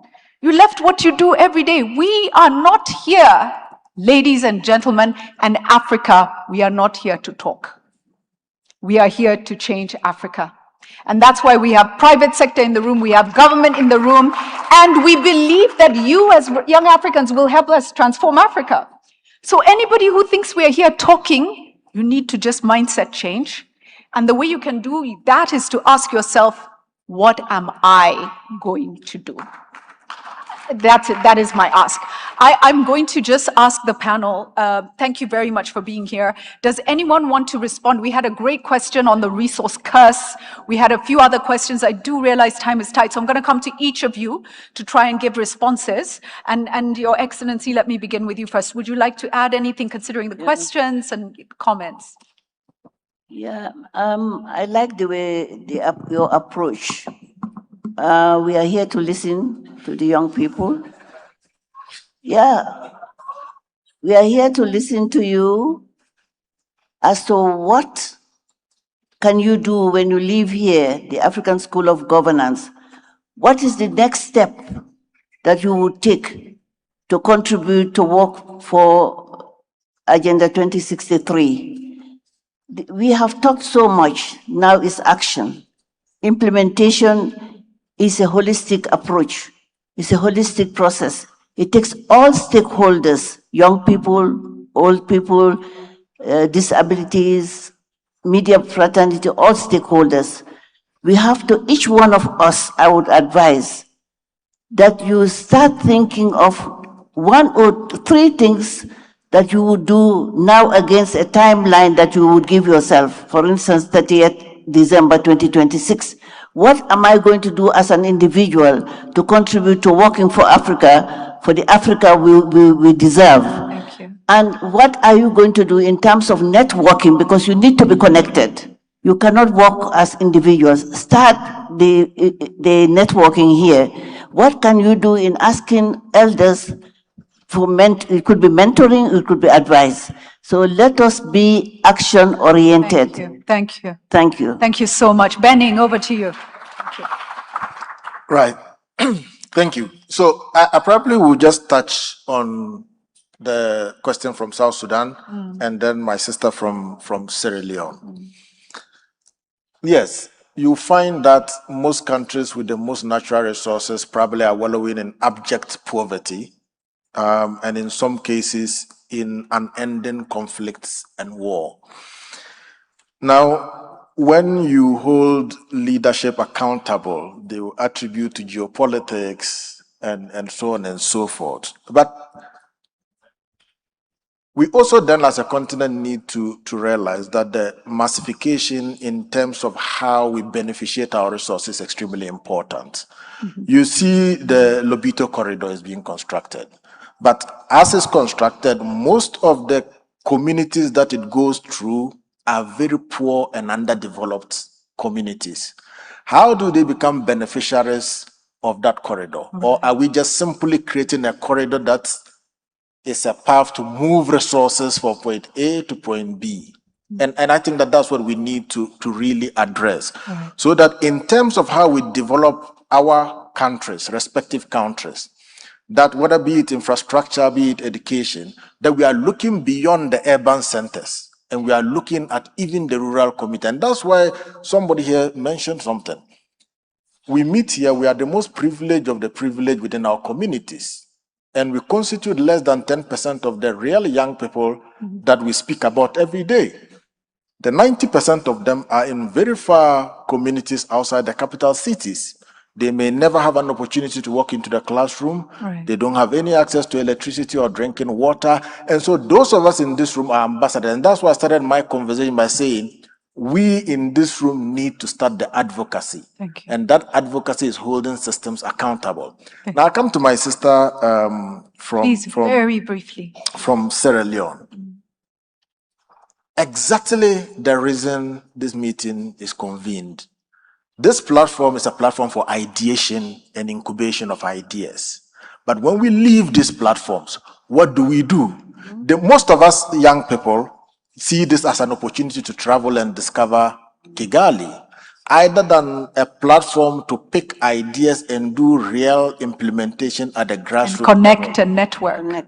And those are the things that we need to really be addressing. That those of us that are privileged to be in rooms to ideate, when we go back to our communities, how do we translate what we learn and the networks that we build into real tangible action at a grassroots level? And I believe that by doing so, we will be changing our communities, our societies in our own small way, and collectively we build the Africa we want. Thank you so much. Because, young lady, there's going to be a girl in the village in Sierra Leone who will look at you and say, you got to go. None of us did. What did you do with that? So that's a really big part of it. Tade, please, and as briefly as possible. I'll follow the position of the former vice president of Gambia. I used to have a friend who was very strong in Pan-African movement, Tajuddin Abdul Rahim. Organize, don't agonize. That was his talk. What are you doing here right now? After this meeting, you can begin to mobilize. The movement begins here in terms of how you reach out to yourselves, how you connect. That's number one. And that's an action point. Don't leave here without putting something in place amongst yourselves. The nature of communication has changed completely. Then the second one about the young people's movements on the continent, the NSAS movement or the Gen Z in Kenya, they were vulnerable because they were limited nationally. How many other young people wrote from Uganda, from Tanzania, from Nigeria, from Ghana, when the Gen Z in Kenya faced what they faced? What is the nature of the clamor to the embassies of Kenya all over Africa? And the same, the embassies of Nigeria all over, where we had NSAS. Let's begin to organize, to build coalitions across borders and within our countries. Thank you. Thank you so much. Putuma, please, over to you. Yeah, very quickly. Firstly, we don't have until 2063. The tensions are just too high, what we are facing. Secondly, I'm going to be boring. We can spend 3 days talking about Africa's problems. We need to prioritize what is key. The issue of fragmentation and full free movement of capital and is key. You cannot access $4 trillion if we are 54 fragmented countries. So the 5-6 countries that are 50% of Africa's GDP need to get together and start moving. Last point, ASG has done a fantastic job, but our problem is implementation. One of the things that the Americans and the Europeans have done that is good, there are other bad things, they've got think tanks. The think tanks supplement government, who is trying to run the trains, pick up the rubbish, make sure there's water. We don't have think tanks in Africa. That's just maybe a challenge to ASG to say, how do we start establishing those? Thank you. Thank you for that. And I think that focus, that determined focus on the issues is so important to keep coming back to. Prof, you have the final word. Thank you very much. Did I see Wodemeyer here? Yes. And Wodemeyer is here because I want to be very practical. My suggestion is that as a result of this meeting here, put together a coordination group. I mentioned Wodemeyer because Wodemeyer and I have been in spaces where we were trying to give meaning, practical meaning to what we are saying. We were with Wodemeyer in Malawi, and he may not know, out of that program, there is now a young person below the age of 25 who is running a business of 1 billion kwacha. Wow. And what are we saying? We are saying that you don't ask people to be good yourself. Wodemeyer, when we went with him to Malawi, he interviewed one of the leading farmers there called Napoleon. And as a result, many things are happening. Vice President, Prime Minister Haile Mariam Desalegn will also give testimony how we try to be practical. And I'm answering the young man from South Sudan. And I was one of the pioneering group of lecturers at the African School of Government, and I'll be doing so again in the next 2 months. And I'm saying what you say, do, because there are times when you are accused, but you are saying, do you do? As a result of some of the things that we are saying, through his assistance, we now have one of the largest distributors of cement, Dangote cement in Africa, courtesy of Haile Mariam Desalegn. He'll also tell you that as a result of coordination, we have something called the Pan-African Investment Group.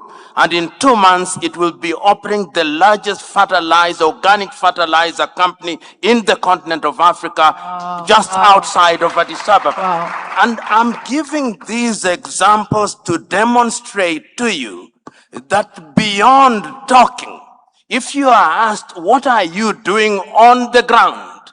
We'll be able to tell you, this is what we are doing on the ground. Very lastly, by way of coordinating and catching people young, we now have 4 Pan-African institutes dealing with young people in Nairobi, Kenya, in Addis Ababa, Ethiopia, in Liberia, and in Zambia. In other words, we are trying to change minds and then irritate heads of state. One of my greatest claims to fame is that I irritate African heads of state. And how do I do it? I do it by writing letters to them on all critical issues. Some respond, some don't, but they are irritated nevertheless. Whether they are irritated in the right direction or in the wrong direction, I do not know. Somebody once asked me, and Julia, I conclude with this, do they always all respond? Then I said, if you are a Christian, you've seen Paul's letter to the Corinthians. Have you ever seen the Corinthians' response to Paul? I said, mine is just to write. Thank you very much. Thank you so much. Ladies and gentlemen, a warm round of applause, please, for the panel. You may take your seats. I want to thank you all for your comments. I want to apologize to the young people who didn't get to speak. We shall still try to get the mic to those two on that end. Ladies and gentlemen, we'll have a slight change in the schedule. Please, panel, you may take your seats. Thank you so much. Thank you.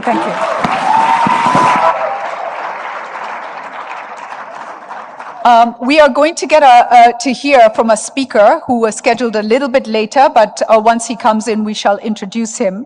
It is Dr. Korir Singh Oye, who is the Principal Secretary, State Department for Foreign Affairs, Republic of Kenya. He's going to be speaking to us about an upcoming activity. But as we wait for him to come and join us in the room, can I welcome somebody who can do exactly what Professor PLO suggested, Influencer Africa's Israel, please come forward, Israel Laria, and look at him in his grand African outfit. Let's give him a warm round of applause. Israel, a warm welcome. You may come up here, please. Thank you.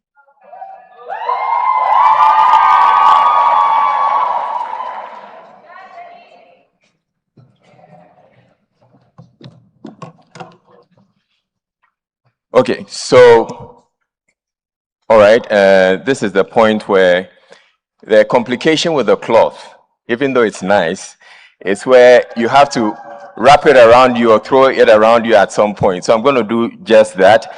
But I believe we have our next speaker also coming in. So I'm just going to wrap my cloth around me and then he's just going to come up.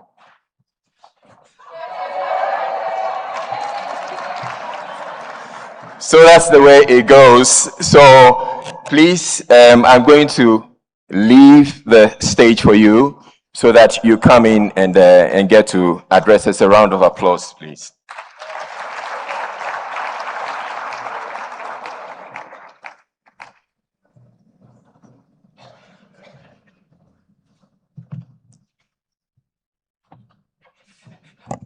Excellencies here gathered, ladies and gentlemen, good afternoon. Thank you very much. Now, my name is Kore Singoe, and I've had the singular fortune of sitting here and partaking of the wisdom of my former professor, Professor Lumumba, as well as Professor Tade and others. And I think I was asked to speak briefly about some of the things that Africa is getting right, some of the models that are demonstrative of mindset reset.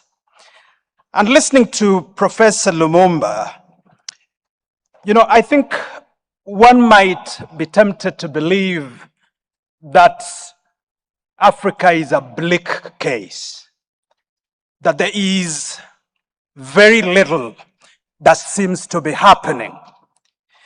But quite to the contrary, my view actually is the contrary, that there is a lot that is happening. And the beginning or the genesis of this transformation, to my mind, is what I'm calling an acute sense of awareness on the part of our leaders with respect to not just the problem, but also what Africa has to offer. Because we are discussing mindset reset, my dear colleagues, we are always looking at physical barriers to entry. But I think there are also conceptual, mental barriers to our engagement. Just like the physical barriers impede progress, my view is that the conceptual, the mental barriers are even a bigger impediment to progress. I want to suggest to us that we have long entertained what I'm calling binaries. Binaries, them versus us, the other versus us. Binaries are mental and conceptual divisions in society that render cooperation impossible and collective action illusory. They weaken the social fabric and undermine the social contract. My view is that in the recent past, Kenya has been central in deconstructing binaries that we believe have held back national and continental growth. I share three of these examples. The first example comes from the humanitarian sector. Now, you all know that Kenya is a big host of refugees. For long, we have looked at refugee problem from a security threat lens. We've looked at refugees as others, outside our remit. And we've put them in camps. But the reality is that when Kenya has been hosting 800,000 refugees for almost the last 30 years, are those 800,000, most of whom are Africans, are they really others? Some of them have grown up in these camps. So what Kenya has done, ladies and gentlemen, is to come up with a plan, the Shirika plan, a plan that brings host communities and refugees together and seeks to integrate refugees into local economies and national public services, providing durable solutions, providing pathways for self-reliance, local integration, and even sometimes voluntary return. This, for me, is an example of what happens when you deconstruct or when you destroy binaries. The second relates to climate finance. Now, for long, again, we've had this dichotomy where we are dealing with the global north and the global south, where we argue that the industrial north is responsible for the problem, and therefore the global south does bear the burden, and therefore should industrialize on the same pathway as the industrial north. Now, this dichotomy doesn't help us in dealing with the problem of climate change. And so in 2023, African leaders gathered in Nairobi at the Africa Climate Summit. And ladies and gentlemen, they broke that binary and came up with financing mechanisms and ideas, including the Africa Green Industrialization Initiative, to transform Africa's resources, renewable energy, and industrial potential into climate-smart growth engines, to accelerate renewable-powered industries, expand regional value chains, and establish Africa as a global hub for sustainable trade. Number 3, and I've had it discussed here as well. A few months ago, Africa, or rather Kenya, was asked to host the French Africa Summit, known as the Africa Forward. Many Africans say that, how can an Anglophone country host a meeting for Francophone Africa? Now, Kenya's view was that there is no Francophone Africa, there is no Anglophone Africa. There is only one Africa. And we must destroy these binaries, because they are the ones responsible for holding us back. They are responsible for the cost of that ticket you're hearing about. They're built and mummify structures and make it impossible for us to make progress. What did the Africa Forward Summit achieve? Many things. But one of the issues that became germane was the issue around financing and the cost of raising capital on the continent. One of the instruments that Africa proposed and put forward at that summit was ATIDI, the Africa Trade, Investment, Development Insurance, as an instrument for de-risking our own capital, not foreign capital, our own pension funds, our own insurance funds, to invest in our own infrastructure. So we are no longer talking about taking on debts. We are talking about investing in our own assets, mobilizing our mature assets, and providing necessary guarantees.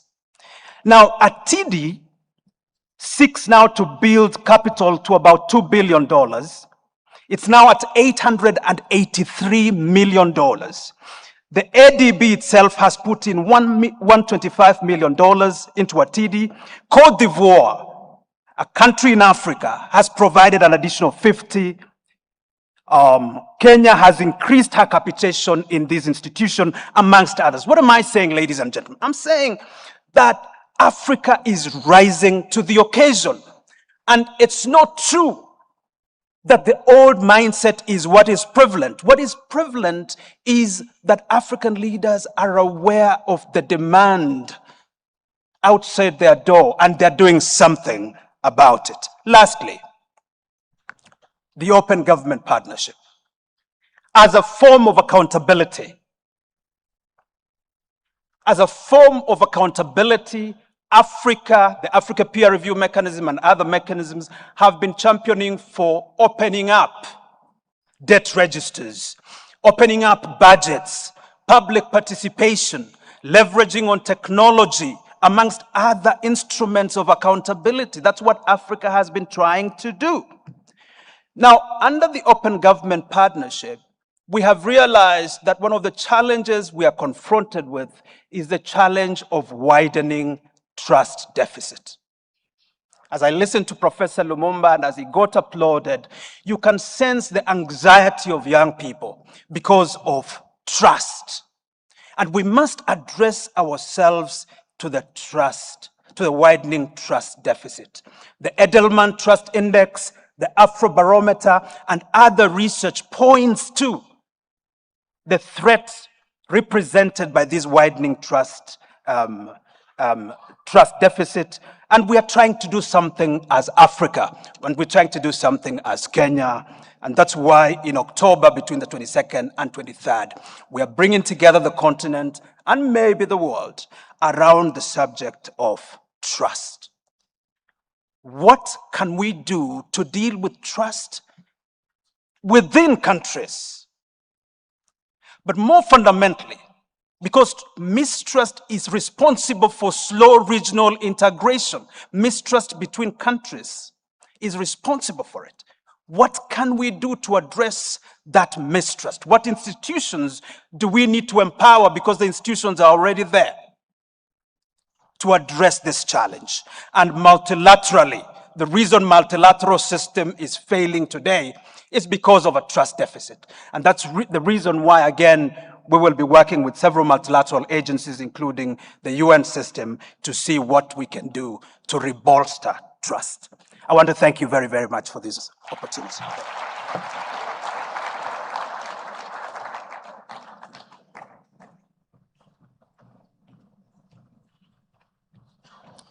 Thank you very much, Dr. Correa, Principal Secretary, State Department for Foreign Affairs, Republic of Kenya, and talking about the Global Trust Forum to be hosted by the government of Kenya. So my task here this afternoon is pretty simple. There are some young ones amongst us who are doing some incredible stuff, and we're going to bring them up here one after the other to talk about some of the things that they're doing. Of course, they're already some young people, and I refer to my content creators who have joined us in the auditorium. Wodemaya and the rest who are doing some incredible work.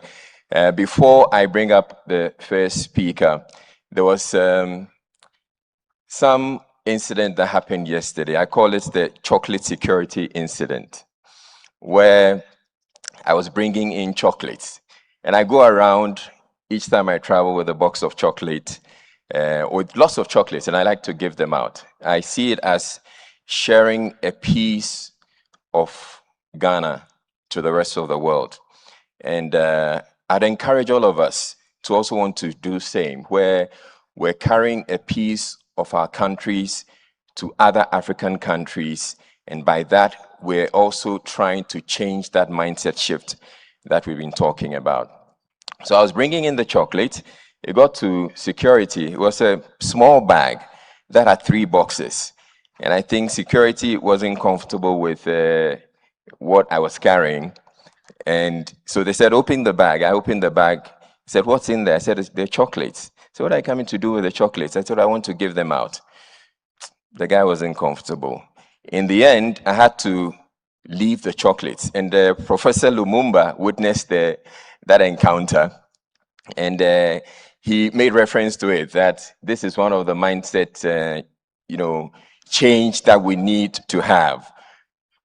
Because he probably didn't understand why I'm bringing, all these chocolates into the auditorium. But thing is, I succeeded in bringing chocolates today.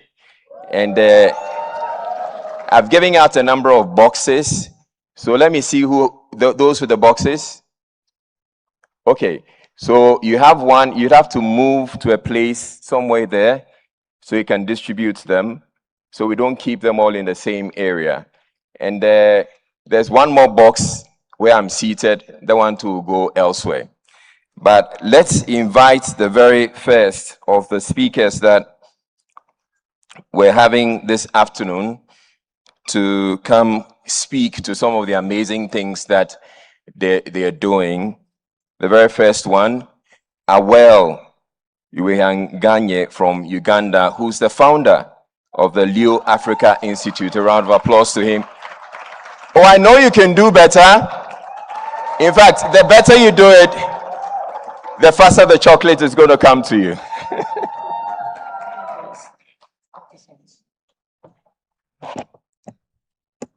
Good afternoon.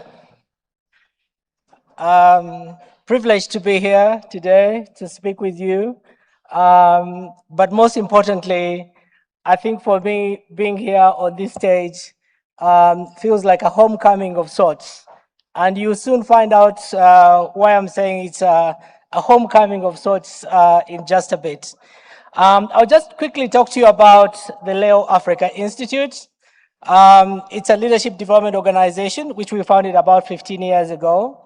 And what we do is we build capacity for leaders. A lot of things that we've already been talking about in this forum. We talked about mindset shaping, we talked about value systems, building character, but most importantly, the capacity to be able to deliver and sustain on the commitments they make. But on a personal level, one of the things we do is to make sure that the leaders we're working with succeed. When they succeed, they also live high impact and fulfilled lives. A lot of times, I think you've been hearing young people talking about quite a number of things which they are not happy about. It's very easy to succeed, but also along the way, building a life that of quality, I think is very central to building good leaders. So in that sense, that's what we do for these leaders. Now, you would ask yourself, why am I here? This is a youth session. At one point, I was young too, like you. And so I want to talk to the young people and just give you one thing you can take from here. So ideas matter. And I think this kind of spaces is primarily to share ideas, build connection, and be able to sort of like meet like-minded people who you're going to take this agenda with. Now, for me, about 15 years or 16 years ago, I was in a meeting sort of similar to this, and one of our leaders came to speak, and I was privileged to be in the room. And so he shared about a vision which now we see come to life here in Rwanda. And he talked about the idea of saying their central mission to building Rwanda of the future was to focus on building a certain mindset of the young generation. Now you can imagine 16 years ago, those who were 15 are now 31. And so in a way, I've sort of lived through this process that he talked about. And so he talks about a concept called agachiro, a philosophy.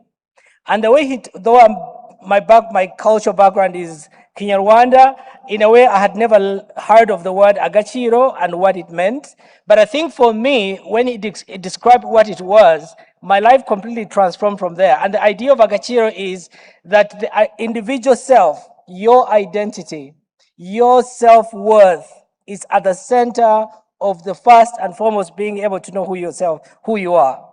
And if you're aspiring for leadership and you're not yet convinced of your own conviction about identity and self-worth, then you're going to be a very dangerous leader for Africa to have. And so the emphasis for President Kagame, and he shared it then, was their mission was to make sure that the community of Rwanda and the young people in Rwanda were going to grow up with a certain mindset that would have certain key things. One, he talks about self-awareness, who you are. Take pride in your identity as an African, as a black man, and as a person within this world. Number two, that we can work together, Africa working together. That the way of transforming Africa was that we can actually work together. If we don't work together, then in the end, everything we're doing in our silos will not work. And number three, of rejecting stereotypes which have been designed for us. Now, we know about narratives about Africa and how the rest of the world will portray us, whether it's in movies, in the news, and we consume this information. We consume the education, which teaches us that Lake Victoria was founded by a gentleman from Europe called Livingstone, and we've taken these things and we believe them. So rejecting stereotypes which have been defined for us was one of the central pieces. But more importantly, he said that we must be aware of our self-worth and insist on making sure that our dignity is respected and protected. So in that sense, oh yes, thank you. So agachiro became the philosophy that we use to build the Leo Africa Institute. Why do I say this conversation is important to young people who are here? Careful when you ask to be in the space, to be included in a conversation, because it also comes with responsibility. And I think for me, being in this room, being part of this conversation, and then I started sharing all these things I wanted to do, meant that I had to follow through in making sure that I actually do what I promised to do. So one, we built the Leo Africa Institute through three key programs. So one is griot, the idea that we must build capacity for us to tell our stories, and understand the importance of making sure that the stories which are being told about Africa are inspiring from an African perspective, they are informing who we are, and also reinforcing our own dignity. So the Leo Africa Talks, which is a griot, inspired by the West African culture of storytelling and story keeping, is designed to build leaders in a way to understand the importance of storytelling and projecting our voices. The second one is the Huduma Public Service Program, which is focusing on the values-based leadership models which inform our public officials, people who aspire to get into the public service. So building capacity and making sure we build a community of public servants and civil servants who think in a particular way and who are committed to the long game of transforming our society. And the third one is the Young and Emerging Leaders Program. We have a lot of fellows from the Leo Africa Institute in the audience from this program. These are entrepreneurs, media personalities, people who are projecting African voice and creating opportunity and innovating. So how do we carry it across Africa? So we built the Africa Champions Network. Now we have about 250 fellows from around 11 different countries in Africa. And so through the Africa Champions Network, we're building this community of this force that we want to project to be able to make sure that they are holding each other to account on the commitments we make and they make in transforming communities where they live. The annual leaders gathering brings us all of us together every year, including friends of the Institute and also these who are champions who support our work. The importance again of projecting Africa's voice through the Leo Africa Review, which is more like an ideas platform as well. So they were asked to say, what was this initiative really trying to shift? What was it trying to do?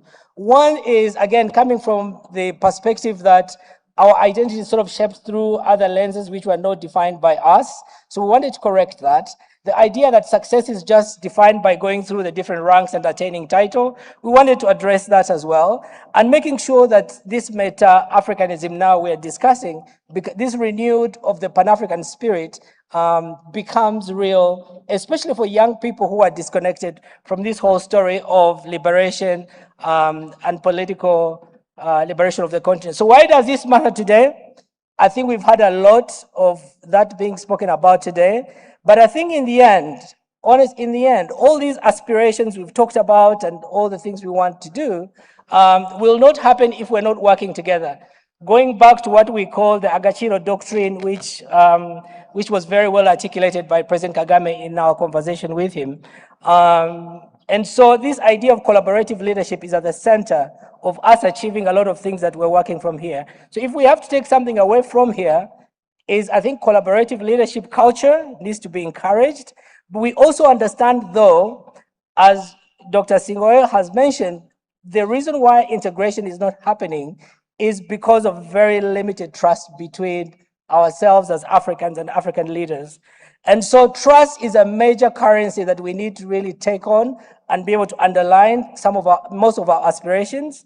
And in this case, Dr. Singoe, who is my current boss, I don't know what it means, me speaking after you, but I have the privilege to serve as the chief executive at the Global Trust Summit with the government of Kenya, which we're spearheading, again, on making sure we're building these trust models to inform our public institutions, informing our multilateral and international cooperation frameworks, the economic elements of trust, what is the cost of it, how do we make sure we mitigate this widening trust gap between countries, between institutions and citizens, and making sure that our social contract is made stronger.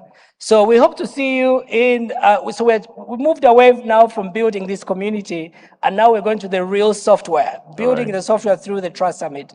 So I appreciate your time, and thank you so much for listening to me. All right, thank you very much.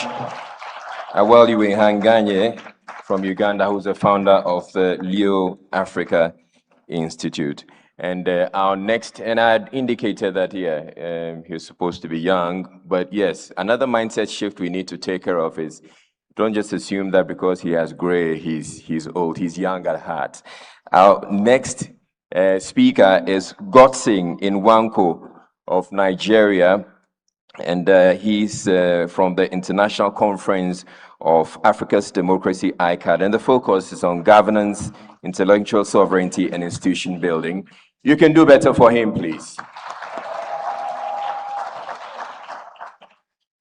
You have 4 minutes, Gotun. Thank you. Your Excellencies, very distinguished leaders of our great continent, my fellow young people, I stand here today grateful for the opportunity to sit down here. In 2023, the 3 major presidential candidates from my country went to a place called Chatham House to discuss their policy document.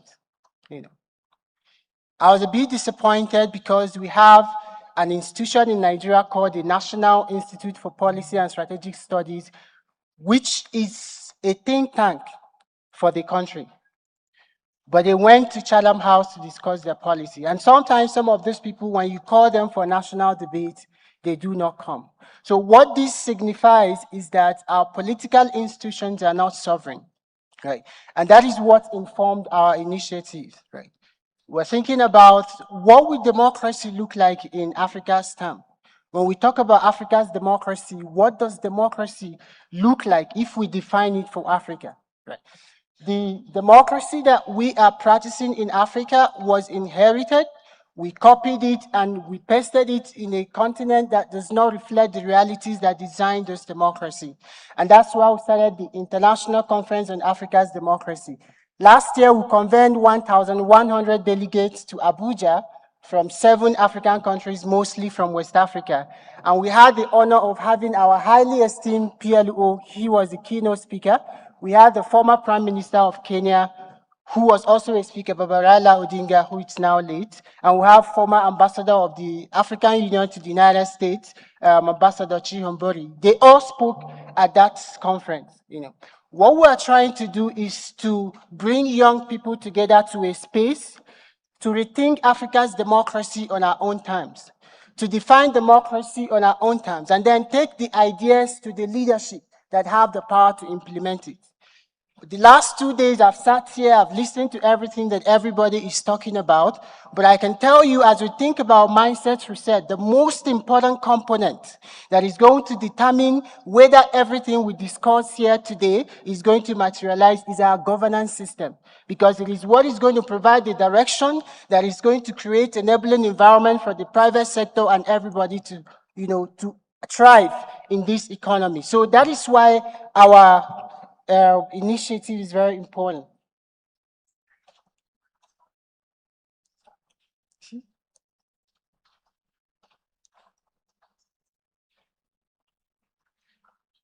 I'm sorry, okay, I'm just going to continue speaking because it's not working. So what was the thing that we wanted to change?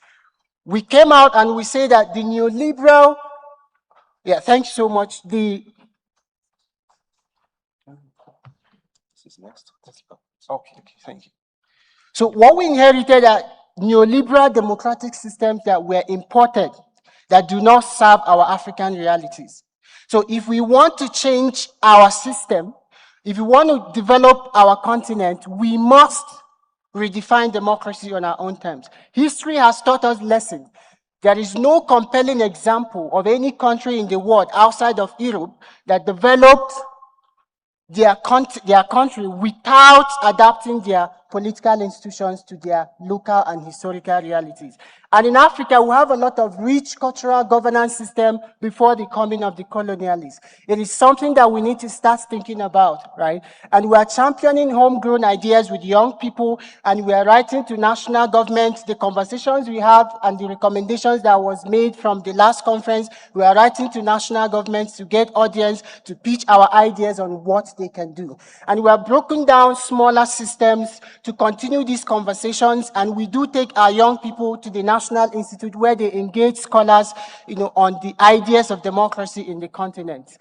As we live here in this continent today, my one ask to the leadership of our continent is that the young people of this continent that I've met across this country, even as I've been interacting with this forum since the last 2 days, they are eager to partner with the leaders. They are asking for the leaders to listen to them for the ideas. It is important that we make that commitment for them and help them become the partners in the journey of ideas and solutions to the challenges of our continent. The one final thing I want to ask, and through the African School of Governance. I want to ask that we establish a Meta Africa exchange program that is going to bring young people from across the continent that will serve as a think tank.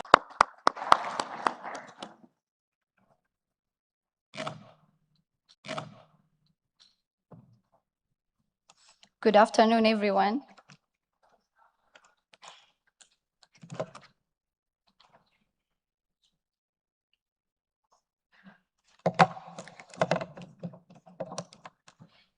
Distinguished leaders, executives, fellow young Africans, ladies and gentlemen, good afternoon. I would like to start my presentation by asking one question. Who helped you to get here? Not to Kigali, not to this conference, but to where you are. People invested in you. A lot of people that across your life invested in you. They mentored you. They teach you. They mentored you.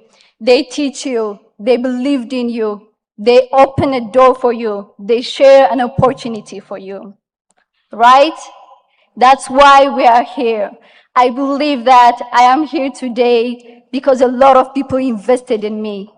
My parents invested, my family invested, my community invested, my teachers invested in me. That's why I'm still pursuing my master's in AI to make change in Africa. So Pass It Forward Africa is an initiative we start at Carnegie Mellon University Africa with students to push Africa forward in education. So we believe that we have to share what we have now at this point. The mindset shift we need to create is from I made it to who I can bring with me, right? That's why we were talking the whole day about what can I do for Africa rather than saying what Africa can do for me. We gain access and opportunities. We achieve personal milestones. We move forward individuality when we say I made it. Let's celebrate it. But we have to add that who can I bring with me to share the knowledge, the access I have, to open doors for the younger students, to turn the opportunity into a cycle of opportunity, knowledge, opportunity. Someone created opportunity for me to be here. I'm gaining a knowledge, and I need to open another opportunity for someone else. Can we do that to everyone and everyone outside the room, everyone African? Can we do that? What we are doing now in Pass It Forward Africa is empowering the young talents. So we are graduate students. We teach high school students. We mentor them. We prepare them to represent Africa in the world in competitions. And we open door for them to show them that they can do it. Sometimes some people need someone that tell them you can do this because they have been there. Later on, our vision is to expand to Africa. Now we are based in Rwanda. We start last week in Ethiopia. So we want to come each country in Africa. We want you to be part of us. We want to build the global excellence in the world. We want to build the excellence of Africa. Because if we share those opportunities, it will multiply, right? If we share the knowledge, it will multiply. If we share the opportunities, it will multiply. That's what Africa needs now. That's how we can build the capacity of Africa. And as a young Africans, we need to create the giving back cycle. We need to have a culture. We always need to have a culture of giving back to the community. You don't need to be a millionaire to start it. You don't need to be a CEO. You don't need to be, maybe a leader, a minister. You can start with what you have. We start as a student, a graduate student, to mentor other students. So you can start with what you have. To all young Africans here, I have one message. Go everywhere where knowledge exists. Grab it, learn, anywhere in the world, but always remember to be back to Africa and give it back to the community. We have a lot of people in the world, Africans, who are investing their time and their energy in other countries. Who is going to do our job in Africa unless we did it, right? So let's be back here and invest in Africa. And lastly, I'm going to leave you with one quote. Let us build African institutions where gaining knowledge comes with the culture of passing it forward. Let's pass forward what we have. Thank you. Thank you very much, Akebet. Let's pass forward what we have. Our next speaker is Angela Mutesi from Rwanda, and she's with the Pharmaceutical Sovereignty as Practice, and their focus is on health, sovereignty, African agency, and global governance. A round of applause to Angela.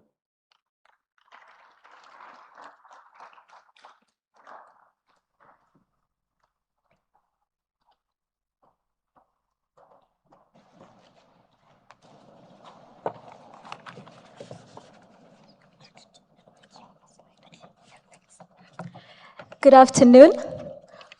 Good afternoon. Ngiriwe. My name is Angela Mutesi, like he mentioned. I'm from Rwanda, and it's a great honor to be speaking in front of all of you today. I like to describe myself as a global public health professional, a scholar, but most importantly, also an educator that is committed to learning in an African-centered manner. And today, I'm here to talk about pharmaceutical sovereignty as practice of African agency and how we can build our material and epistemic agency in global health governance. And I wanted to begin with something that was mentioned yesterday by Her Excellency Vice President of Ghana, Professor Nana Jane Opoku Agyemang. I hope I pronounced that last name correctly. She reminded us that we must take agency over our own stories, which for so long were told by everyone else, and that we must take the same agency over our own expertise. And the idea that sits at the center of everything I want to say today stems from that. So as most research agendas go, it starts with a problem. My research comes from a specific problem that most of us went through during the COVID-19 pandemic. But I know some of us might be tired of talking about COVID. It's not just specific to COVID, it goes back to the HIV pandemic as well in the early 90s when the ARVs came out. It seeks to ask a simple governing question: what can Africa build, govern, and shape with what it already has? This question is not simply about how do we access what others produce, which is a typical tradition in the study of global public health, but also its practice. What do we already, it seeks to look at what we already possess and what is standing between us using it fully. Yesterday, we also heard from a lot of our leaders, including His Excellency Paul Kagame, talking about Africa not lacking resources. We have the youngest population in the world, as most people keep alluding to. We also have a lot of plans galore. We have policies, we have institutions in place. What's missing, which the first speaker, I believe is a student of ASG, mentioned, is the discipline. But I would also argue is the commitment and the individual ownership of some of these commitments. So I also try to argue that we need two forms of agency: material agency and epistemic agency. Material agency looks at how we can develop the physical capacity to manufacture, regulate, and distribute medicines and vaccines we depend on. And this matters very significantly because, again, the lived realities of donor dependency carry real costs. We saw this in COVID-19, whereby the manufacturing and stockpiling of essential medical countermeasures and therapeutics like vaccines and PPE existed outside of the continent, which meant that when we did receive some of these health products that we needed, they were either expired or they were not enough. Or when we came to trying to procure some of these things, we were bidding against fellow African countries for already scarce resources. Material agency, yes, looks at, yes, how can we build these factories to produce these things back home in our continent? And it's already underway. There is commitments to build mRNA facilities in multiple countries on the continent, including South Africa, Rwanda, and Senegal. There is the Partnership for African Vaccine Manufacturing, which creates a framework on how we can actually do this and operationalize it. But we, as I said, with the committees that talk about what other committees did yesterday, existence of these institutions alone is not enough. So how do we make sure that these institutions are accountable and transparent? And this is what my research hopefully will attempt to answer and offer recommendations. The second agency is epistemic agency, and I'm trying to be cognizant of the time.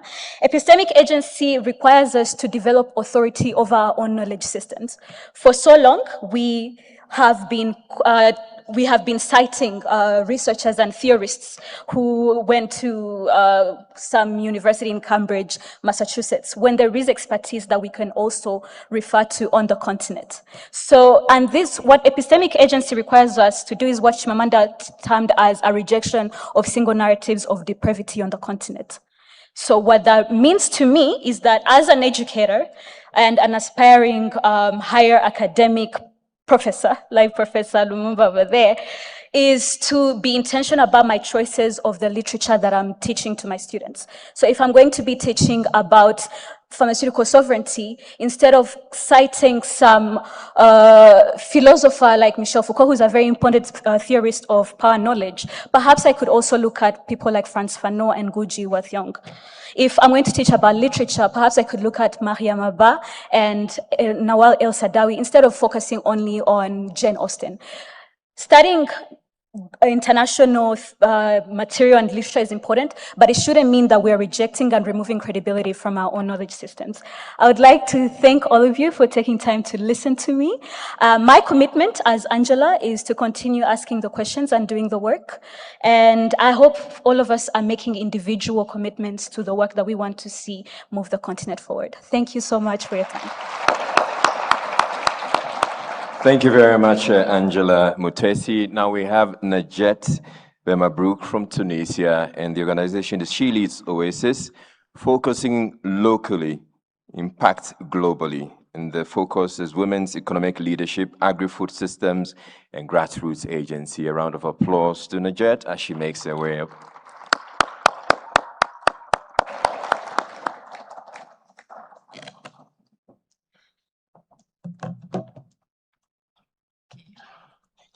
Okay, so thank you to let us giving our key message about SASH grassroots in South Tunisia.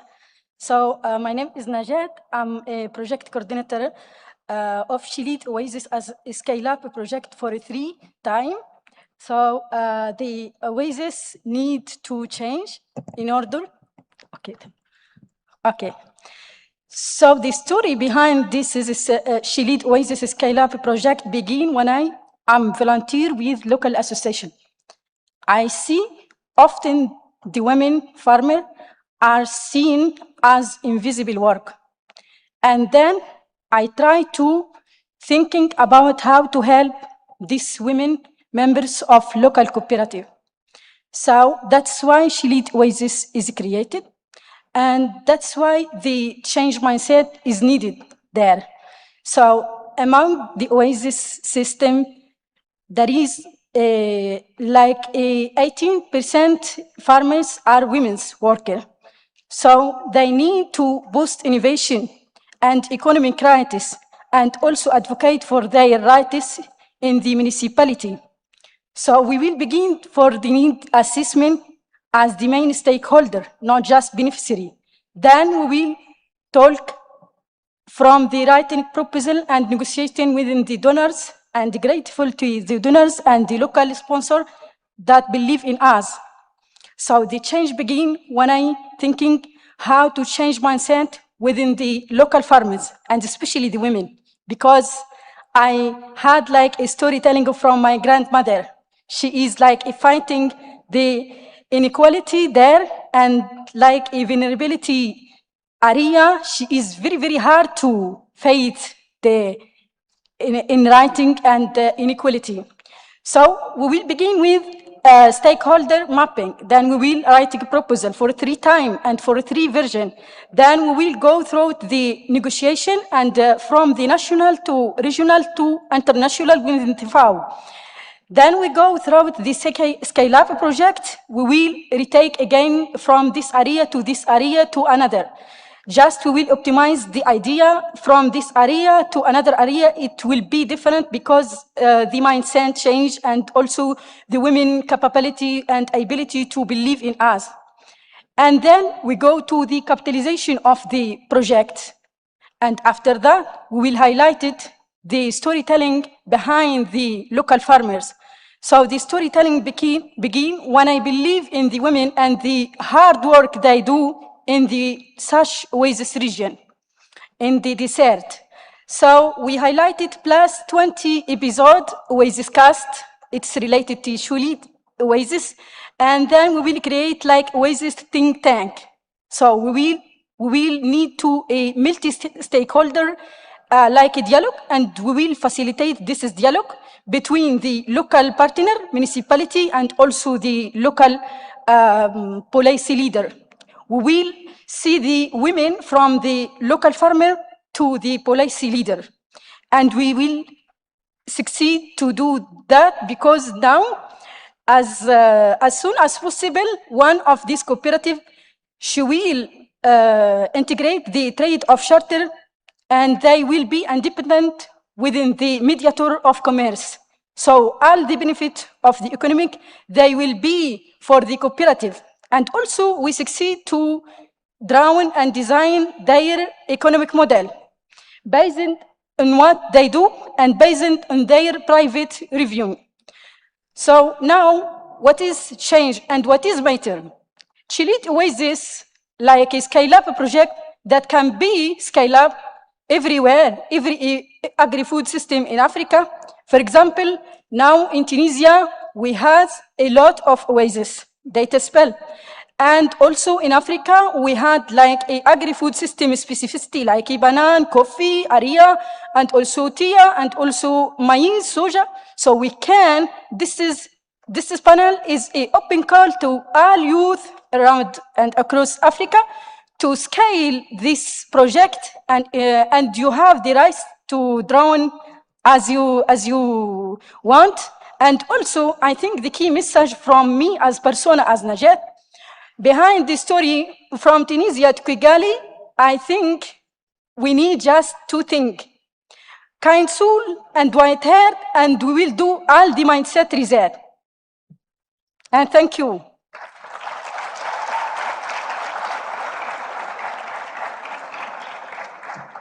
All right, thank you. Thank you very much, Najed Ben Mabrouk from Tunisia. And we're going to be going on to our next set of speakers, but Julie will be coming in to take over. But before I resume my seat, I just want to once again acknowledge the young people in the room. Please, if you consider yourself young, I'd want to see you rise up. If you consider yourself young, oh, wow.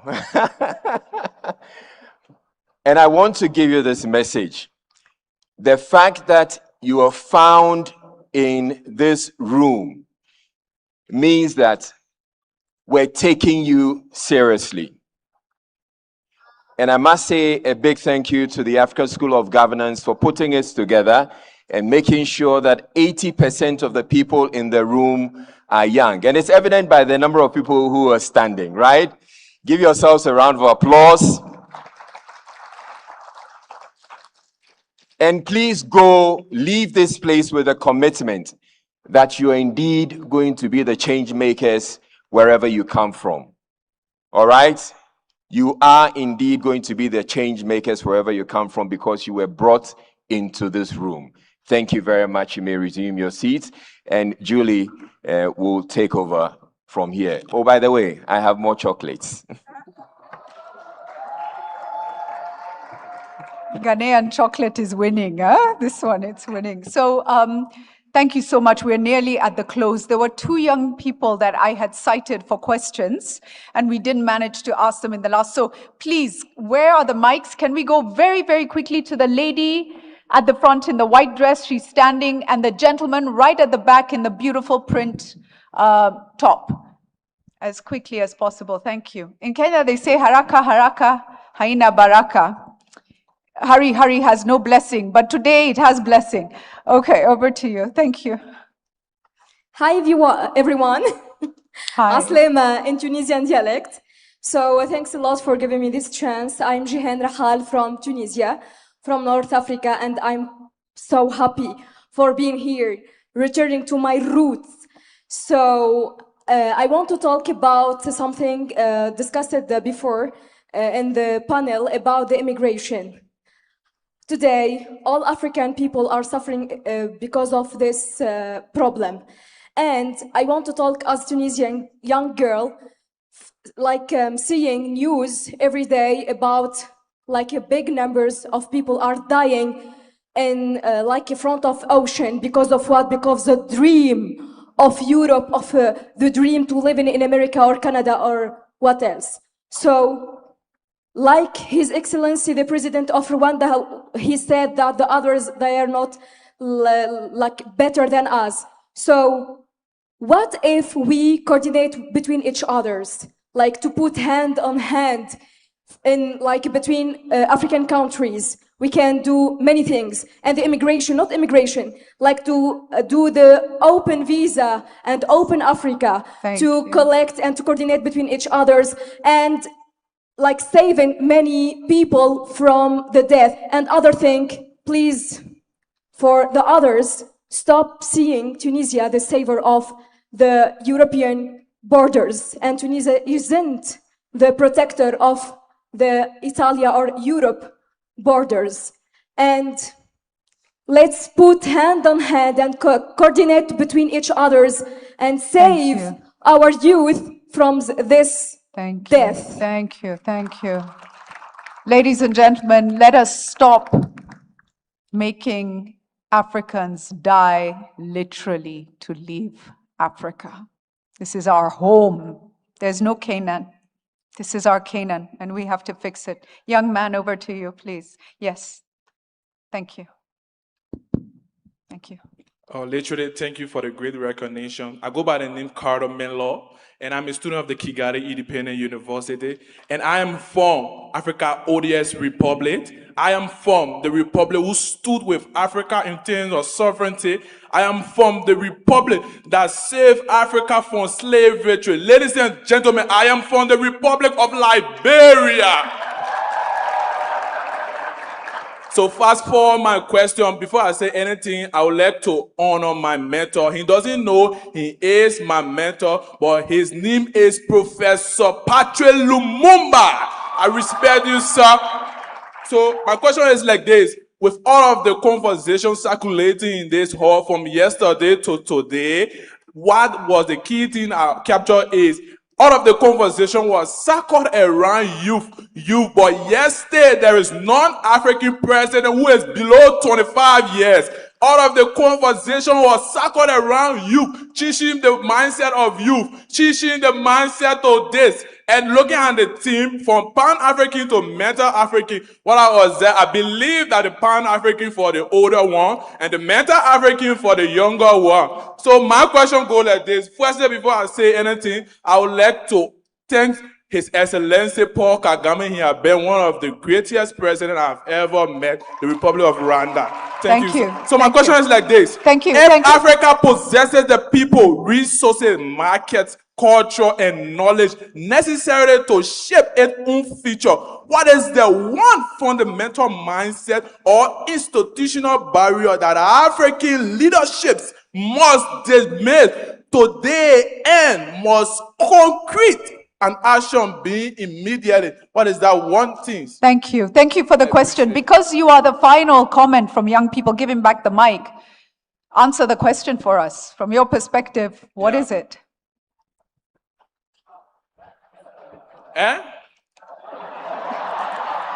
Okay. No. Okay. What do you think the answer to that question is? Okay, so speaking of this question is like this. All of what we have learned as a young people shaping the mindset of us, we believe that our mind, like let's assume our mindset have been shaped, yes, from what all of the panelists have discussed, what have all you have guys have discussed, our mindset have been shaped.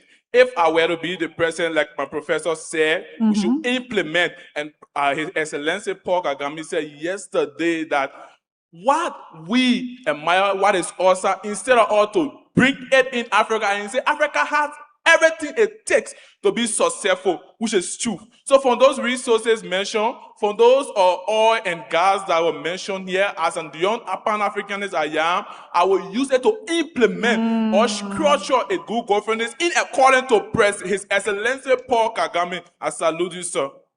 Okay, thank you. Thank you. A reminder as we close, I wish I could take all the questions. We have to close. A reminder that every question you pose to this room, as young African leaders privileged to be in this space, you must have your own answers to those questions. And when you have your answers, you must act on them. That brings us very nicely to the commitment section. And first, we've heard a lot of advice and guidance for the African School of Governance.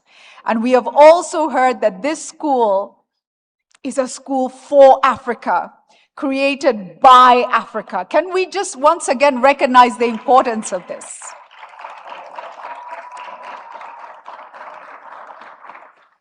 And I see Francis is back. Francis, we were going to hear from your team, but now that you're back, in a few minutes, I will come to you. But maybe we can allow briefly, we were going to hear from Dr. Kato Kimbungwe. Vanguard Economics announcement on the public finance is going to be part of what he's looking at. Dr. Kato, please come up and give us a word or two. Where are you? Thank you. Let's give him a round of applause as he comes up. And Professor Blessings Chinsenga, please be ready also in a moment to come up. Thank you.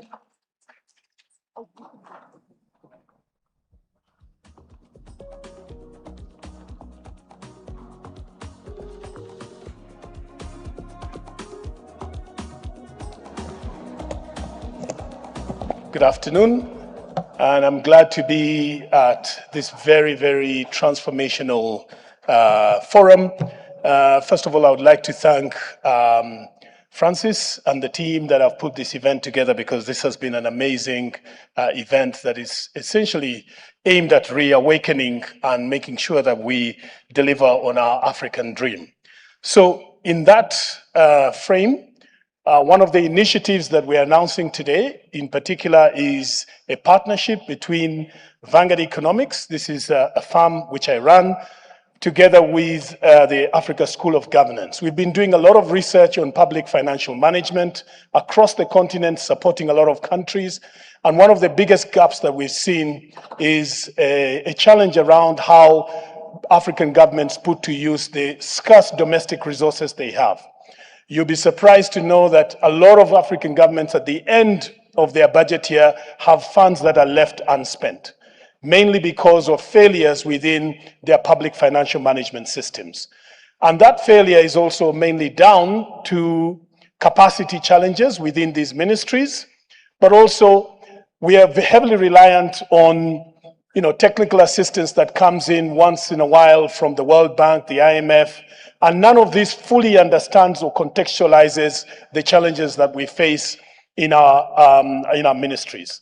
Therefore, we, together with the Africa School of Governance, are announcing an initiative. It's called the Public Finance for Prosperity and Resilience, which aims to address this particular challenge. And how are we planning to do that? One is capacity building, so building on whatever ASG is currently doing, training young people to become PFM experts, but also helping current people working within the ministries to upskill and to better utilize their resources. The second component is how do we leverage, because a lot of these ministries produce a lot of data, a lot of information that should inform public policy. So how do we leverage this data? We have to utilize the new innovative technologies that are available. So how do we leverage AI, blockchain, in doing extensive analysis of the data that we have so that we can better allocate the resources, the really minimal resources that we have. And last but not least is how do we provide technical assistance to African governments that need it. When you walk into any Ministry of Finance across our continent, you'll find short-term assistance provided maybe by the World Bank, and a lot of the people who are providing this assistance are not Africans. And yet we have a lot of Africans who have a lot of experience in public financial management. They've worked in our ministries, they understand the challenges, but we never put them to good use. So what we are trying to do in this initiative, we're going to have a cohort of people who used to work in the ministries of finance, who understand the challenges. So when we send a consultant to Eswatini, there is a rapport between those who are working in that ministry because they understand the challenges that that individual who is providing the advice has felt throughout the years and what they've been able to do and how they're able to communicate that effectively. So we believe that by introducing this initiative, and you will see that over the next few months, we're going to develop this, and shortly we'll be starting in particular sectors. At the moment, we're going to start in the health sector because this is where the need is greatest. And we are talking to a number of our partners, and we plan particularly to ensure that this initiative is not dependent on aid, is not dependent on donations, and that we are expecting African governments to contribute to this initiative so that it is self-sustaining. You send your African leaders, practitioners to come and train and get the skills that are needed, and then they can come back and build your ministries of finance and improve the public financial management in your countries. So this is the initiative we're announcing today, and we will continue to share the information. It's available on a new website, but also available on the ASG website. Thank you very much.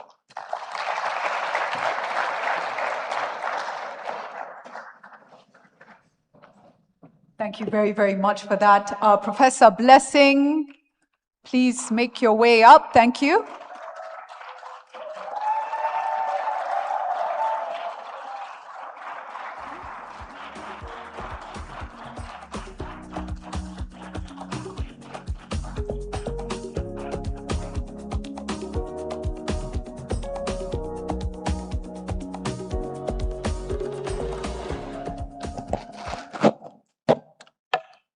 Good afternoon. Let me stand on the protocols that have already been observed. My task this evening, Your Excellencies, is twofold. I want to announce the initiatives that ASG will initiate going forward as a result of this particular forum. The first initiative will be the establishment of the Center for Mindset and Homegrown Solutions.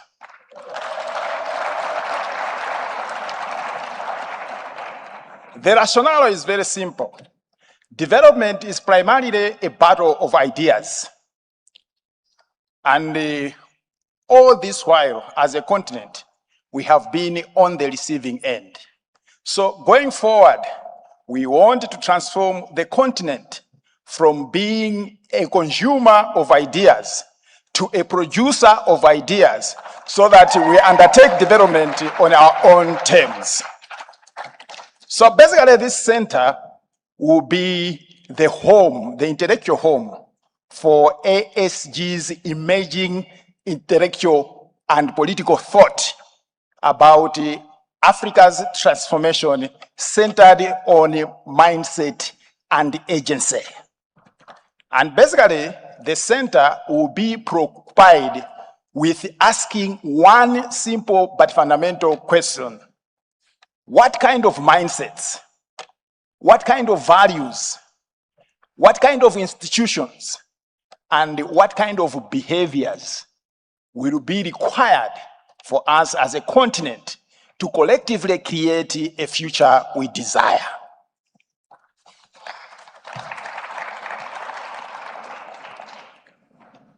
And moving forward, this center will be the anchor for the intellectual underpinnings of the forum.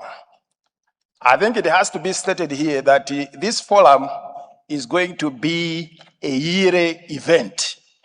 Yeah, it's not a once-off event. Because remember, through and through, we have been emphasizing that what we want to do is to put together a transformational movement across the country, the continent. This movement should not be confined to governmental institutions or continental institutions, but it should span all sectors of life. That's why we have the influencers over there. And the ultimate goal for this center really is to deepen our exploration of the notion of meta-Africanism. Of course, not understood as abandoning Pan-Africanism, but rather looking at meta-Africanism as a systematic evolution of Pan-Africanism. What we want is to have an Africa that can strategically decide on what it wants to become. Yeah, it can create the institutions to realize what it wants to become. But more importantly, it can cultivate the developmental mentalities required to sustain the transformation that we have been talking about these 2 days. The second initiative that we would want to announce as ASG is the establishment of the Journal of Meta-Africanism and African Mindsets. This is necessary because you might have noted from the discussions that we have had over these last 2 days. There is not necessarily an agreement, although consensus is emerging. So what we want is to make sure that these controversies are brought out, ironed out, and out of these controversies we build the Africa that we want. So the journal will principally be the thought leader, for issues of mindset transformation on the continent. We will, through this journal, be surfacing cases from different countries, different sectors that are having tremendous impact, on us as a continent. And it will serve as a mechanism for disseminating the outputs of the forums that we'll be having. Look at the quality of presentations that we have had over the last 2 days. These need to be consolidated together so that as we go forward, we begin to build a knowledge base that can support our assertion that mindsets are a fundamental prerequisite for fundamental structural transformation for the continent going forward. And our ask as ASG is to you all that let's support this journal as a platform for intellectual engagement that will help us to constantly reflect on what we want to become as a continent. Thank you for your attention. Thank you so much. Very exciting. Thank you for those next steps.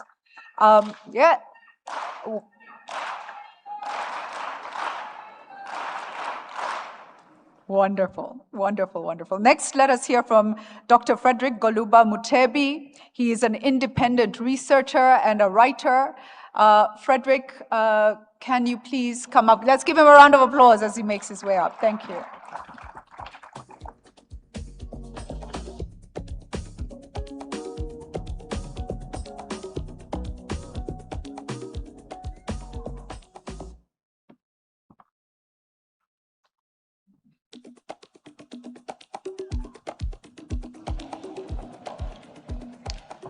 Thank you very much.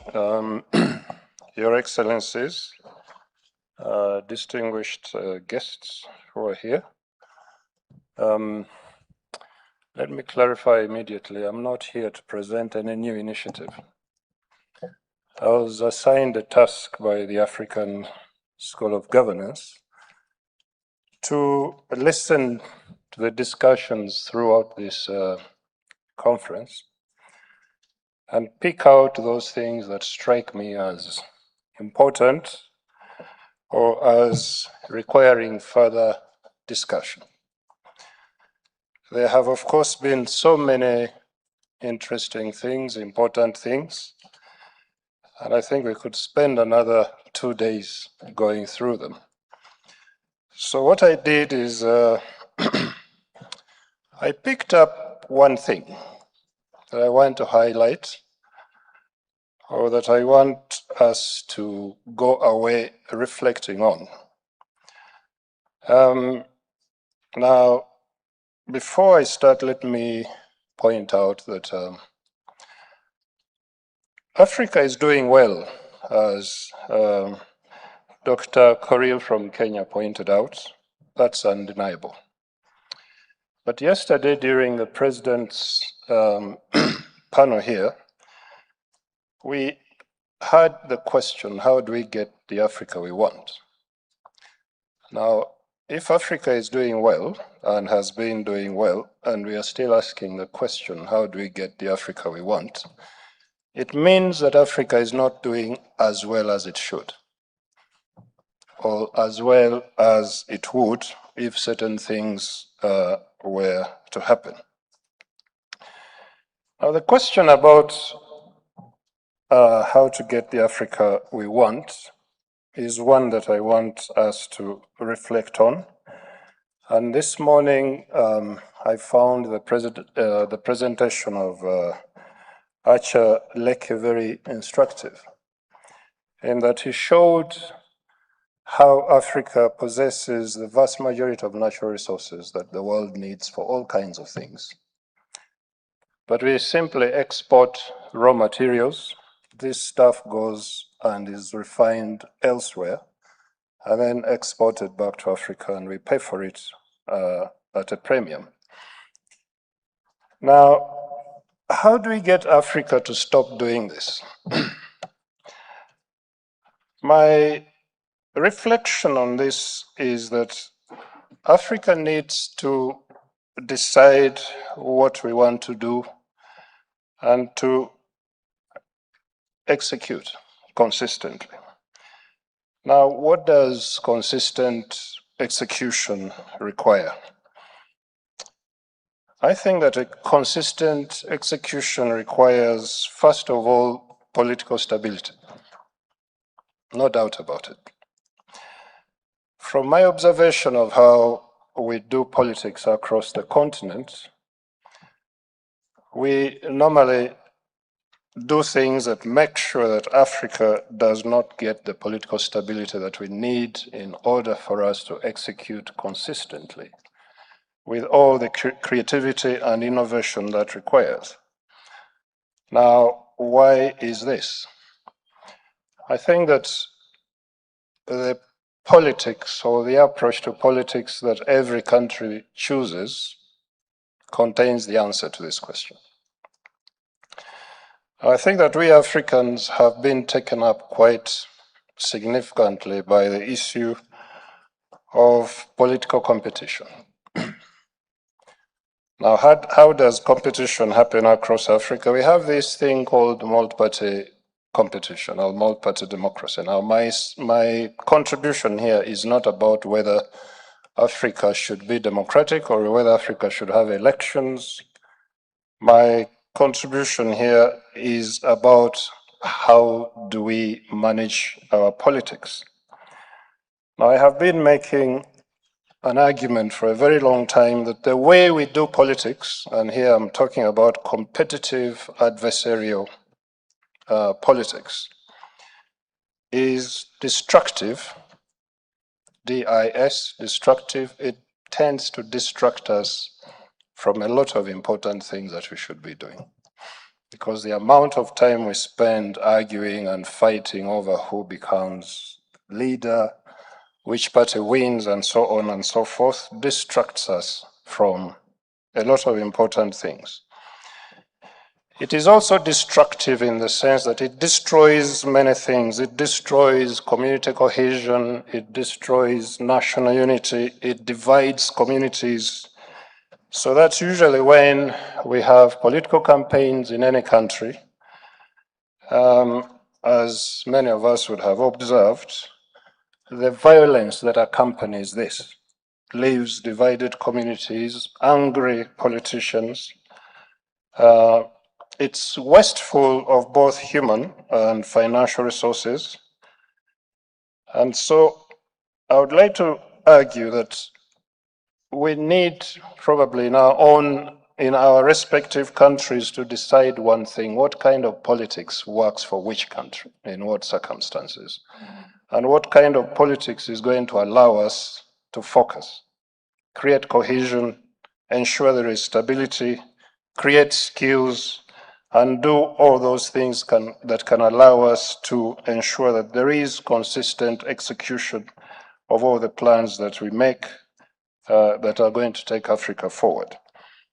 Now, I would like to argue that what we need here is a mindset reset, to stop thinking of politics in terms of standard templates, that politics across the continent has to be structured and practiced in this way, but for countries to identify for themselves within your own context what kind of politics is going to enable you to do the important things. Now, that's one. The second one, Dr. Frederick, so few more minutes, and because it's a commitment section, please don't forget to tell us what you commit to do in regard to these issues. Thank you. Yeah, the second one the second reflection is informed by a question, or something that President Mbeki said here repeatedly yesterday. And that was thinking about what kind of leadership we need. President Mbeki gave us the qualities that he thinks a good leader should possess, the kind of leader that Africa needs. Now, as I listened to President Mbeki, I asked myself, how do we get that kind of leader? I think it's very easy to identify the qualities this person should have. How do you get that person? Now, in thinking more about this, and I remember yesterday, I think it was Mrs. Kajina, former head of Uganda Revenue Authority, who referred to traditional African systems of taxation. But I think that in politics, or at the political level, we also know that in monarchical systems in Africa, we had a system of apprenticeship. You didn't become a king or a chief suddenly. You are not simply picked. You went through a process of training over a long period of time before you became a chief or a king. Now, in recent years, I've been going to China, and I have spent a lot of time talking to young cadres of the Chinese Communist Party. And one of the things I've been interested in is how do members of the Communist Party get chosen? How does one become a leader in China? In China, people don't become leaders through competitive multi-party politics. But I think we all agree that China has a very effective system of training leaders over a long period of time. Now, for me to understand this, I took a look at the biography of President Xi Jinping, just to try and understand who is this guy? Where did he come from? Now, if you look at his trajectory from being a young cadre of the Communist Party to becoming president, you really get a good idea of what leadership training is about. How is it we don't do it in Africa? And how can we get to do it? How is it that our political parties in Africa do not have leadership training schools as the Communist Party of China does? Now, in terms of commitment, I'm sorry, I can't commit to anything. I'm not a decision maker. I'm not a leader. I'm only... Everybody can commit to something. Perhaps what I can commit to is to continue studying these things and talking about them at forums like this one. Thank you so much. Let's give him a round of applause, please. Thank you very, very much. Let us now welcome Dr. Edem Adzogenu, Global Emissary of the Accra Reset, to come up as well. Thank you so much. We can give, give a round of applause.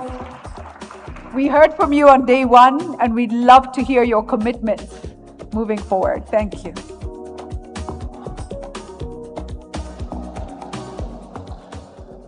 I wonder why there was music accompanying my... So, my commitment will take the form of, again, good afternoon, because there's been a lot of salutations. I'm not going to attempt to add to the multiplicity of salutations, but I'll be pretty straight to the point. I believe that most civilizations we find today were built upon conquest. And I'm sure everybody would agree with me that it was either a country was able to conquer another country or lay siege of another country. And a lot of this was through either enslavement, military, wars, among others, right? But even in those conquests, there was also, in the struggle for liberation, at some point, even if the conqueror was mightier than the conquered, there was a point where they had to negotiate in order to have peace. And we even see it playing out right now, even with the US and Iran and others. There's going to have to be an occasion where you have to sit at the table and negotiate. And South Africa, for me, is one of those cardinal examples I always see with the kind of negotiations that went on after the ANC that led to the restoration of what we now see as a sovereign country in South Africa. However, if you don't negotiate your way properly, what happens then is you will get your country, but the same things you fought for, like land and whatever, culture and all of that, you enter into other forms of negotiations where you end up losing all of that, this time through agreements. So you didn't have to conquer you with guns or anything, but we're seeing lots of our lands on the continent now being given away to multinationals, this time for hundreds of years, centuries, or our minerals, or our assets, and now even in most cases, our platforms and data on which most of our businesses are going to be operating now. So negotiations for me is a very important thing and a skill that if we are going to have the kind of mindset change we are aspiring to have, and a mindset towards sovereign delivery and execution, then those capabilities for negotiations are going to be extremely important. So what is Accra Reset's contribution and commitment? We are in partnership with the Africa School of Governance and Afro Champions to create the Sankore Institute of Global Negotiators. And we underline the word global because we have no shortage of Africans skilled thought leaders and negotiators. We've negotiated treaties, we've negotiated compacts, we've negotiated deals, we've negotiated so many things, trade agreements, among others. The challenge is there's no community of practice around that. So people have negotiated compacts, people have negotiated even trade agreements or even mining concessions, among others. Whatever mistakes they made negotiating that, whatever lessons they learned after that, how does another country benefit from that in the continent or even in the global south benefit from that? Yesterday I talked about how everybody said it was impossible for Indonesia to be able to negotiate to allow China to come build processing facilities for their nickel. But they managed to do that. What are the circumstances under which they were able to do that? Or even for the dam that was built in Ethiopia, among many, many other things. So the continent is blessed with a lot of success stories of these individual successes. They just don't scale. And the reason they don't scale is that we've not created this community. We still remain very fragmented in this process. So what Sankore Institute of Global Negotiators will do, we've already started the process of we've already started the process of the curriculum development. We're finalizing that. We're also reaching out to the countries to begin to sort of offer or give us the data on some of the negotiations they have done or their countries have led within their countries and see what lessons and what trends and patterns exist in these negotiations across the continent so that we can begin to build our own repositories of knowledge with respect to how we even go into deal rooms when we go to negotiate. And also then to also have a cadre of several negotiators who are credentialed that we can reach out to when we enter into these rooms who have negotiated these things that now we don't know, we can reach out to come and help us in some of these negotiations. So we have climate talks ongoing, for example, where Africans go all the time to go and negotiate, but from country vantage points and not the continental vantage point. So these are some of the projects that we seek to in the next year or so under the Africa School of Governance, the auspices of the Africa School of Governance and Accra Reset, to create this cadre or this credentialed network of secret negotiations. We believe that if we do our work well, given that now the real task at hand is how we outthink the thinkers that compete for us, not for just, to acquire land, to acquire minerals, but how you negotiate the deals when you bring them in to add value to the resources and other things. So we believe if we do our work well,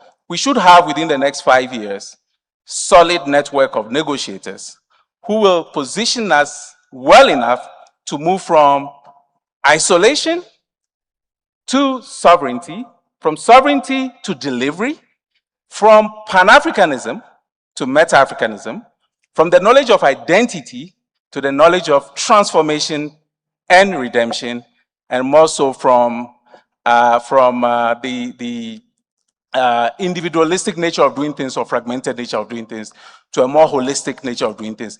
And then we would have more ladders to stand on as we reach towards the lofty heights of Agenda 2063, because we have a solid network of people we can reach out to. Once again, I thank you so much for your attention. Thank you very, very much. Thank you. Thank you. Ladies and gentlemen, next we hear from Honorable Antoine Kajangwe, Minister of Trade and Industry of Rwanda. Thank you so much, sir.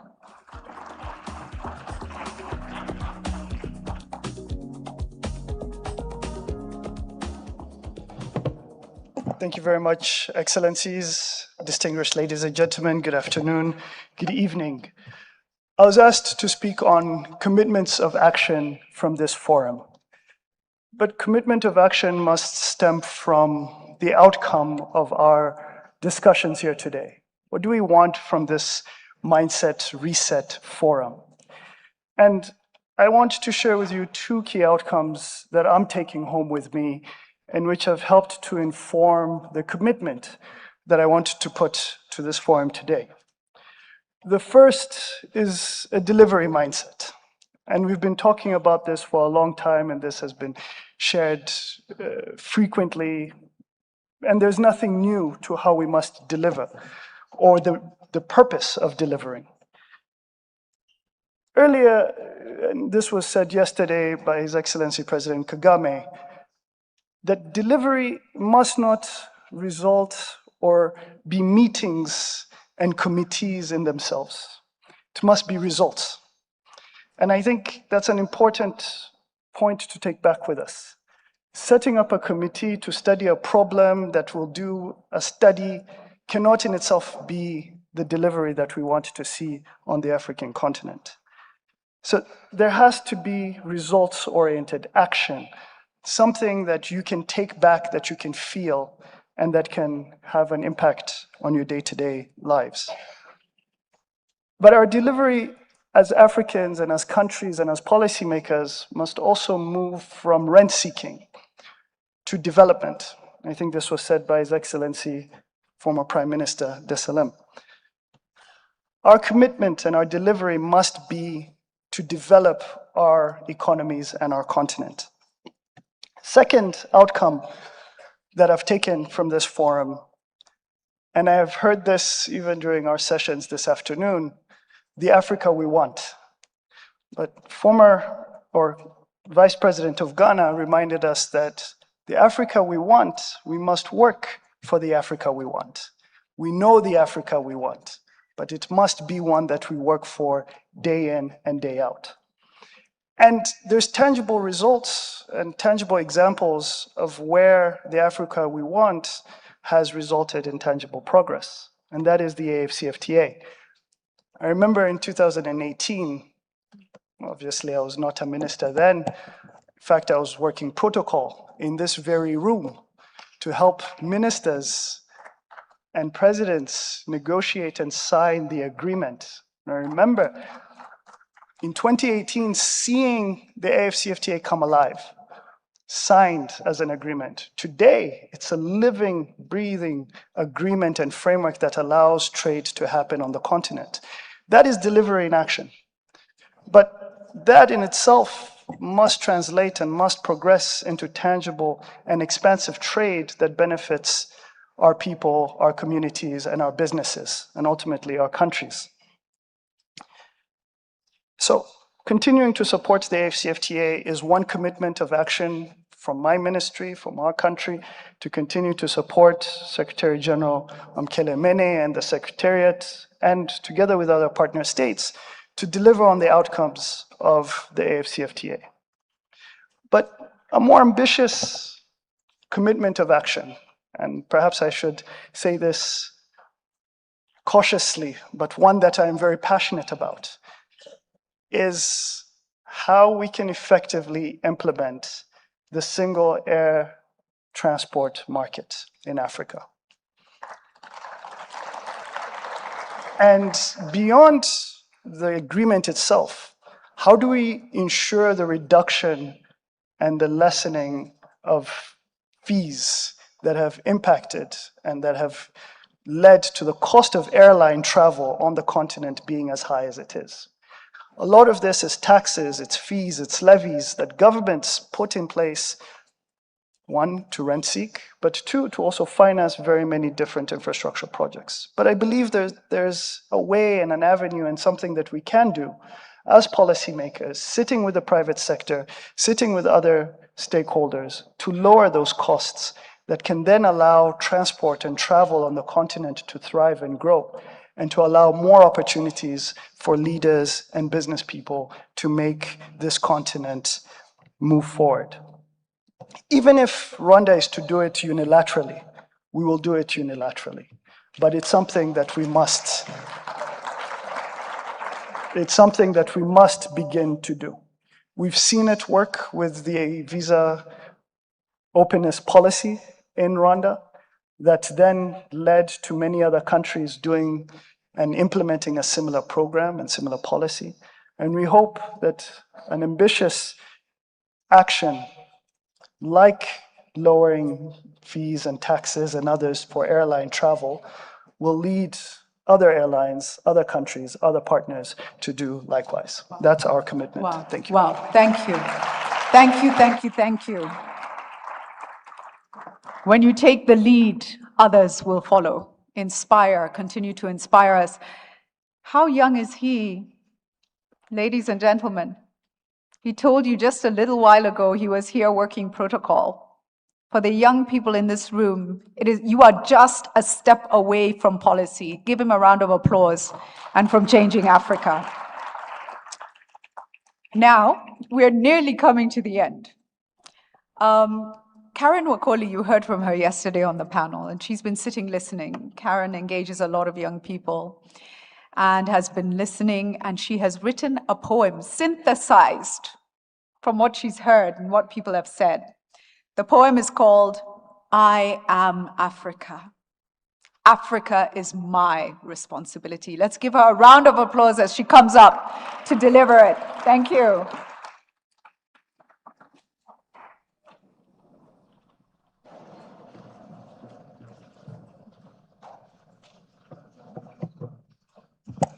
Hi, everyone. Hello. You do not sound like you have energy. And yet I'm seeing the room is full of young people. Hi, Africa. Viva Africa. Viva Africa, viva. Oh my goodness. You don't have the energy. Oh, you're tired. Okay, so I hope by the end of the poem, you will not have the tiredness anymore. Stella, if you're here, the lead of communications lead at African School of Governance. As she comes,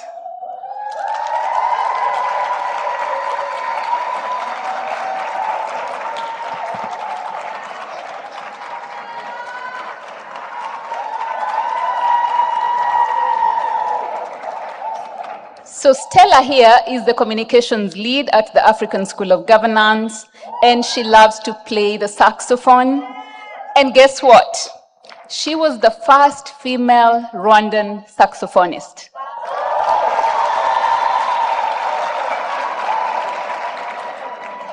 So she will play in the background as I read this. And like Julie said, the theme is, I am Africa. Africa is my responsibility. So when I say, I am Africa, what do you say? Africa is my responsibility. I am Africa. Africa is my responsibility. Viva Africa, viva! We have a rich history, but we must know it, understand it, embrace it, teach it, and live it to be able to chart a clear way forward. To paraphrase the words of Marcus Garvey, a people without the knowledge of their past history, origin, and culture is like a tree without roots. Like when Wairimu Manyara said in the morning, it's cool to know our history.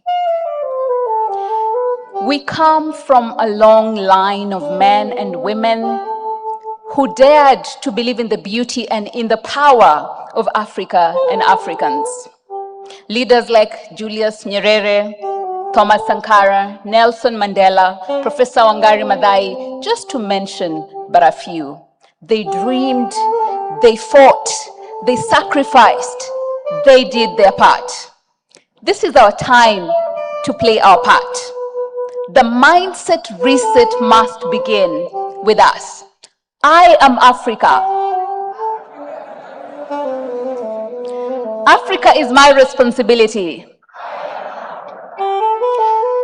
Africa is rich.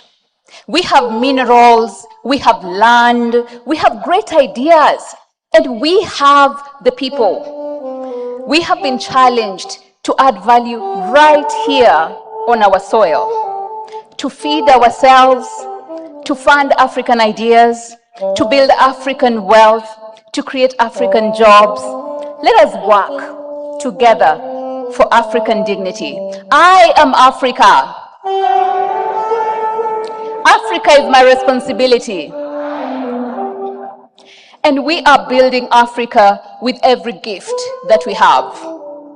Through sports, through art, through storytelling, through science and innovation, through film, music, art, and dance.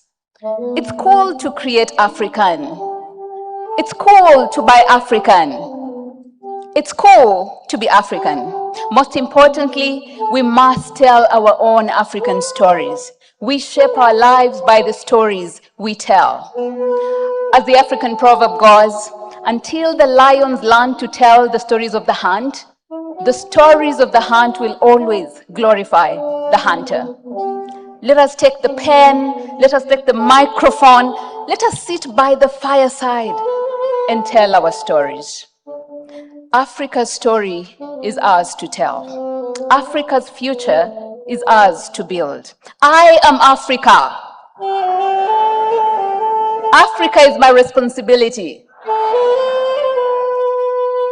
To those who have walked ahead of us, please turn around, reach back, mentor, teach, pass the baton to the younger generation.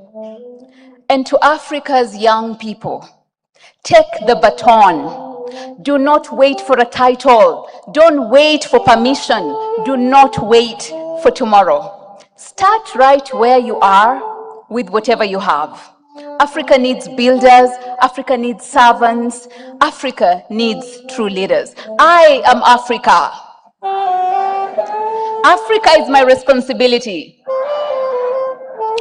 So let us leave Kigali with more than inspiration.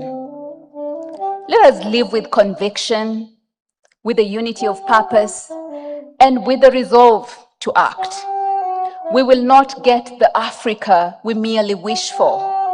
Just like Professor Nana said yesterday, we will get the Africa we work for, and we will get the Africa we're willing to sacrifice for. We are our own rescue.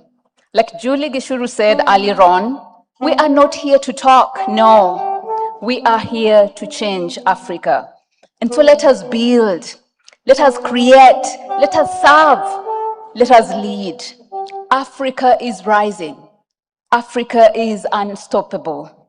And Africa is our responsibility. I am Africa. Africa is my responsibility. Who are you? Whose responsibility is Africa? Whose responsibility is Africa? I am Africa. I am Africa. Africa is my responsibility. Thank you so much and God bless you. Wow. Karen and Stella, thank you for that gift. Let's give them another round of applause, please. Amazing. Next, we're going to have a video of the theme song. It's short, it's tight, but it gives us some highlights and reflections, something to think about as we head towards the final remarks. Let's take a look at that. Thank you.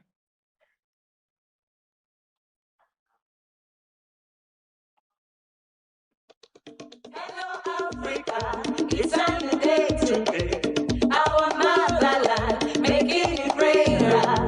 Hello, Africa, it's a new day today. Our motherland, making it greater. Africa, a motherland, and new code to reset our mind. Rise up, Africa, make it greater. The vision, and it's so clear. Yes, with one dream and in one voice, we're moving forward together. Yes, with one dream and in one voice, we're moving forward together. Yeah. Afrika yote kwa pamoja, twainuka na ni pamoja.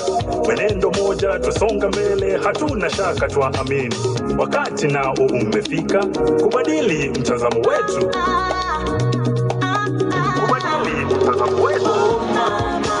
Afrika, oh mama Afrika, oh mama Afrika.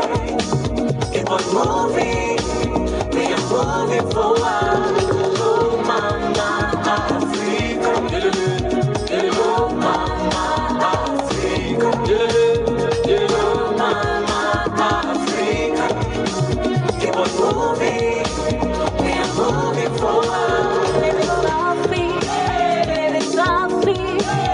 Love us so long we can see, we can still live in one. Bien pour tous, Africa, Africa, yeah. Mahoro n'urukundo intambwe ku yindi turatera imbere duhagurukire hamwe tuzamure ibendera rimwe. Oh mama Africa, oh mama Africa, oh mama Africa. Keep on moving, we are moving forward. Oh mama Africa, oh mama Africa, oh mama Africa. Keep on moving, we are moving forward. Kotangambangu na motema bato ya seko bazali malama zikamukili emona tama 47 jenemani. So no longer in our minds, no chains are now teaching us all to unite. Africa, we got the power, we are stronger. Step by step, we got desire. Yeah, yeah, yeah. So no further in our minds, no chain on our ways. Teaching our soul to unite Africa. We got the power, we are stronger. Step by step, we got desire. Lifting head one, leaving no one behind. Singing victory, viva, viva Africa. Building hope, trust, and freedom. Cause we are the future.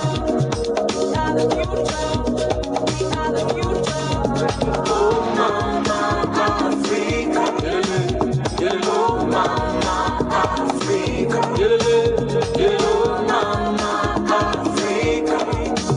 Keep on moving, we are moving forward. Me and you and me, we are Africa. Me and you and me, we are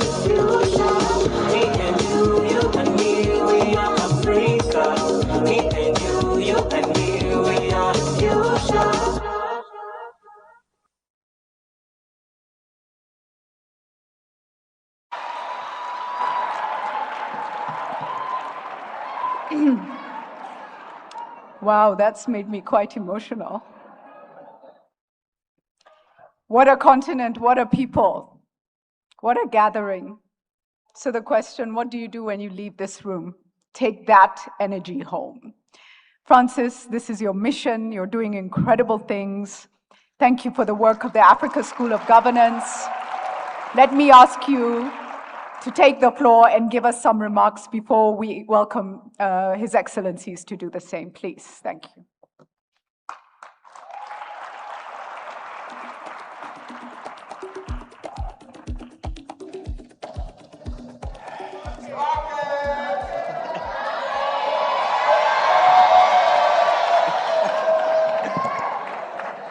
Thank you. Thank you, everyone. What an honor and privilege to have had this opportunity to host everyone here. Thank you to all the moderators who facilitated the conversation and got us all engaged. But most importantly, thank you, Your Excellencies, who honored the invitations and joined the young people who are here in the room. When we conceived to have this forum, it was always understood that it should be an intergenerational dialogue, one where the young, the not so young, and the elderly get to speak together, to reflect, to analyze, but most importantly, to look forward and chart a new course going forward to the development of our continent, Africa. Clearly, a case has been made that a mindset reset is essential. And the energy that I have witnessed over these 2 days demonstrate that there is an even more commitment to engage into the mindset reset journey that we all want to undertake. I don't want to dwell more on what has already been said, except again to say that the African School of Governance is committed to be the anchor that you are looking for to continue this conversation going forward. The energy of the young people here who came and the network that we have created across the continent will continue. We want to be the anchor on which all of you will be connected with each other, collaborating in your work, and sharing information so that you can be the true change that we want to see on our continent. The content creators and digital media creators who are here, when we invited you, we always had a vision to connect majority of the content creators on our continent so that each of whom has several thousands, for some of you even millions of followers, we always envisioned that you have an enormous amount of responsibility.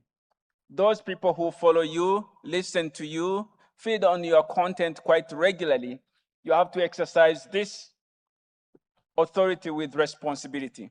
Our commitment was always that we want to work with you, to train you, to share knowledge with you and skills with you so that this responsibility you have can be exercised well. But more so, we want you connected with each other. What we have seen over the last 4 days since you came to Kigali is that there is a willingness to connect and to collaborate. The amount of influence you can have is unimaginable, connected together. And this is our commitment, to connect you and to provide a platform for you to collaborate. This is going to be the demand pool for change on our continent.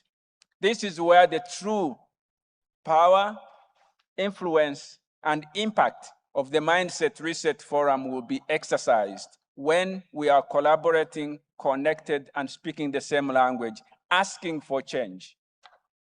That is what we are committing to catalyze coming out of this forum. In a more practical way of research, teaching, we are building a strong relationship with the APRM Secretariat. A lot of information has been generated through the peer review exercises over the last 20 years. We want to bring it in-house at the African School of Governance. We want to analyze it. We want to capture the homegrown solutions across our continent. We want to pick out the best practices, and we want to share them so that we can learn from each other, so that we can collaborate across the continent and share knowledge. This is our commitment at the African School of Governance. Yeah. Most importantly, we are going to be the Meta-Africanism Center that is going to be embedded into our research, our teaching methodology, and the curriculum, so that we hopefully can begin to see Africa really transformed. I want to thank you all as you head out of Kigali, those of you who came from outside Rwanda, and I want to wish you a safe journey back home, and let's stay connected. Thank you very much.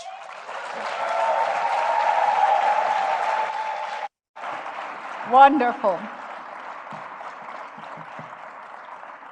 Thank you, thank you, thank you, Francis.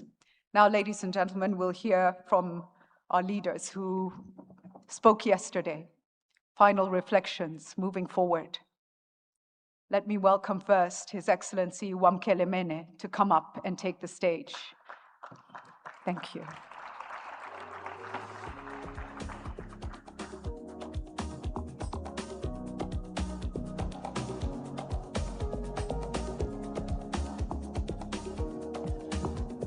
Thank you very much, Madam Program Director. Your Excellency, former Prime Minister Hailemariam Desalegn, the co-founder of the African School of Governance. Your Excellency, President Mbeki, former President of the Republic of South Africa. Your Excellency, Madam, former Vice President of the Gambia. Your Excellency, Madam, former First Lady of Namibia. Ministers, former ministers, and most importantly, the young lions and young lionesses of Africa that are here today. It has been a pleasure to spend these 2 days with you and to listen to your views about our continent and what we have to do to act to improve the condition of our continent. I want to thank the president of the school for convening us, for your leadership, and for the opportunity that you've provided to all of us to share in this dialogue. Yesterday, our leaders, you would have heard, urging all of us to take action. We've analyzed the condition of our continent for decades. We are now, in fact, in a mode of paralysis by analysis. You heard our leaders identify the actions that have to be taken for us to improve the condition of our continent. Consider this. By the year 2050, the turn of the century, the continent of Africa is projected to be the 8th largest economy in the world. It's projected to have a combined GDP of 16.2 trillion United States dollars, that is to say, consumer spending and business spending. This is a positive projection. However, we shall not get there if we don't take actions to tackle the challenges that we've identified over the last 2 days. And young people, in our view as the Secretariat, are at the center of the revolution that is required to transform our continent into the Africa that we want. And of course, a revolution is not necessarily armed struggle. It's not necessarily war. It's a fundamental shift in society and societal values and how we structure our society. So we have a particular responsibility, my comrades and friends, you and I, because in May 1963, in the historic city of Addis Ababa, our founding mothers and fathers set out this vision that we've been discussing over the last 2 days. And we must confess collectively that although political integration has been achieved, but the economic sovereignty of our continent has evaded us. And so the site of the struggle has shifted. The struggle is now the industrial development of our continent to create jobs, innovation, so that by 2050, our continent certainly is one of the most industrialized and globally competitive in the world. With action, there is absolutely no reason why our continent cannot achieve that particular objective. And so we have to stand on the shoulders of those who expressed this vision of May 1963 to continue the fight that they started and finished, which is the political integration of our continent, pushing back colonialists and asserting our sovereignty and independence as a continent. The second task I would suggest is to tackle this perennial problem of restrictive movement of persons. It cannot be that over 90% of Africans require a visa to visit another African country. As we speak today, only 4 countries out of 55 have ratified the protocol on movement of persons. So we must combine our efforts and mobilize our heads of states to put this particular issue at the fore of the African Union for immediate resolution so that young people can move freely on our continent. As a matter of fact, young Europeans move much freer on our continent than African young people. So we've got to correct this anomaly. Honorable Minister of Rwanda mentioned the issue of the cost of travel in Africa, transport and logistics, and what we have to do to ensure that we reduce the cost of air travel and connectivity, again, to enable young people to be at the center of Africa's economic integration. These are some of the commitments that, as a Trade Secretariat, that we make today. It's not adequate and sufficient for all of us to say that we are inspired. The inspiration that we draw from having listened to each other must lead to action. The minister, once again, if I can mention what he said, that in this room, in 2018, the agreement that resulted in the AFCFTA was signed by 43 heads of states, which in and of itself is long overdue in terms of advancing on the sovereignty, the economic sovereignty of our continent.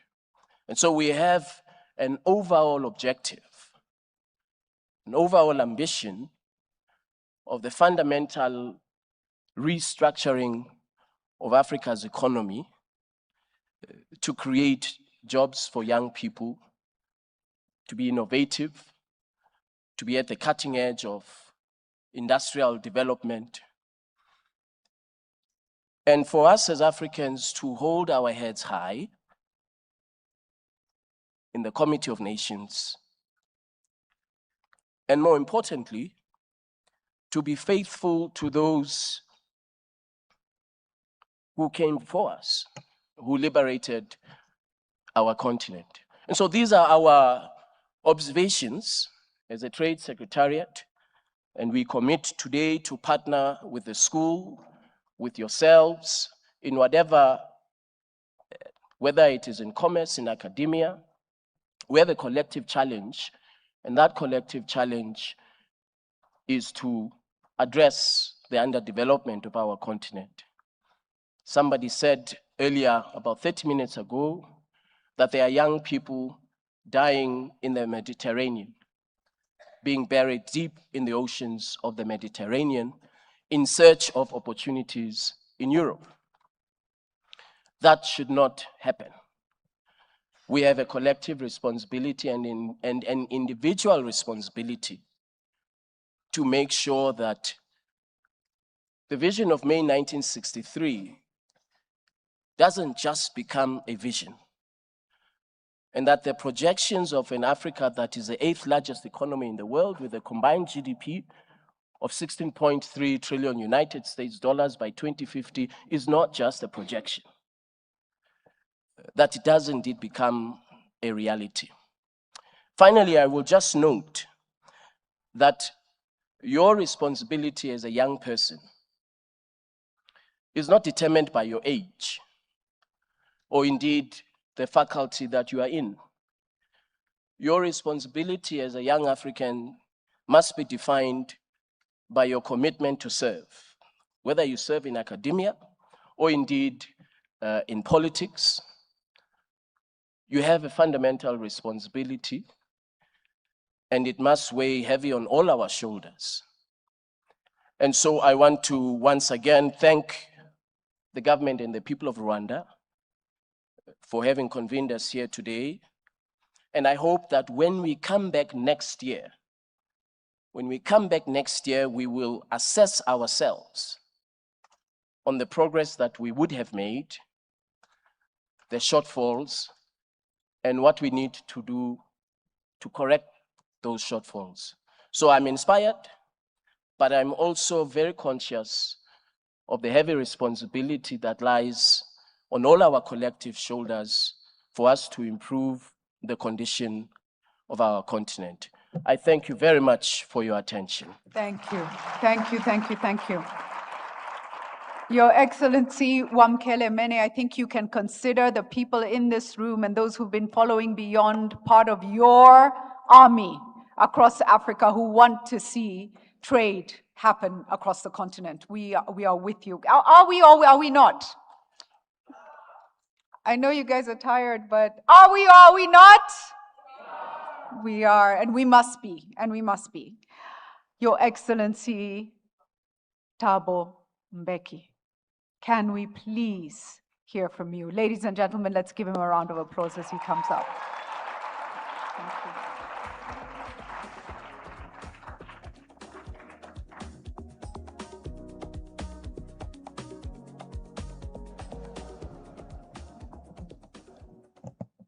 I don't know what we are expected to say,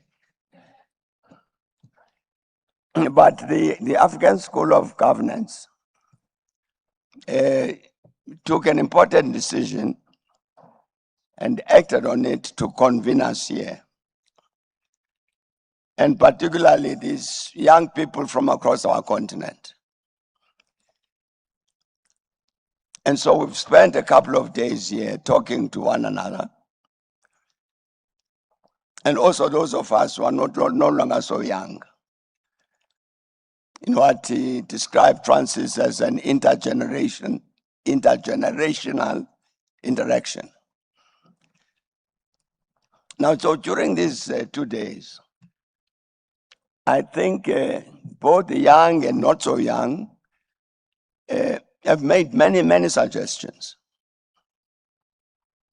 about what is to be done about these very many challenges that all of us have identified on the continent. I would hope, Principal, that somebody has taken note of all of those suggestions made by the presenters, made by the young people who spoke from the floor, other young people who sent in digital messages. I think there's a whole plethora of ideas from across the African continent about what should be done about these many challenges. I'm hoping that the school would have recorded all of that and would find time to go through all of that record in order to say, what are the issues that were discussed? What was suggested? What should we do next? I think a promise was made that this is not a once for all thing, it will come again. So there has to be a matter of minutes and matters arising in our process. So the issues that are raised here should not be just matter that were raised, oh, we had, and it ends there. This thing that Wamkele just said, that out of this interaction there must come some action, some other action. But it needs to be systematic, it needs not to lose what has been said. So that's all I would like to say. Hopefully, we will, all of us who have participated, have a sense of what is then going to be done about all of these important matters that have been raised and discussed here. There's, in that context, there's going to be a bit of a problem, a challenge, which maybe the school might want to look at. Because during the course of our discussion, there are obviously some important issues around the continent that we have not discussed properly. But they remain problems. We didn't discuss Sudan, for instance. And here are these Africans tearing one another apart there. For what reason, I'm not quite sure. We didn't discuss that. We didn't discuss what's happening in Somalia. We didn't discuss what's happening in Libya. All of this conflict area. We didn't discuss what is happening in Cameroon. I'm saying I don't know how you would want to deal with that, but start with the problems and the matters that were raised there. But I hope you reflect on what are these other challenges on the continent which are important, never mind that we didn't discuss them, because we must also answer the question, what do we do about them? And I do hope we'll be able to do that, so that indeed as we meet next time, we should be able, that arising from what we discussed last time, these are some of the actions that we've taken. I hope we can do that, so that this thing becomes more than a lovely talk shop, but also an intervention to help to change this continent for the better. But I want to say in the end, thanks to everybody for coming, particularly the young people. I was very, very keen to hear what you've got to say. And I am quite certain that we need this intergenerational compact even more. Because there are things you know which I don't know, and things I know which you don't know. Therefore, sharing of that knowledge and information and interacting to decide how we act together as Africans, young and old, becomes important. And for that reason, Principal, thank you very much for having all of us. Thanks a lot.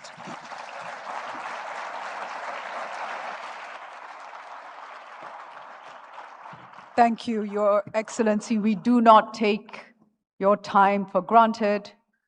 We do not take your willingness to share your wisdom for granted. We learn from the stories of your own youth. And I think it's really resonated in this room. I can assure you the points you've made around documenting, recording, following up, analyzing, giving feedback, and continuing the loop. And Francis is nodding. This was all planned. So I can assure you that is in the works. Finally, ladies and gentlemen, Let us give a warm welcome to the co-founder of the Africa School of Governance, somebody who has overlooked this process and guided this process the whole way through, His Excellency Haile Mariam Desalegn. Please, the floor is yours, sir. Thank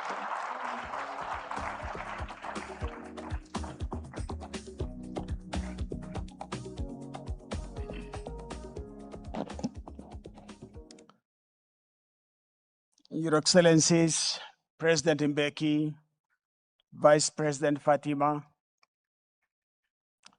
First Lady Gingos, Prime Minister Mayaki, honorable ministers and government leaders, leaders of the international and continental organizations, our partners and supporters, notably the MasterCard Foundation, the government of Rwanda, the African Development Bank, the African Continental Free Trade Area Secretariat, the Better Than Cash Alliance, the CARE Rwanda, Development Bank of Rwanda and Rwanda Air, ASG leaders, faculty and students, young leaders from all across the continent, both in the room and online, distinguished delegates. I am aware that we are inundated with a number of commitment speeches and also our leaders speaking. But this one is the last. As we conclude this inaugural Africa Mindset Reset Forum, allow me first to express deepest appreciation from myself and the African School of Governance Board to the ASG co-founder, His Excellency President Paul Kagame, to the government of Rwanda, and to the great people of Rwanda for their warm hospitality and unwavering commitment to Africa's collective transformation. This has been a perfect environment for this forum. As the African Development Bank president noted yesterday, Rwanda reminds us that we can think beyond the limits of history. We can change our mindsets and deliver a better future. I also extend appreciation to all of our speakers, partners, participants, staff and faculty, and organizers whose energy, wisdom, and dedication have made this gathering a success. Please join me in giving them and all of yourselves a round of applause.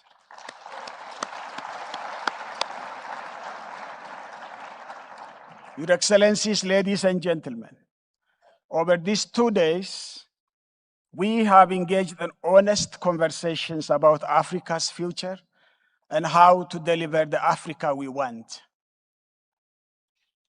I know very honest critics like Professor Patrick Lubumba amongst us, and he is also part of the faculty of the ASG. I'm proud of that.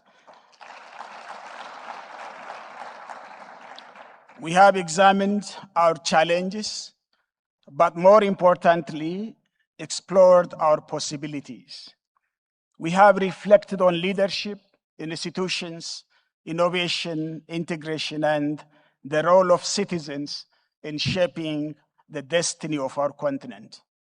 A common message resonated throughout our discussions. Africa's vision of transformation will not be achieved by only policy frameworks alone. It will not be achieved by resources alone. It will also require a fundamental shift in the mindset, a shift in how we see ourselves first, how we lead, how we build institutions, and how we act together. As Her Excellency, the Vice President of Ghana said, beyond an Africa we want, we need to have an Africa that we work for and sacrifice for. we should be ready to sacrifice for our continent. This is why we have challenged ourselves to think within Pan-Africanism as a movement of liberation and unity, and its evolution to Meta-Africanism as a movement of transformation, capability, and collective agency. The question before us is no longer how Africa can be free, but how Africa can become the prosperous, innovative, and confident, and globally consequential force that it is capable of being. We have heard powerful examples that show this future is already taking shape. Continental integration through AfCFTA, African-led financial systems, transformative infrastructure projects, expanding connectivity, and new forms of regional cooperation. These are reminders that Africa is most successful when it believes in the and it puts resources behind its own capacity to create, innovate, and lead. Perhaps one of the most practical gifts this forum leaves us through its knowledge product is the set of mindset shifts that chart the path from where we are to where we are determined to go. Grows over fixed thinking because our capacity is not predetermined. Openness over closure because our best ideas will come from everywhere and belong to everyone. It's not exclusive.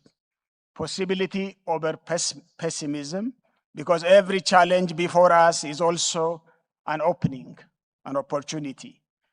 Proactivity over reactivity because we shape our future rather than merely respond to it.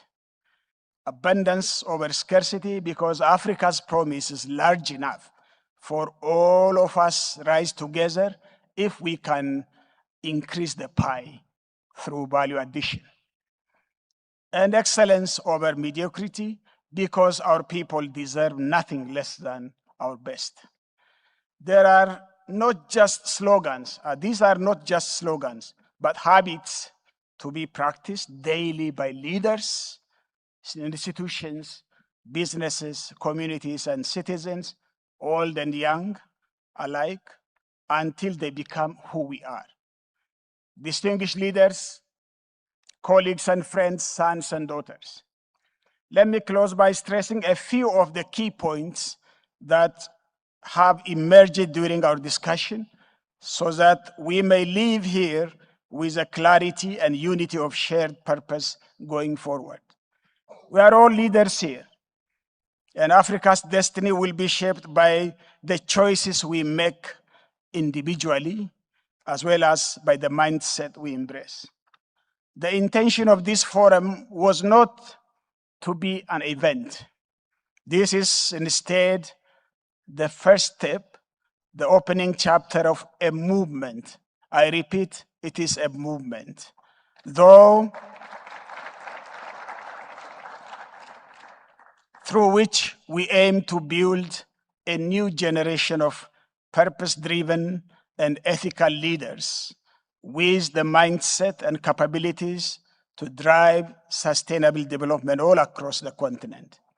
This forum must lead the actionable change rather than philosophical discussion. As we were challenged yesterday, evidence of our ability to deliver on this cannot be answered on this stage. Instead, it must be answered as all of you go forward and take this thinking home into a ministry office, into a classroom, into a boardroom decision, into your businesses and institutions, into your content creation, those of you very powerful with us, and into your daily choices and actions. I therefore invite each of us to become ambassadors of this movement. Let us carry forward the ideas contained in this forum's knowledge product. Let us translate them into action. Let us cultivate the mindset, values, and institutions that Africa's future demands. ASG, as the President promised, is ready to facilitate the networking that makes us to be a community of the movement. And 1 year from now, when we gather again for the next forum, let us not come back simply with new speeches, with our empty pockets, but rather stories of implementation, evidence of practical progress, examples of lives, institutions, and communities transformed. This is part of the mutual accountability that His Excellency President Thabo Mbeki spoke about yesterday. The annual rhythm of this forum will help serve as the ways and means to review our progress over time and continue to strengthen our results. Africa's future will not be determined by what has happened to us, not by our pain, but it will be determined by what we choose to become. Let this forum mark the stock taking and the beginning of the journey and our collective struggle. This is one we must stay with until the Africa we want is achieved. To the young cohort in this forum, you have to earn, no one is freely giving you. You have to struggle to get it, and you have to do that. And you have to organize yourself.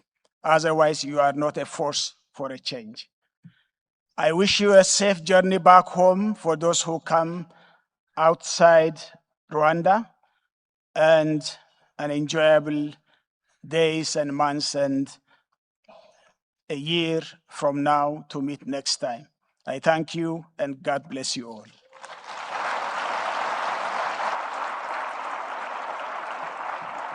Thank you so much. Thank you, Your Excellency. And thank you all for being here. I'm going to finish with some African words of wisdom, but as I go to them, let us think about the years to come. And that one day, if we do the right things in this room, you will be telling your grandchildren, can you imagine I grew up in an Africa with borders? We couldn't trade with each other. We had struggles, it was so expensive to fly, and they'll say, no way, because we'll have an open, prosperous Africa. Let me share some words of African wisdom. The first one is a proverb that says, by the time the fools have learned the game, the players have dispersed. Africa, we have to learn the game, and we have to master the game. But more than that, we have to create our own games and our own pitches and master those. The second one is, if your feet do not walk and your hands do not work, your mouth will not eat. So we have to do the things. We must take action. And action is not just for one group.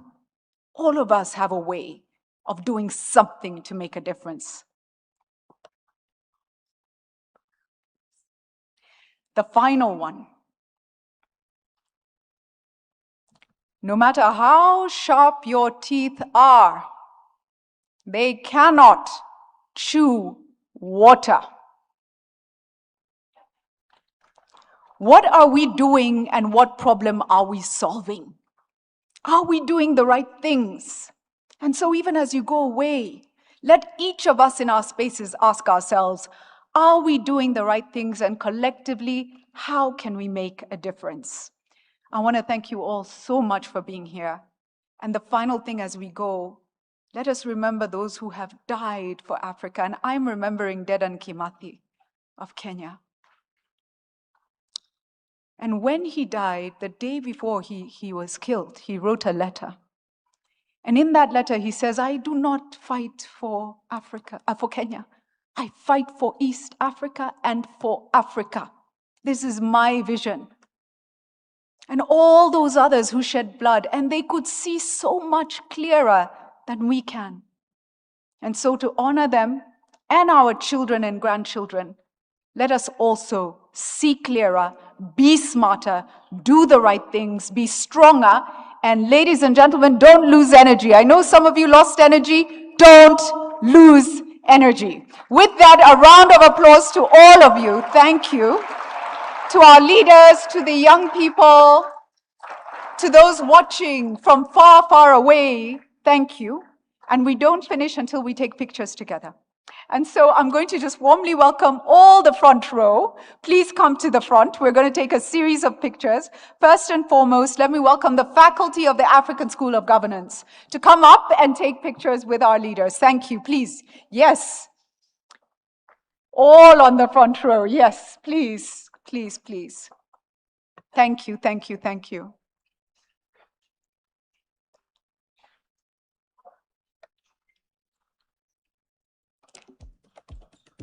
Thank you. If we have speakers on the other rows, Charles Onyango Obo, Eric, Dr. Eric, who would like to come as well for this picture, please come forward. Please come forward.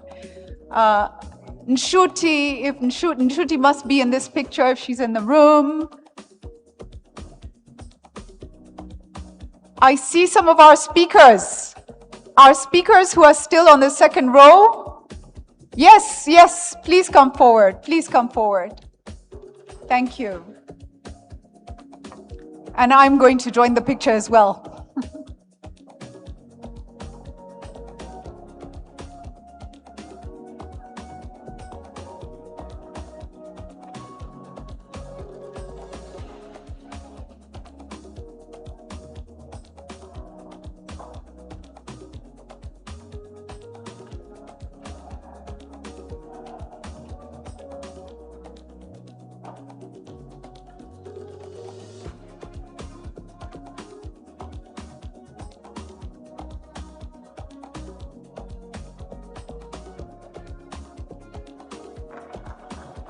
Okay, we have another group. Please, for the VIPs, don't leave and the speakers don't leave. Can I ask the students of ASG, students of the African School of Governance, please come forward very, very quickly with that energy and vigor I was talking about. Yeah, that's what I'm talking about. I will.